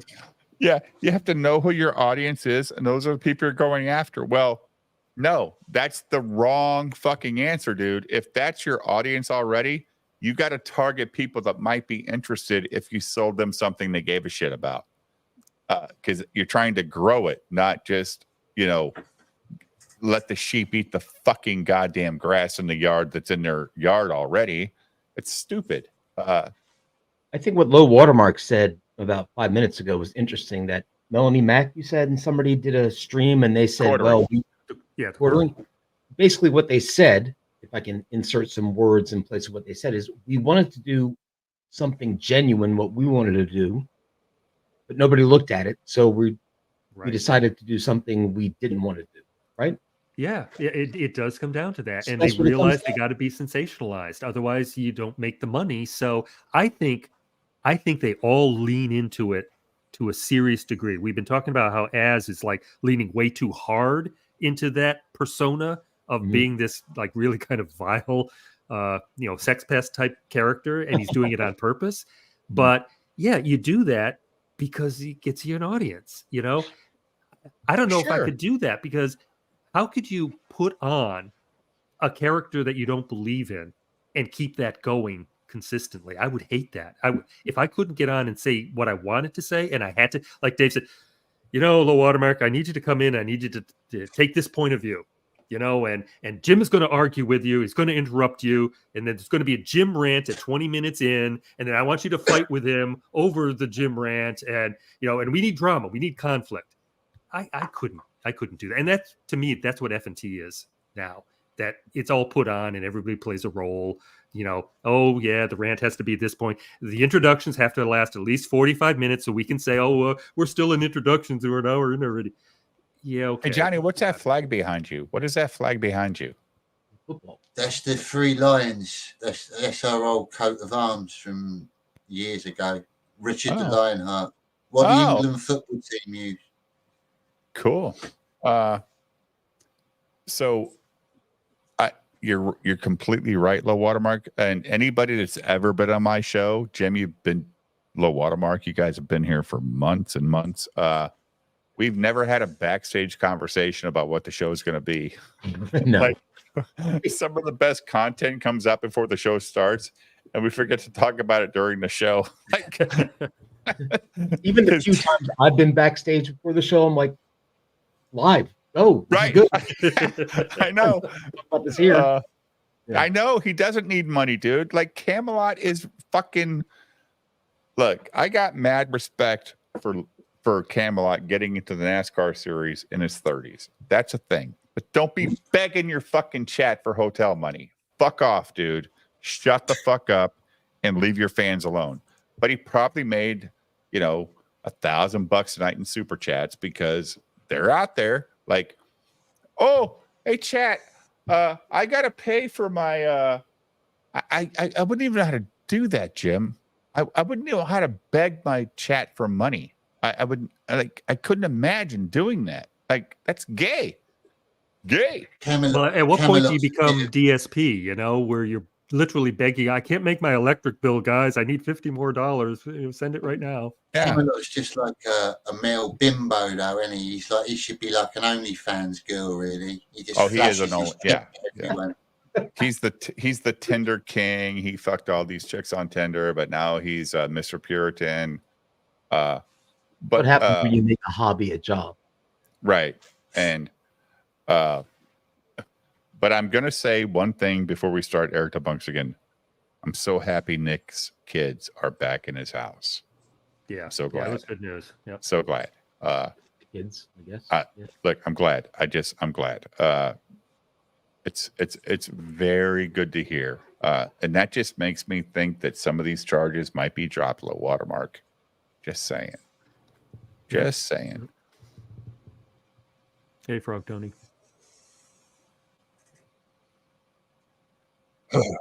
Are you playing it again, Dave? Yes. Matter. Again, we're not talking about whether God they're damn right it. or wrong in regard to Kathleen Kennedy on content. Now, before you come at me and go, oh, well, they were bad after they came out, that doesn't matter. Again, we're not talking about whether they're right or wrong in regards to that. We're also not talking about him as a person. We're talking about the behavior. Prejudging something and assuming it's going to be bad simply because a woman is writing it, directing it, starring in it is misogynistic. That is the definition of misogyny. It's included in reasons why someone or something could be misogynistic. So, by that standard, this would be considered misogyny. Now, you can be mad about it all you want and try and change it or frame it, but this is the behavior. This is proof. But it goes even further than that. Jim, Music wants to know, what are you vaping? Just vape stuff. What flavor? Oh, just icicle. So It's that's kind of like peppermint, like peppermint. spearmint, Yeah. peppermint. Okay. All right. So Nerdrotic has another channel. A lot of these guys have multiple channels. I have multiple channels. It's not a new thing. However, if you go over here to Nerdrotic Daily and you I got one channel. Just saying. type in Brie Larson or Kathleen Kennedy, you get another set of videos. Look, this one isn't even connected to Brie Larson, but when I type in Brie Larson, it pops up because of the algorithm. But you go through here and you see a bunch of these videos here where he's doing the same thing, the same misogynistic behavior that he gets called out for. Now, again, I want to reiterate this because I think this is important. This does not mean or factually proves that Nerdrotic Gary is a misogynist. However, this is misogynistic behavior. It is the black and white definition of misogyny. However, I know that's still not going to be enough for a lot of you. A lot of you Nerdrotic minions who are completely brain rotted and your mind has melded into anything and everything that he's going to say, you're still not going to believe me. But let me point out something. And this is probably, for me, the biggest sign that it is about women, and maybe it is about contempt and dislike of women, is the catchphrase that Nerdrotic loves to claim that was 100% his own. Maybe it was. I don't know. He's the one that uses it more than anybody else. And that is she, you. Now, please explain to me in the simplest terms possible what MCU means as a term. Dude, that's his fucking catchphrase. And if I made that catchphrase and it caught on, I would use it forever as well until it fucking died. Like that's like, you got a catchphrase, Jim? You're going to use a catchphrase till it ends. Like, I'm sorry. Like if I went from 500,000 subs to 1 million in a year because of the MCU catchphrase, holy fuck. There's nothing that pisses me off more than somebody smart acting dumb. Right. Like that Eric, video didn't enrage me, but I mean, I'm like, come on. Come on, Eric. You're trying to, and Eric even knows, like, this is Gary's livelihood. This is how Gary survives is a human being on this planet. I He bet you he doesn't have plays a day job. shuffle every fucking set list at the weddings on the military base. Just Right. like Gary does MCU on. Fuck that. Yeah. I mean, Johnny, if you had a catchphrase and it grew your channel from, 2,000 subs to 10,000 in 2 weeks, would you keep using the catchphrase? Yeah, you would. If it made sense for your content, and their content's never changed. That's the one thing with Gary. His content has been pretty consistent. Shit. It's like after you analyze it, Julio, when he's on a live stream, his live stream content is shit. His video content is better. And me, Low Watermark, and Jim have talked about this before. His videos are well produced. They bring you in, you watch it for 8 to 15 minutes, and you're like, well, that was pretty fucking good point. But there's a difference between getting a YouTube channel and trying to pay your rent with it, as opposed to what we're doing here, which is just bullshitting with some people Hanging out. online for a few hours and then going home and going to work on Monday. That's the difference. So they've got to do the algorithm shit. Oh, well, I don't want to go to work on Monday. You haven't in like 10 years, have you, Jim? No. Yeah, Jim's retired. Jim's 50 years old, Johnny, and retired, and been retired for 10 years. Good man. Good man. I'm looking forward to it, see? Well, I'll be retired by the time I'm 75. That's about the time I'm going to pay off my house. When I pay off my house, then I'll finally retire. That would just give me more reason to get up every day to go to work and do what I do. But we'll keep streaming, talking about Eric Debunks. I'm not going to hate on Eric here, but it's not that really a good point. If you got a tagline, sell the fucking tagline. Sell that. I'm not hating on Eric. No, I get it. Don't like what he's saying here. That's all. Yeah. No, and I agree too. I mean, go ahead, Johnny. Sorry, I said he seems like a little bit of a male feminist.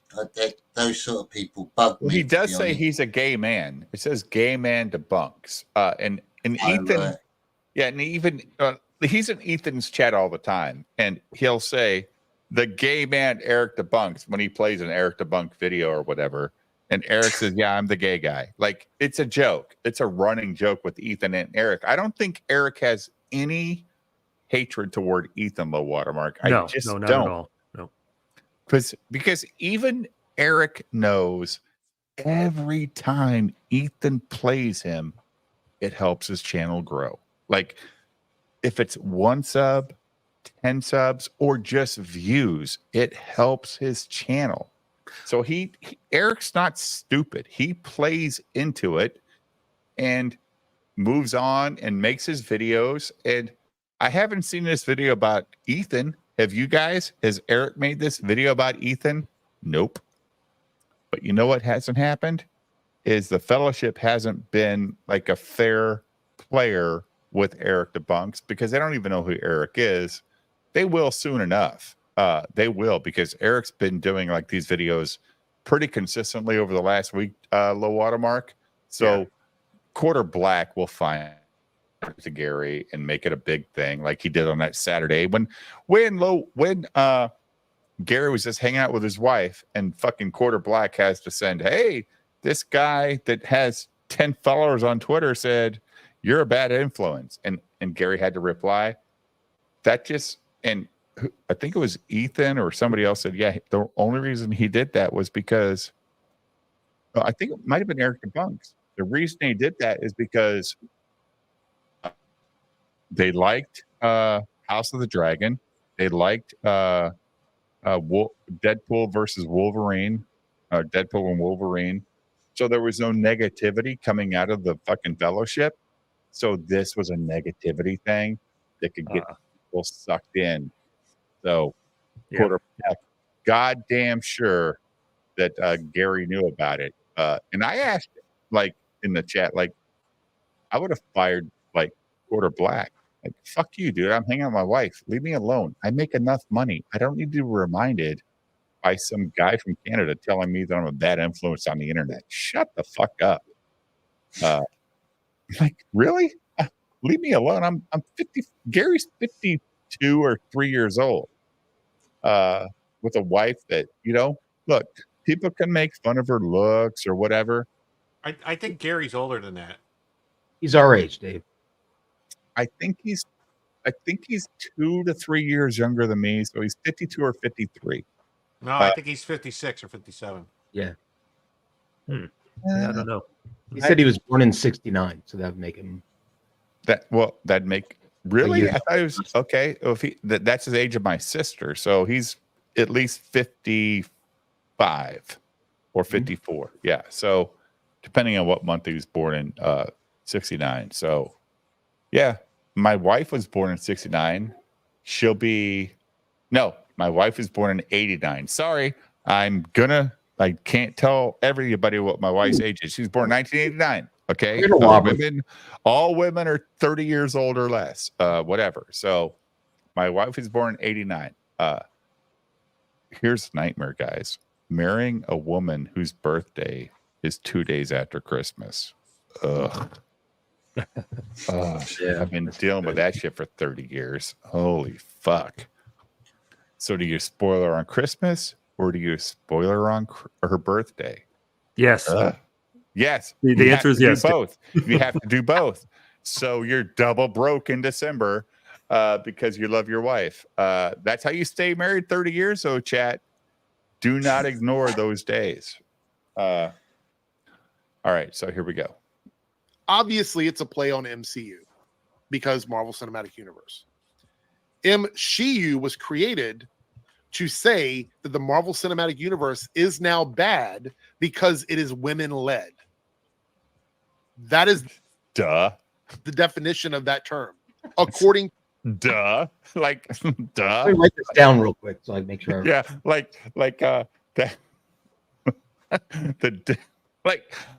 duh to the community, according to the fandom. Love Anytime you, you Eric. see something before it comes out, Echo, the Marvels, any of these other properties before they come out, you will see the term MCU attached to it. So what does that mean? Any guesses? Anybody? Bueller? What does that mean? Bueller?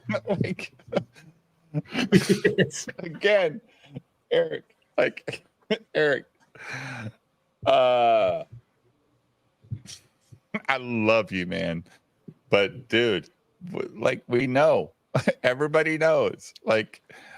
It's Jim. Come on. You gotta laugh with this. This is this is funny for all the right reasons. We know the reason. Because that video got 500,000 views. That's why. There's no other reason. There's no other fucking reason. Misogynistic, whatever you want to say. It's clickbait. It's all fucking clickbait. Does that mean the movie's going to be good because it's women-led? Does that mean you can't wait to see it because it's part of the women Marvel Cinematic Universe? Is that what that means? No.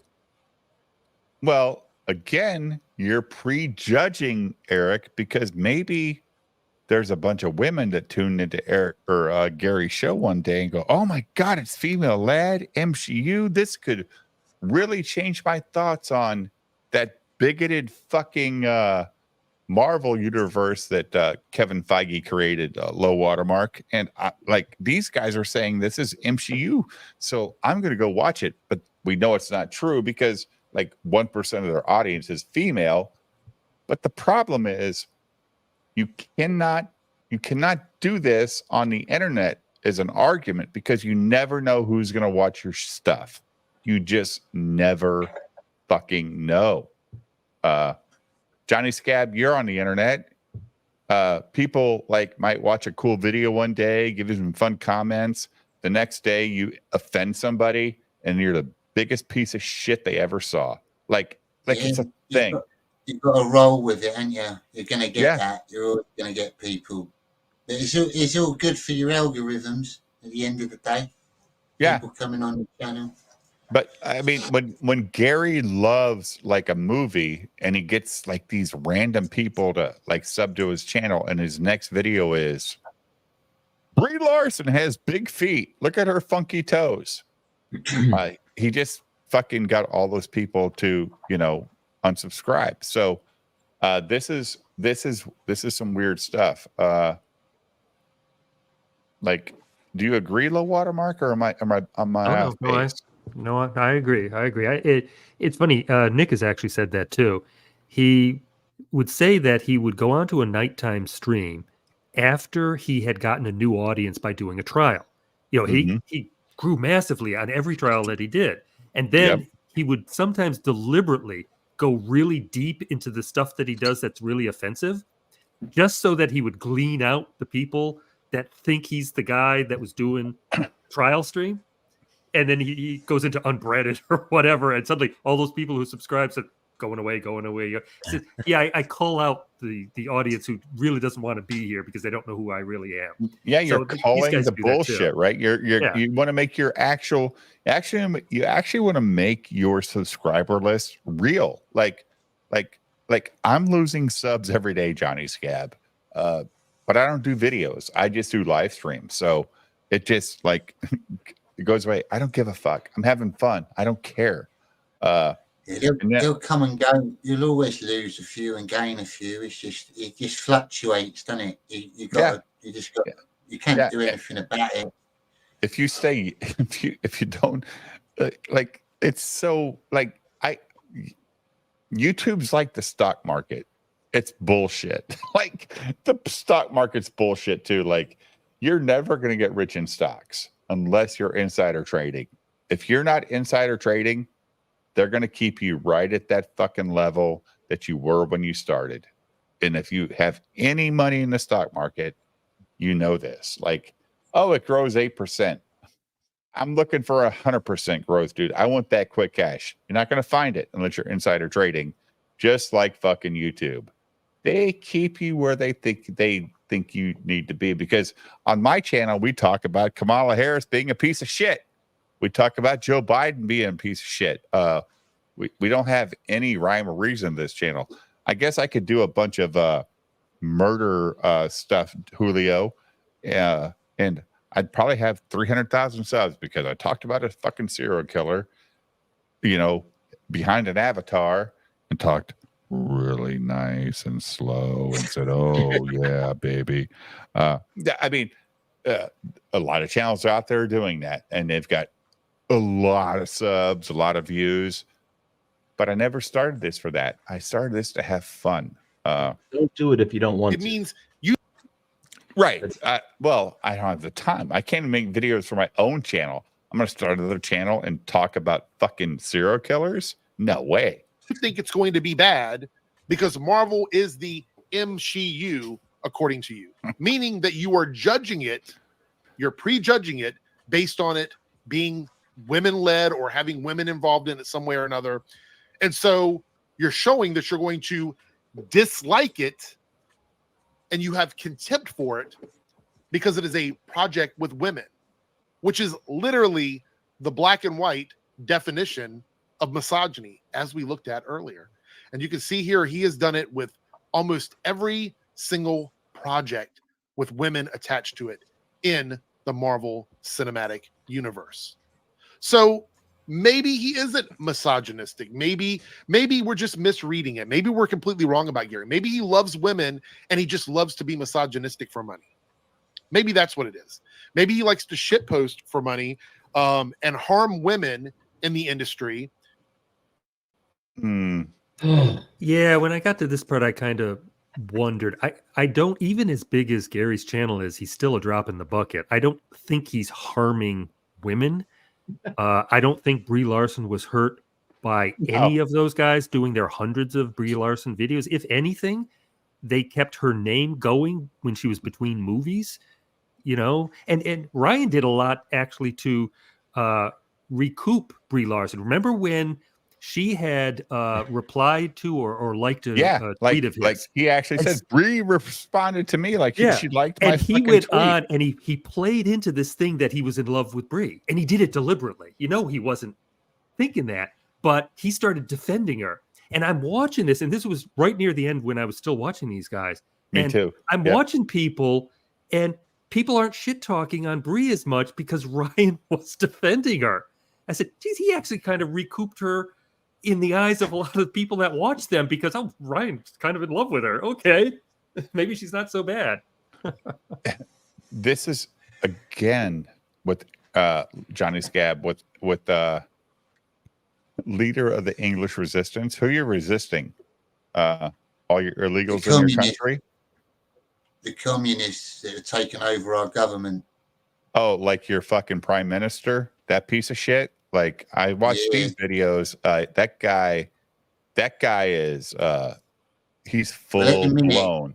Yeah. At the minute we've got the anti-farm people like that fighting under him. So we're trying to clear them off the streets. I saw the police guy out in England, Mark Rowley, I think he was saying he was bringing the full force of the law for anybody online who was posting. Dude, they're the prime minister of England is creating a Gestapo to go against people that are rioting, or not rioting, just peaceful protesting. He's creating a Gestapo police agency to get these white citizens of the UK locked the fuck up, but let all the illegals freely do whatever they want in their fucking peaceful protests. I watched a bunch of if you disagree with like illegal immigration, then you're a Nazi, you're far right. Yeah. That's what we're all classed as at the minute. Yeah. I share a video. Like Ben Togel, who's a big part of my channel. He's from Austria. He sent me a bunch of videos from over there. Like, you guys are a smaller country than the US, so it's like supremely more scary for you guys than it is for us, because it's coming from everywhere for you guys. It's like, what the? That's the thing. England, especially, like not counting the rest of Britain, just England is like the size of one of your medium states over there. So it's like we're all compact. We're all living close to each other. There's no massive bits of open land to get away to. Every street. Why are they blaming? Why are they blaming Tommy Robinson for what's going on over there? He's not even in the country, is he? It's because he's a public figure that had the balls to speak up against the government. That's all it is. He came out and he was telling the truth. He told the people about the Muslim grooming gangs, all the stuff that was going on, where there's two-tier policing, where our police defend migrants over British citizens, and they didn't like it. So they labelled him a Nazi and tried having him blacklisted. He was banned off Twitter for a long time before Elon bought it. He's been banned on most social medias. I don't think he's on YouTube anymore. I saw him on he had an interview today with this Canadian guy, Viva Fry, who fled Canada during the COVID stuff and came. He lives in Miami now, and it was like a 2-hour interview. I was like, what? I'm like, wait, how is it his fault? Somebody got stabbed and people were pissed off, and so it's Tommy's fault? He's an intelligent man, but they want the world to think he's just like a brain dead thug, like a hooligan that just wants to fight. It's not the case at all. He's a very intelligent man and he loves his country, and he's not racist.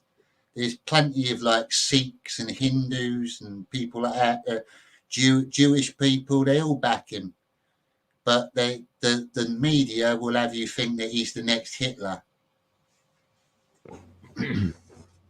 Oh, like American media says a Trump's Hitler, right?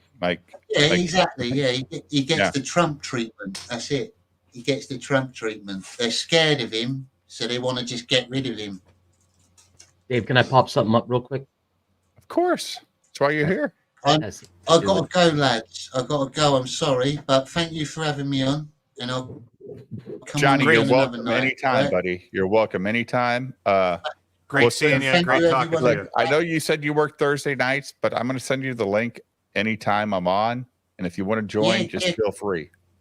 go for it. And if any of you want to come on a Sunday on Scabcast, just pop on and I'll send you the link in the chat. On Sundays? Have a good night, guys. Thank you. All right, take buddy. care. Yeah, Take care, Johnny. Johnny. Thanks, Johnny. Guys, we got Johnny, Scab, and Katie Did on the same night. Like, Good. Pretty good. This is a good bar night. This is like picking up the hot chick twice. Like, it's pretty cool. Like you say, it's the unplanned nights that seem to go the best. So, yeah, like, what is this, Mr. Scissors? Oh, it's just something I was going to throw up, but now that Johnny's gone, it doesn't make any sense. So I'll flip it up. Give me a minute. Play it. The youth of America here voting. Why are y'all voting for Kamala Harris? I don't want to lose my rights. Like, I'm a trans man and I'm gay and I have been pregnant and I've had an abortion before and I don't. Sorry. Is this girl saying she's a dude? Or is she a dude saying he's a girl? I don't know. Well, she said she's been pregnant and had an abortion, so that would mean she has a uterus. And I she haven't has seen the whole XX video, but chromosomes. right now, in the context of this video, she says she's a trans man. Man, Is she a right. girl? Yeah, that's a trans man is a female to male transitioner. Like fucking Chinese arithmetic. Yeah, it's Bill Gates math in our fucking public schools in America. It's awful. Like 1 + 1 + 1 = 14. Let's show you how we got there. Go ahead, Julio. Why are y'all voting for Kamala Harris? I don't want to lose my rights. Like, I'm a trans man and I'm gay and I have been pregnant and I've had an abortion before and I don't want to lose that. I'm afraid of not being able to be myself anymore because from what I've You've already lost your abortion rights as a federal fucking practice. That has nothing to do with Kamala Harris. The Supreme Court said it's a state right thing. And if you live in a state that outlaws fucking abortion, you dumb trans dude, whatever the fuck you're claiming to be, you got to move to a state where abortion's legal. And abortion is not fucking birth control. And I hate all these conversations about abortion. I hate it all. So I'm trying to get my head around this. So this is a girl. Yes. And who the fuck was fucking Named this a boy. girl to make her Who pregnant? got pregnant. Yeah. She hit every fucking note. So wait, no, she's a trans man who's gay. So she's a woman who fucks dudes. But in her fucking because mind, gay. she's like, Yeah. I'm a man, so I'm gay because I like dudes. But even though I got a pussy and can get pregnant, so I'm worried that I'll get pregnant by my gay boyfriend, who's gay but sleep. Holy fuck! This is. And I've already had an abortion. I gotta run this and Donald Trump's going to take my abortion rights away. No, that already happened, dummy. That's a thing. They're already gone. Why This is did a you video. restart it? Usually we play stuff on 1.25. This should be at like 0.5 so we can figure out what the fuck she's talking about. Why are y'all voting for Kamala Harris? I don't want to lose my rights. Like, I'm a trans man and I'm gay and I have been you're a pregnant and I've woman. had an You're a abortion before and fucking I don't want to woman. lose that. I'm afraid of not being able to be myself anymore because from what I've heard, Trump's America doesn't want me to look like this. So Pause it. that's Pause why. it. Don't restart it again, Julio. I'm sorry. God damn it. Lose your rights to what? You think Donald Trump gives a fuck what the fuck you're doing as an individual with your sexuality? First of all, this bitch on the left, you know what she's going to tell you in her blog? These creepy guys were looking at me in the mall and I wasn't looking for their attention. Oh, really? With your fucking black bra on while you're walking through the mall? I mean, I cannot stand this bullshit. These women and their bullshit with, oh, I'm not looking for attention. Okay, then wear a fucking burqa. Because you know who I don't look at is women in burqas. Like, there's no sex appeal. This I might actually take a second glance at, Julio, especially since she's a redhead.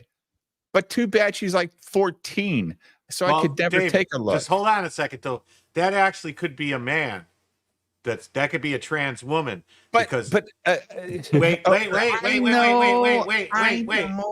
that girl said that she's a trans man who's gay. and they're together. So maybe they're together. Did she say and they're maybe that's- together? Well, they are together in the they're picture. hanging on in the same picture. Okay. Yeah. Spoiler alert: the girl on the right is a smart one. Why Oh, I'm good. here today, and that's why I'm voting blue. What about you? I've also been pregnant and had an abortion before. I was a minor, and it would have been dangerous for me to. Pause it. Like, is this a badge of honor? I've been pregnant and had an abortion before. I love this. Did they just become part of the fucking CG membership club that we're all not knowing that there's As a a minor- badge for? I mean, what the fuck? Jesus Christ. Here we go. Yeah, go What ahead. about you? I've also been pregnant and had an abortion before. I was a minor, and it would have been dangerous for me to properly, like, it would have been dangerous for me to carry a baby with, like, personal reasons and everything. Pause it. Like, Wait, so she was under the age of 13 then? It's her like dad- Dave's wife of 30 years being born in 1989. I'm still trying to do that math. Well, I'm just saying. I'm only saying that because, like, for long periods of history, 14, I was gonna 15-year-old say the girls same were thing, having Jim. kids. Like 14-year-olds were married for centuries and had kids. What the fuck? There's a lot packed in this little minute. Yeah, there is. Oh, you seen this low watermark? No. I'm just going by what I've seen, and I have a feeling more is coming. So This is when you're the dad. If you're a legit dad, and let's say these daughters' dads are still around their house, and you go, "What the fuck did you say on TV? Like, what? You had an abortion and you didn't like." My daughter came to me when she got pregnant and said her her boyfriend's mom wants to take her to Planned Parenthood. No. And 5 years later, my grandson hangs out with me every day. 5 years ago, my daughter's boyfriend's mother would have had my beautiful grandson aborted. So all you people can fuck off with your abortion bullshit. My daughter should not have did the crime if she didn't want to do the time. And I told her that. You don't want to get pregnant, don't have sex without protection. So you're having this fucking kid. Sorry, maybe I'm a dick, maybe I'm an asshole, but I don't believe in abortion. It's a human being. You don't want to have it and keep it, then give it up for adoption, because there's so many couples on this planet. First of all, because there's so much illegal fucking immigration but on the other hand, like, there's so much stuff that they can't have babies, that maybe give it up for adoption. But no, fuck that bullshit. Sorry, Chad. I'm gonna guess that there aren't fathers involved, but that's just my hunch. yeah, that's Maybe. highly likely. Yeah, I would say it's 99.9% likely, because if my daughter came home with a nose ring, like, I'd be like, take that shit out of your fucking nose, unless you're like 22 years old. And they don't look 22 years old. No. All right, here we go. I also, like, I'm very, alternative, and I feel like if Trump were to win, I wouldn't be able to, like, express myself through my looks and everything, and wouldn't be able to have the piercings or the dyed hair or the tattoos that I want. I would be able to be myself, and my dad's very pro-Trump, and I'm just very So she's got a dad, Julio. Oh, okay. That's a Her plot dad's twist. pro-Trump. So I'm gonna fuck everybody in town and have an abortion, Dad, just because you're pro-Trump. It's so sad. It really is. But this leans into what we were talking about earlier too, that these people actually think that when Trump becomes president again, all right, he was president for 4 years, people, and there were people with nose ring tattoos, dressed like that, and so forth, and he didn't make it illegal.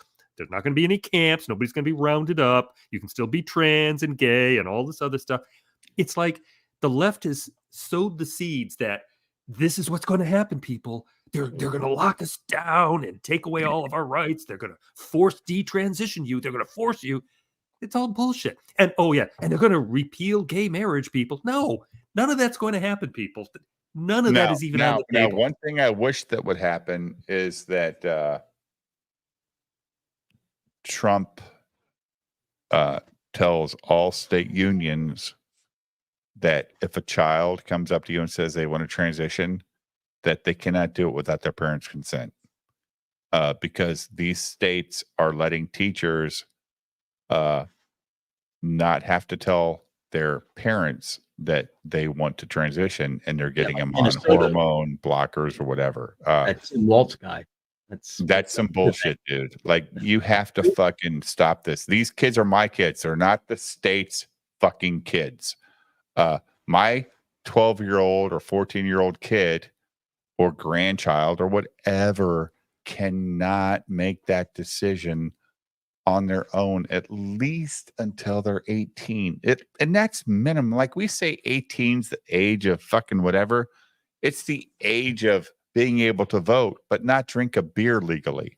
So if I can't drink a beer legally in America, then I fucking sure can't say I need to chop off my fucking cock without my parents' consent. That's a problem, dude. I'm sorry. Like, this is some garbage. I can't stand it. Like, ugh.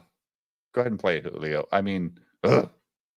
Go Kamala. Yeah, I don't, it's Does just, that cause a divide at all? yeah, it definitely does. He thinks that Kamala's going to ruin the country, but I think that Trump would do worse, like a lot. Like, Kamala is going to be good for the country. Why are y'all? Oh gosh, it's going to be good for the country, like she was good for the border, as the borders Julio, are. I don't know right? who's stupider. I mean, they're both as bright as the next one. Like, you can't blame the kids. At least one said she's got a dad, and she's like she's mad at her daddy. I'm going to guess that her dad is not married to her mom anymore. That's my hunch. It doesn't matter. Well, at least she knows who her dad is, and she knows he likes Trump, or she knows he likes Trump. Anyway, there you go. There's Julia, don't be embarrassed, dude. That was a great video. It was great. Don't say anyway. It was fantastic. Jim tells you there, buddy? Yeah, I'm here. I see your Silence Do Good stuff. Everyone knows the story of Ben Franklin discovering More offended by electricity this. flying a kite with a key tied to the string. All right, so chat, why am I controlling your videos, Jim? I don't understand. You can press play or do stuff with them. So, low watermark, Jim's doing comic book reviews. Have you seen them? Yeah, I've seen a couple of them. I've responded to his videos. Yeah, They're really good, right? Yeah. He was actually fair with Gooding. It was a fantastic, just a review, just a simple, hey, it was an easy read. I liked it. It's not the best thing I've ever read, but it's a good review. So now he's doing Silence Do Good, but he's actually doing these stingers. Last night, he had 3 different versions of the same stinger. The chat took a vote. They picked number 3, right, Jim? Isn't that what one? That's this one. Yeah. Yeah. So But I added some music. People said there should have Jim been has some music. came back and done some more editing. Like Jim, I love the I love the fucking your desire to make these things great. And it's great. So this is a stinger before he does his actual review, and it's really good. And my suggestion to Jim was maybe add a little music behind your voice to get the anticipation going. And here we go. Everyone knows the story of Ben Franklin discovering electricity by flying a kite with a key tied to the string. Some people know the story of Ben Franklin inventing the first bifocals, but nobody knows the story of Ben Franklin, time-traveling agent taken to the future. Can he save our timeline? Brought to you by Turkey Robot Production. Ben Franklin is Silence Do Good, time-traveling agent. Oh, cool. So, first of all, your sound is awesome, Jim. Your mic sound and your music sound are just like they are equalized perfectly for me. I'm not like going, God damn, I can't hear what Jim's saying. So you sound great. So then Jim did a fearsome intro. And when you guys hear this, you're going to go, what the fuck? Is this the same guy that just did the Silence Do Good sound? It's great. From the mind of Ethan Van Sciver and the hands of David Williams, All Caps Comics presents Fearsome, the story of Eli Crown. Whenever he closes his eyes, he enters the world of Fearsome. Brought to you by All Caps Comics. Story by Ethan Van Sciver. Pencils and inks by David Williams. Colors by Jason Wright. And letters by Eric Weathers. Available for order today. So good, Jim. Like, I love it. Like, and I asked you if you use a voice modulator, and you said nope. And you said your voice kind of hurt, right? You needed a drink. Yes, my voice hurt from doing that. But you did it for the whole review of the book, right? Yeah. Have you edited it down yet? How long is it? No, it's long. Well, right now it's about 14 minutes. I got to edit it down. So that's a review of the preview book? Yeah. Yeah. How long is your review of Silence Do Good? It's 17 minutes, but that's got to get edited down too. I get them down to about 4 minutes.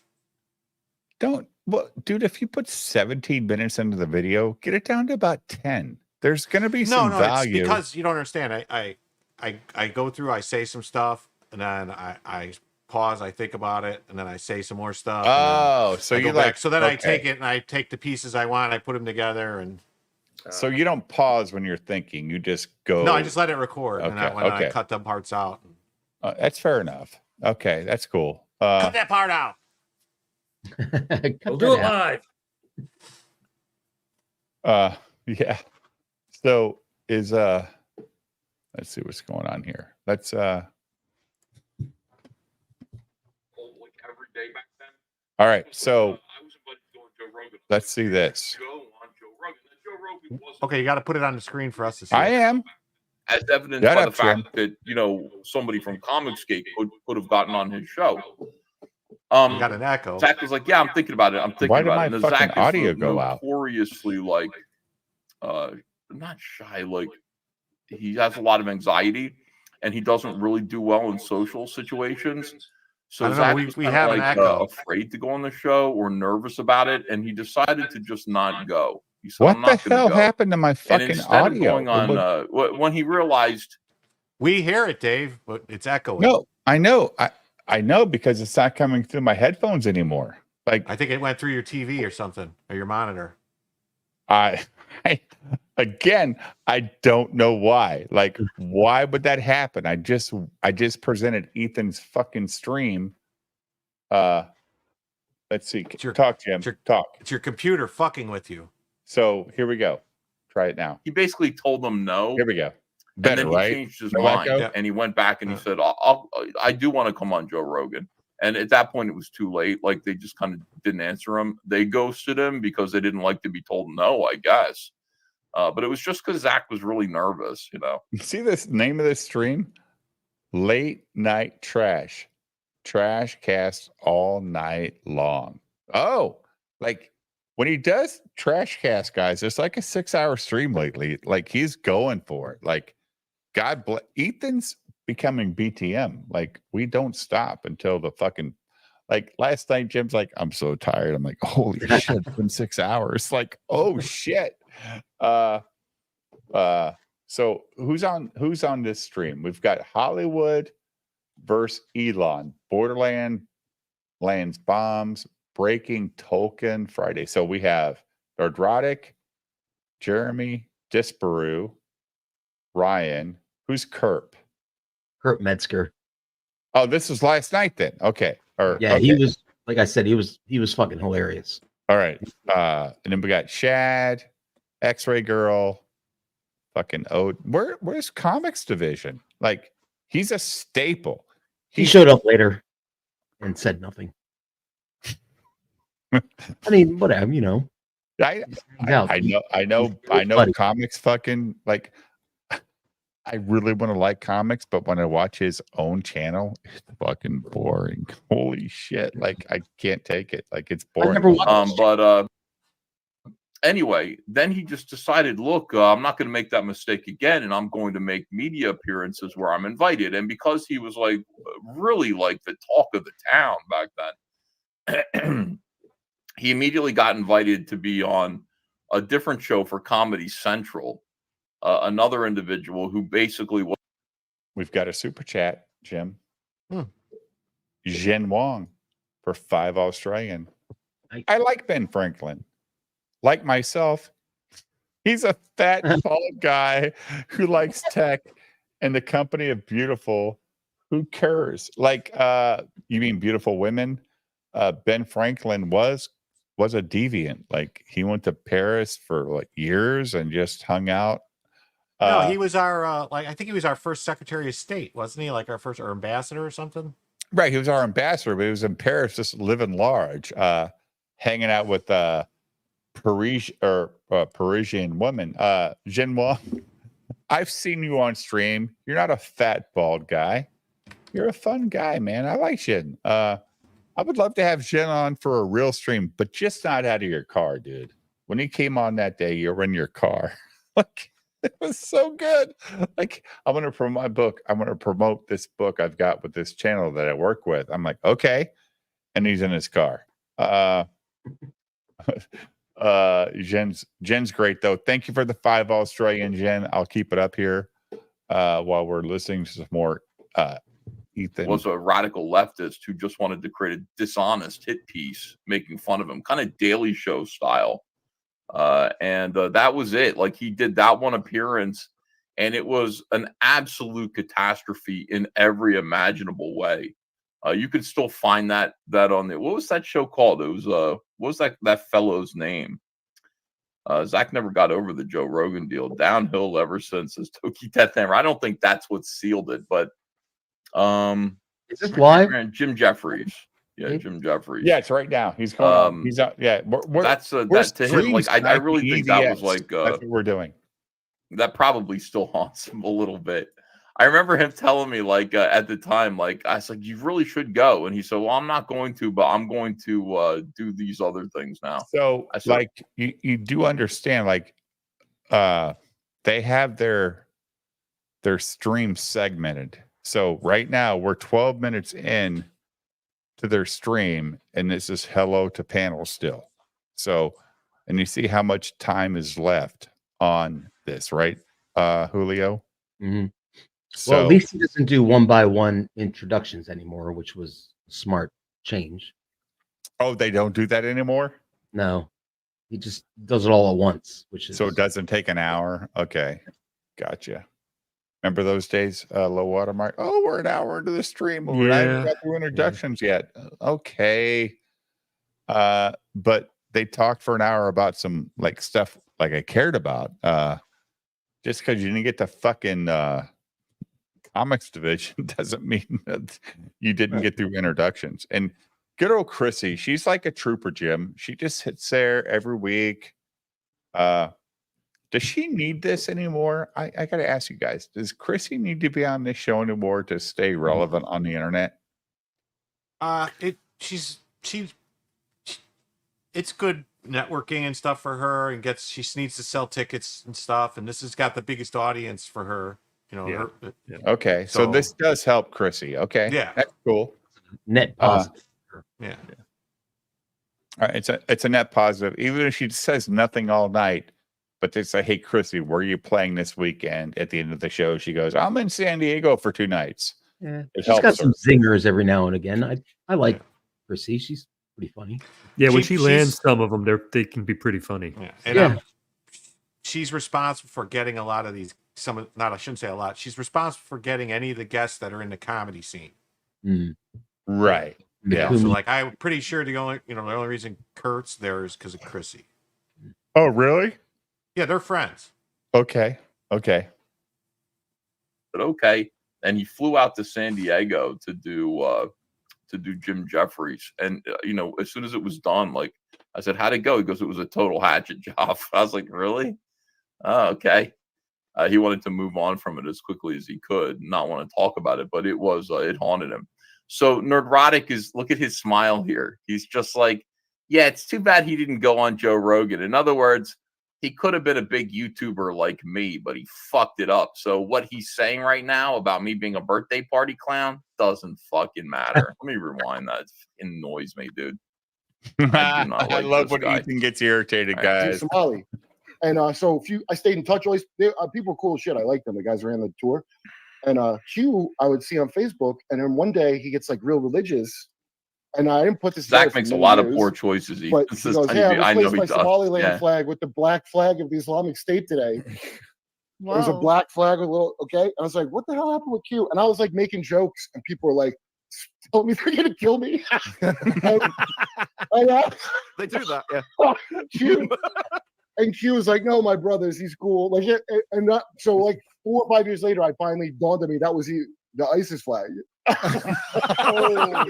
Dude, I think he joined ISIS from that tour. I love he Kurt bombed so Metzger. much. Love him. Oh wow! Way to back up a whole 2 minutes. Hey, streams like welcome to 10 Friday hours Night long. Tights with our guest. You know him from his stand-up. You know him from Jimmy Dore, Joe Rogan, hanging out with Kyle Dunnigan. You know him as Kurt Metzger or Kurt. Welcome, man. Thanks. Hey, I have clips still. I forgot to change it. No, I think Kurt. I love how Kerp is on his wired earbuds. I like his aesthetic. With nothing in in his the living background. room. Like he's just like, I don't give a fuck about this shit. I'm just like Kurt is good. So Another good. thing I forgot to bring up, X-Ray Girl, if you could find, oh boy, it's out there. Maybe Ryan can help. Snowflake and Safe Space, like you helped Putin depresses put that me. on the map. I mean, it put itself on the map. Look at him. The new Warriors. This is 4 years ago, by the way. A lot Yo, of new- your boy Zach sent me some pages of it. Yeah, somebody Yeah. finally got a at PDF Ethan, of he's it, and we can excited. certainly look at a page Dude. of it. Okay, the first. So he emailed me. Fucking. I keep calling you your boy Zach, but Richard, I guess. But he emailed me just the intro, the first 4 panels, and I sent him a series of because I just looked at one and I was like, oh my god, and I kept sending him stuff like, this is your fault that I'm gonna. I've collapsed into myself from. Well, I show just the first 4 panels. There are each one. Yeah. Is We'll show them. We'll look them up, and we'll show them. Your boy Zach out there finally got it. That's too bad he turned down Joe Rogan for that appearance, but you know. well, he don't care about Nah, he doesn't care about that stuff. He doesn't He like doesn't. He by doesn't the way, care. all these like things that they're ruining. They were all And he turns like, out for to- propaganda, probably MK Ultra and later Monarch programming. No, don't be too attached to them. There you I always go. feel Kurt like Metzger, Jim's like I a would big love favorite. to get him on a fucking show and just sit there and go like this. Just talk. Yeah, right. Like Tell me he's about very- these conspiracies. You know it Jim, all. I was watching this and I was thinking about you. I'm like, oh, Jim would like this because he was getting all into all the woo woo. the woo woo. Yeah. he was- Oh, well, it's not woo woo. Most of the stuff he's talking about, it's actually all fucking true. I just use his Operation Monarch, fucking MK Ultra. MK Ultra, Operation Paperclip, fucking Operation Northwoods. It's all true.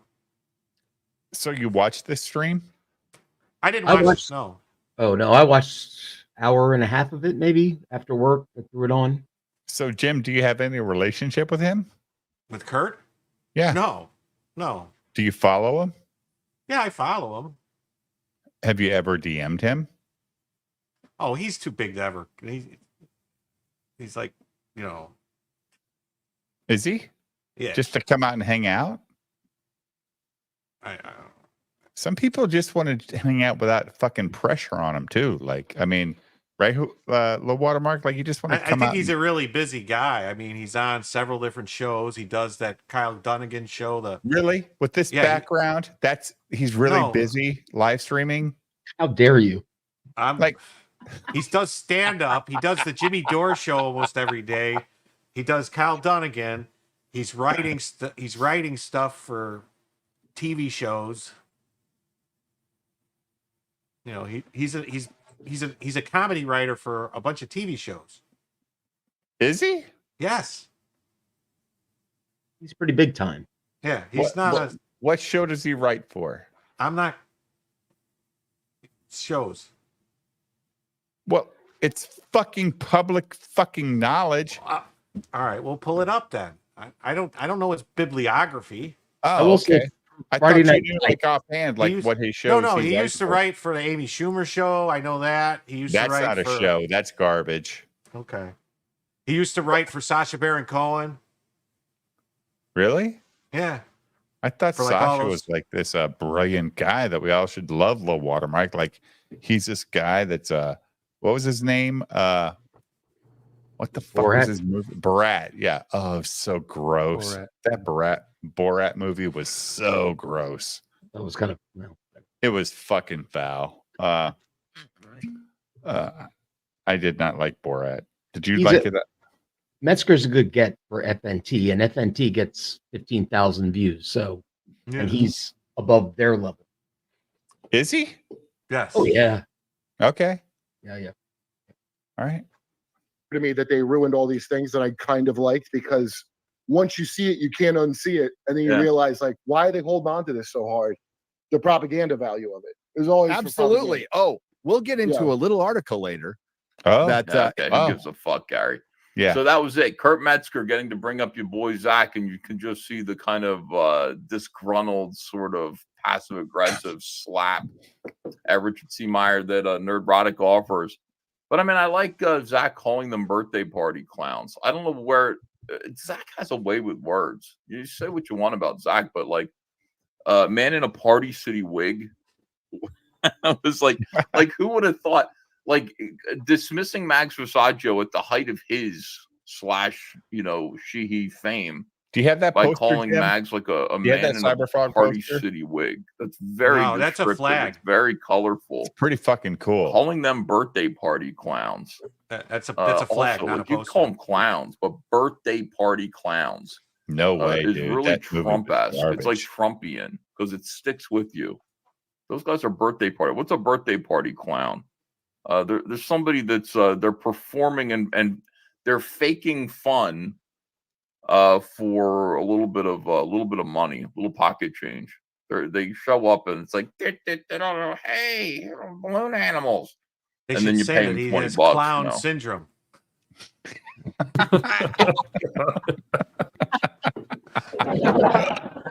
I love when Jim finally wakes up. He's like, "Ooh, we're watching Ethan. Let's Good.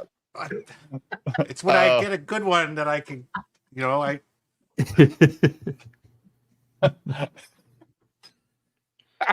I'm the same way, Jim. Like, oh, that's a good one. Like, my dad used to tell me that. Oh, son, that was a good one. Retro Like, Dice, I would have to ask somebody else that I know who knows Kurt, and I don't like doing that to people. No.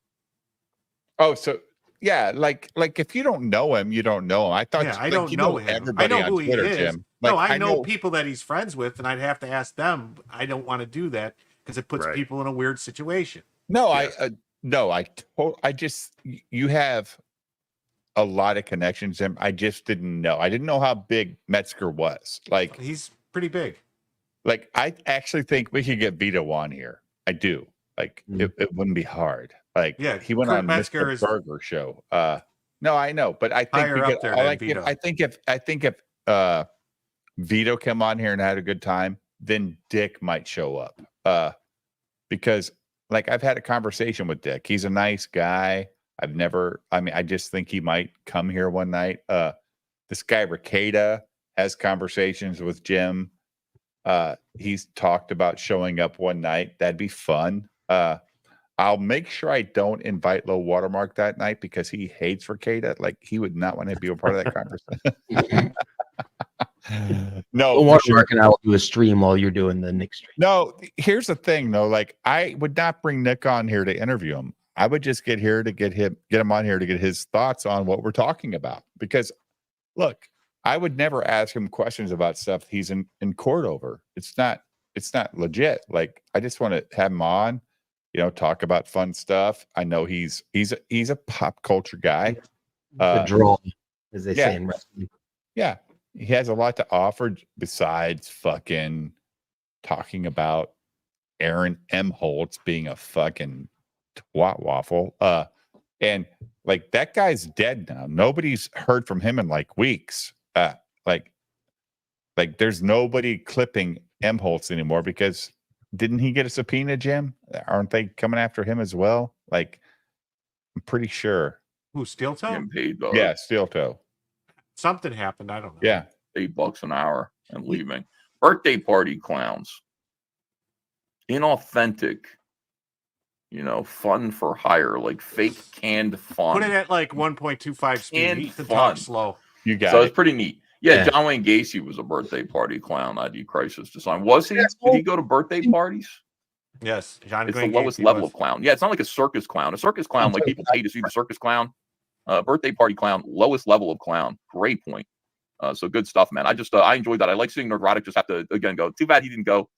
Too bad he didn't go on Joe Rogan. Then maybe what he said would have mattered to me. Well, let me see. Be honest. Did you run over a gypsy? Ethan says you're Mataru. Guys, I haven't lost very much weight at all. Like, you're being silly. I appreciate it, but I'm okay. So I'm on the carnivore diet. Pounds are coming off maybe 1.5 to 2 pounds a week. I've been doing it since July 1st. And so, the amount of weight that I've lost is negligible, but I appreciate Ethan's on the carnivore diet. Yes, because Malin was on it. So Malin's been losing weight too. So his toilet has been exploding. Oh my God. You think I look better? I feel much better. Shifty says, I'm not buying a thing unless the phrase Master Racers is prominent on the package. Jose M says, Susan bit the dust and EVS's live stream is shadow banned. Will you, EFAP, Zach, tearing into the rip-as shite content? Yeah, I will. Send me the link. What did Zach do? Is that like a thing? Did Zach actually make a video like that? Yeah, I'm talking to him a little bit. I invited Zach to be a part of the Master Racers situation. I said, Zach, listen, we're going to be making a bunch of race cars. I don't know if you want one, but I'd be happy to do a Jawbreakers.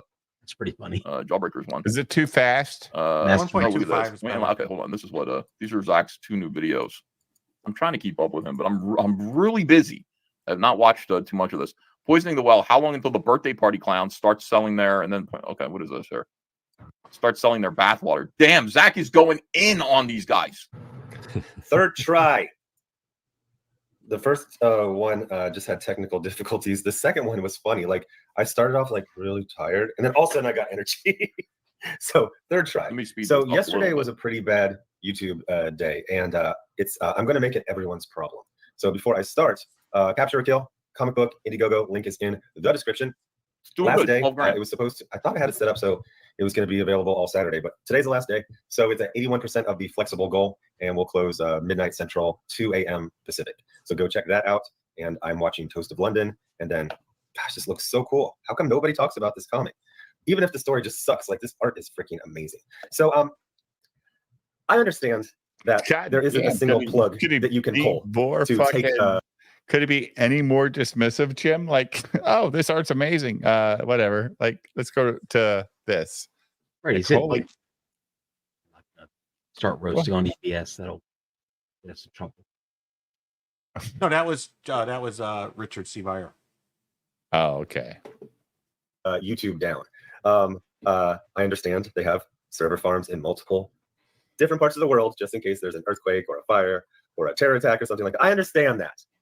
But if there was an ability just to unplug YouTube, which would somehow there's no sugar delete here. all of carbonated water because with caffeine. There was such stupidity, specifically from men. Apparently, YouTube was saved by this. I think it was a live stream by Sasha and somebody named Amanda. But the stupidity I saw from men on YouTube yesterday was unbelievable. So first off, do you remember the guy who went after Gary like a week ago? So he was being interviewed, and his voice was exactly like, what do you think his voice was? It's exactly that. Like, it's exactly what you think it will be. So he tried to connect Gary, Nerdrotic, to the riots in the UK. But then he tried to dial it back, in. He's like, I'm not saying it's a direct cause for it. I'm just saying it contributes to this type of I don't even know if Gary has a passport. If Gary was responsible for the riots in UK, that would make me kind of like him. I'd be like, well, fuck, Gary's based. Good point. Yeah, absolutely. Be viewed in the UK, but what? Like, you can't just say he's wrong, he's annoying. It has to be he's somehow created a situation that led to riots in the UK. What the fuck? This is mental illness. Like, there's no other. This isn't like, oh, there's a difference of opinion. This is mental illness. I've dealt with a bunch of stalkers. Mhm. They all think that they're heroes. They all think that they're knights vanquishing dragons, and they're just rubbing their own feces into a bathroom stall wall at a grocery store. But in their mind, great things, grand things. And then I saw a video asking. This was the title of. Let me look it up. I forgot to get it ready on my phone. It was talking about Batman Caped Crusader. And the question was, should this have happened? Something like this. You see like, that should shit? this piece of PBS art just shouted exist? you out. And BTM? Shouted you out. Oh my god, this drives me insane. I guess we're getting Shortly. close. And the first thing the host says to the co-host says, I haven't seen this. Have you? And the guy says, I haven't seen it either. That should have been a 6-second video. Okay, we both haven't seen it. Hey, Pastor, if you're here, like, are we passing? Because I need a shout out from Ethan, please. Have we passed it, or is it coming up? Senpai noticed me. Yeah, please let me know. I need fucking Validation? The validation as a man. In the show, so you fucker. It's coming now. up. I hate you, the watermark. This, but I love you, the people watermark. You're my tap dancing. You're the Well, man. it's a reaction video. Of course, I haven't seen. No, it wasn't a reaction video. They were literally debating the merits of whether a show should exist or not, without bothering to see the show. The Batman Caped Crusader, specifically the scene from one episode where a female penguin is doing a cabaret lounge act. They have collectively spent, I'd say, at least 10 hours over the last week on many live streams. 10 hours talking about a scene that they didn't watch. They just heard about it or saw clips in other. One of the subject matter expert who admitted he didn't even watch it. He's like, well, I didn't watch it, but I watched a review of it. Okay, this is literally dead internet theory manifest. So you're reviewing things based on the review of things, which might also be reviewing it based on. Do you understand what I'm saying? At some point, nobody's seen anything, but they have such strong opinions. Now, later that night, and I just watched a little bit of it. I watched like 15 minutes of it. By the way, I think that's how they're working now. I really think that they're conscious of the birthday party clowns. Zach, I'm going to start calling them birthday party clowns too. Do I call them anything? I call them zeros. I don't think Zach wants. I'll call them zeros or birthday party clowns. But I think they're conscious of them, and I think they put things out there that they know are going to annoy them. And I think, I haven't seen the Batman thing, but it makes sense that there's like a cabaret act and there's a female dressed like the Penguin in it, and it's just a small scene. But you go ahead and you make it into a big deal by putting images out on the internet, and then people go, they're sex swapping, they're gender swapping Penguin. You know what I mean? Like, and then they all react to it, et cetera, et cetera. So interesting. Okay, because they started to talk about other things. They're doing it on purpose. But I saw the part where they were talking about Caped Crusader, and somehow you guys like zeros. Sasha, birthday party zeros. As a mother, and I'm assuming has a regular job as well. Somehow she worked it into her schedule to watch several episodes of the show before giving an opinion, just a review, not even debating whether it should exist or not. So, just the stupidity of connecting Gary to the riots in the UK, and then hours later, debating whether a show should exist between two guys who have talked about the show for 10 hours in the past week, but didn't bother watching it. What? We need a war. We need a world. Can I ask you guys? Are you guys Zach fans? Like, Jim, do you even? Are you? Yeah. Okay. Jawbreakers was good. No. His content on the internet. Do you? I don't really watch his content on the internet. What do you think, Julio? Are you like a fan of this? I've never heard of any of these people. I don't know what they're talking about. I don't know who Zach is. Zach is a comic book creator. Like, he did a book with Critical Drinker. It was the Rambo. I've heard of that. Mm-hmm. I bought it. Was it good? Garbage. Like, if that book hits the fucking trash can tomorrow, don't care, low watermark, because it's garbage. Yeah, it's like his voice is just so God, it's just like you're like the singer of fucking Offspring. After like 5 minutes, Julio, I'm checked the fuck out. I'm out. I like your songs, but goddamn, the vocals just fucking kill me. Zach wants people to die. Because men have never acted like this before. Like, this is supposed to be a woman thing. Just chatting with the gals, just chatting for hours a day. Chat. Oh, let's check what the chat has to say. I know 3 things about my grandpa. I know 4 things about my dad. I saw a TikTok the other day where a woman was talking about when she was a kid, her mom would, if there was some argument, she would say like, go ask your father about this. And then the woman said, why would I go talk to the angry stranger in the house? It's like, yes, that is what every man should be viewed as an angry stranger, not a chatty Cathy. Oh, I'm going to go on a live stream for 4 hours, and then I have another one tonight, and in between I'm going to be playing video games. Give me money while I play video games. No, front line, shredded by artillery. This is what needs to happen. How soon or how far away are we from these birthday party clowns selling their bathwater? Like, oh my God. So the intelligent conversation. No offense, low watermark. What the fuck is he talking about? Like, I'm so lost, right? Like, I mean, I guess he's detracting against these people, you know, just like we do, I guess, you know, but he's detracting fatherhood. Like, hey, having a father in the home that might be a little distracted by his work is better than not having any father in the home that might fucking defend you in any capacity, because he still loves you as a child. He's just a busy person. Come on, Zach. I don't like this. I don't like this. I agree with you. You agree with me? Yeah, what you just said. That was pretty. Yeah. I mean, goddamn. Like, my dad worked in the Navy and it was at sea and all that shit, but I still love my fucking dad. Whether or not he was the best dad ever, I don't know. But what I had, I was happy with. These fucking people, like, so self-righteous about their parents. Like, oh my God, they didn't let me watch Netflix till I was 14. They were so brutal. I couldn't have a cell phone till I was in high school. Yeah, no shit, because they're trying to protect you. They weren't cheap bastards. They didn't want your brain to be rotted by a bunch of mongrels on the internet just trying to fuck your brain over, including the companies that host the websites. They're the worst offenders of this shit. Of people who actually watch the show were 2 women. And I think Sasha is some sort of educator. She will use words like incongruent, like just casually, no pun intended, during a conversation. So one of the things that's fucking driving me nuts about the birthday party clowns. I'm with you. A couple things. Number one, all of these men are much more intelligent than they are currently acting. I've listened to their channels for years, especially during the lockdown, and I love their shows. Now, they're not exactly the intelligentsia, but they're like a Joe average guy who, oh, this guy really likes Star Trek, and this guy really likes Doctor Who, and this guy really likes Lord of the Rings. So they would all have their fields of expertise. So it's like, I know Lord of the Rings, okay, but this guy knows it really well. So you give that trust to them. But now they're just loudmouth yokels just screaming catchphrases about things they don't even watch, about things that they are misconstruing on purpose most of the time. So people were saying like, well, why don't you just ignore these guys if you don't like them? Because I have to deal with their bullshit. They are poisoning the well every day, and then I have to deprogram people.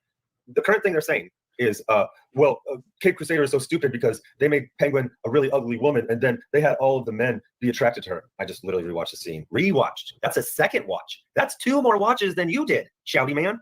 So on the second watch, just to see if I missed anything, it was exactly the same as the first run. Penguin is I guess I got to watch the show at her floating casino. Kind of like a drag act, not exactly, but it's in that realm of entertainment. She then, Ethan, why are you listening to this, dude? This is not good. I don't like this at all. This is boring as fuck. Goes out into the crowd, to which the men just think like, oh, isn't this so funny? Because it's how do people act at drag shows? They laugh. Everybody laughs. Oh, here comes the host. Oh, I hope they roast me. And so that's exactly what they're doing. You even have Flass and Harvey Bullock, and she comes over there and she's like doing this like flirty act, and they're laughing because it's funny. This gigantic, ugly woman in a cabaret act is acting like she's Marilyn Monroe. That's the joke. The joke is not, oh my gosh, they're so attractive. Shout out to BTM Reviews, I guess. Years ago, I pointed out this SJW tactic that I labeled the one thing. The Daily Show basically perfected this. The Daily Show would find some.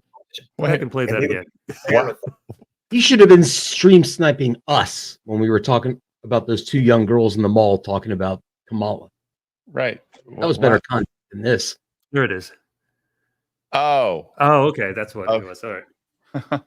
Shout out to BTM Reviews, I guess. Shout out to BTM Reviews, I guess. Years ago, I pointed out this. You're goddamn right, Ethan. I've given you a lot of money. And so is Jim.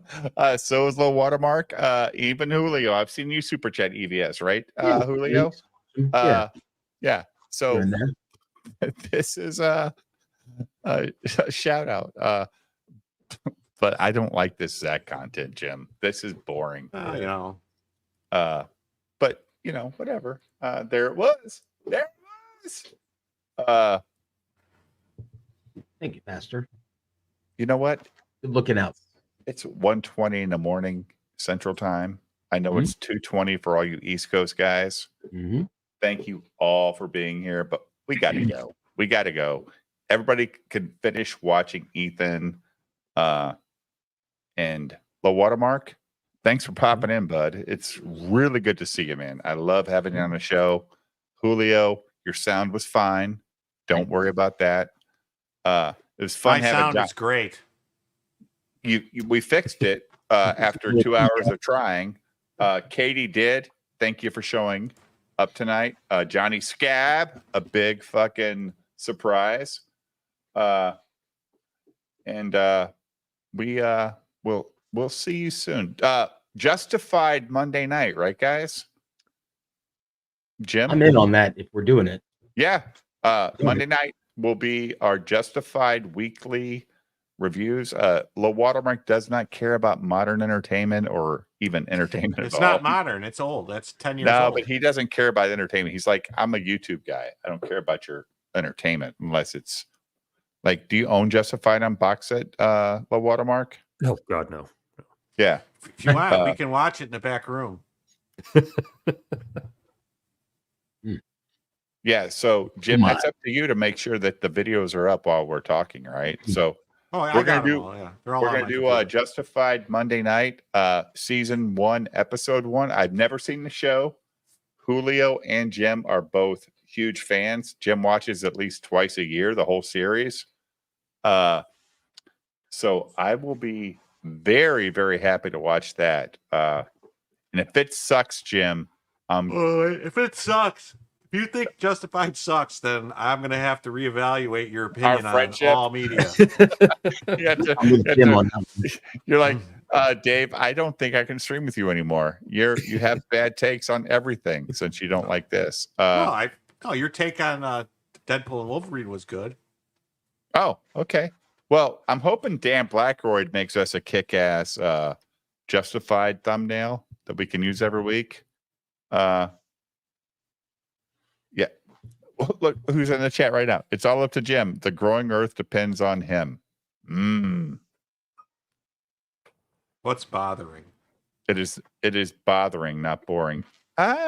You're probably right. We're talking about Zach. Like it's just I don't know, man. Like I just like it's we say that Eric has hibbity jibbity talk. Like this came off like some hibbity jibbity stuff to me at Low Watermark. Like, well, you have to be interested in order for watching a detractor be interesting to you. You've got to actually know who they're detracting against. I have no idea who he's talking about, so I don't know what's going on. I don't know who the birthday party clowns are. Oh, the birthday party clowns are Gary Neurotic and all the people on FNT. But he's not talking. That video is not. Why does Zach has this video up? Like this is where it's confusing. Like I don't know. Yeah, that's the problem. Like I thought he was talking about these people. Yeah, that's what I thought too. Yeah,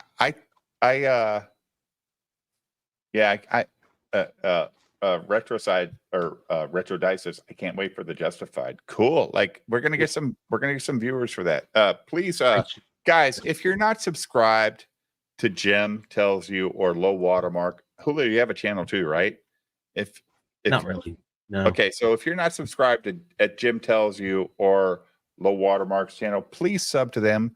Please sub to mine. Please like it. Please share it so we can get some more people to come in here and have fun in the chat. Just have some fun. And you sent me a thumbnail I can use for something else. Well, let's play the outro, and I'll look that up and I'll share it with my panel and see if we can make fun of it or not. Here we go. And Low Watermark, the outro is still the same length as it was when you were last time. So it's long. It's a bathroom break for me. Goddamn right. Thank you, Dave. Tim, the water park. Thanks, Julio.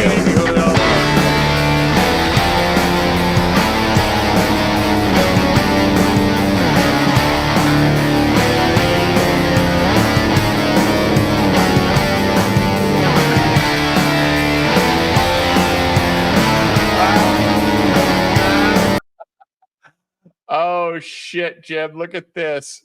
What the fuck happened? This is what Dan sent, or Dan Blackroyd sent me. Notice me. I'm old.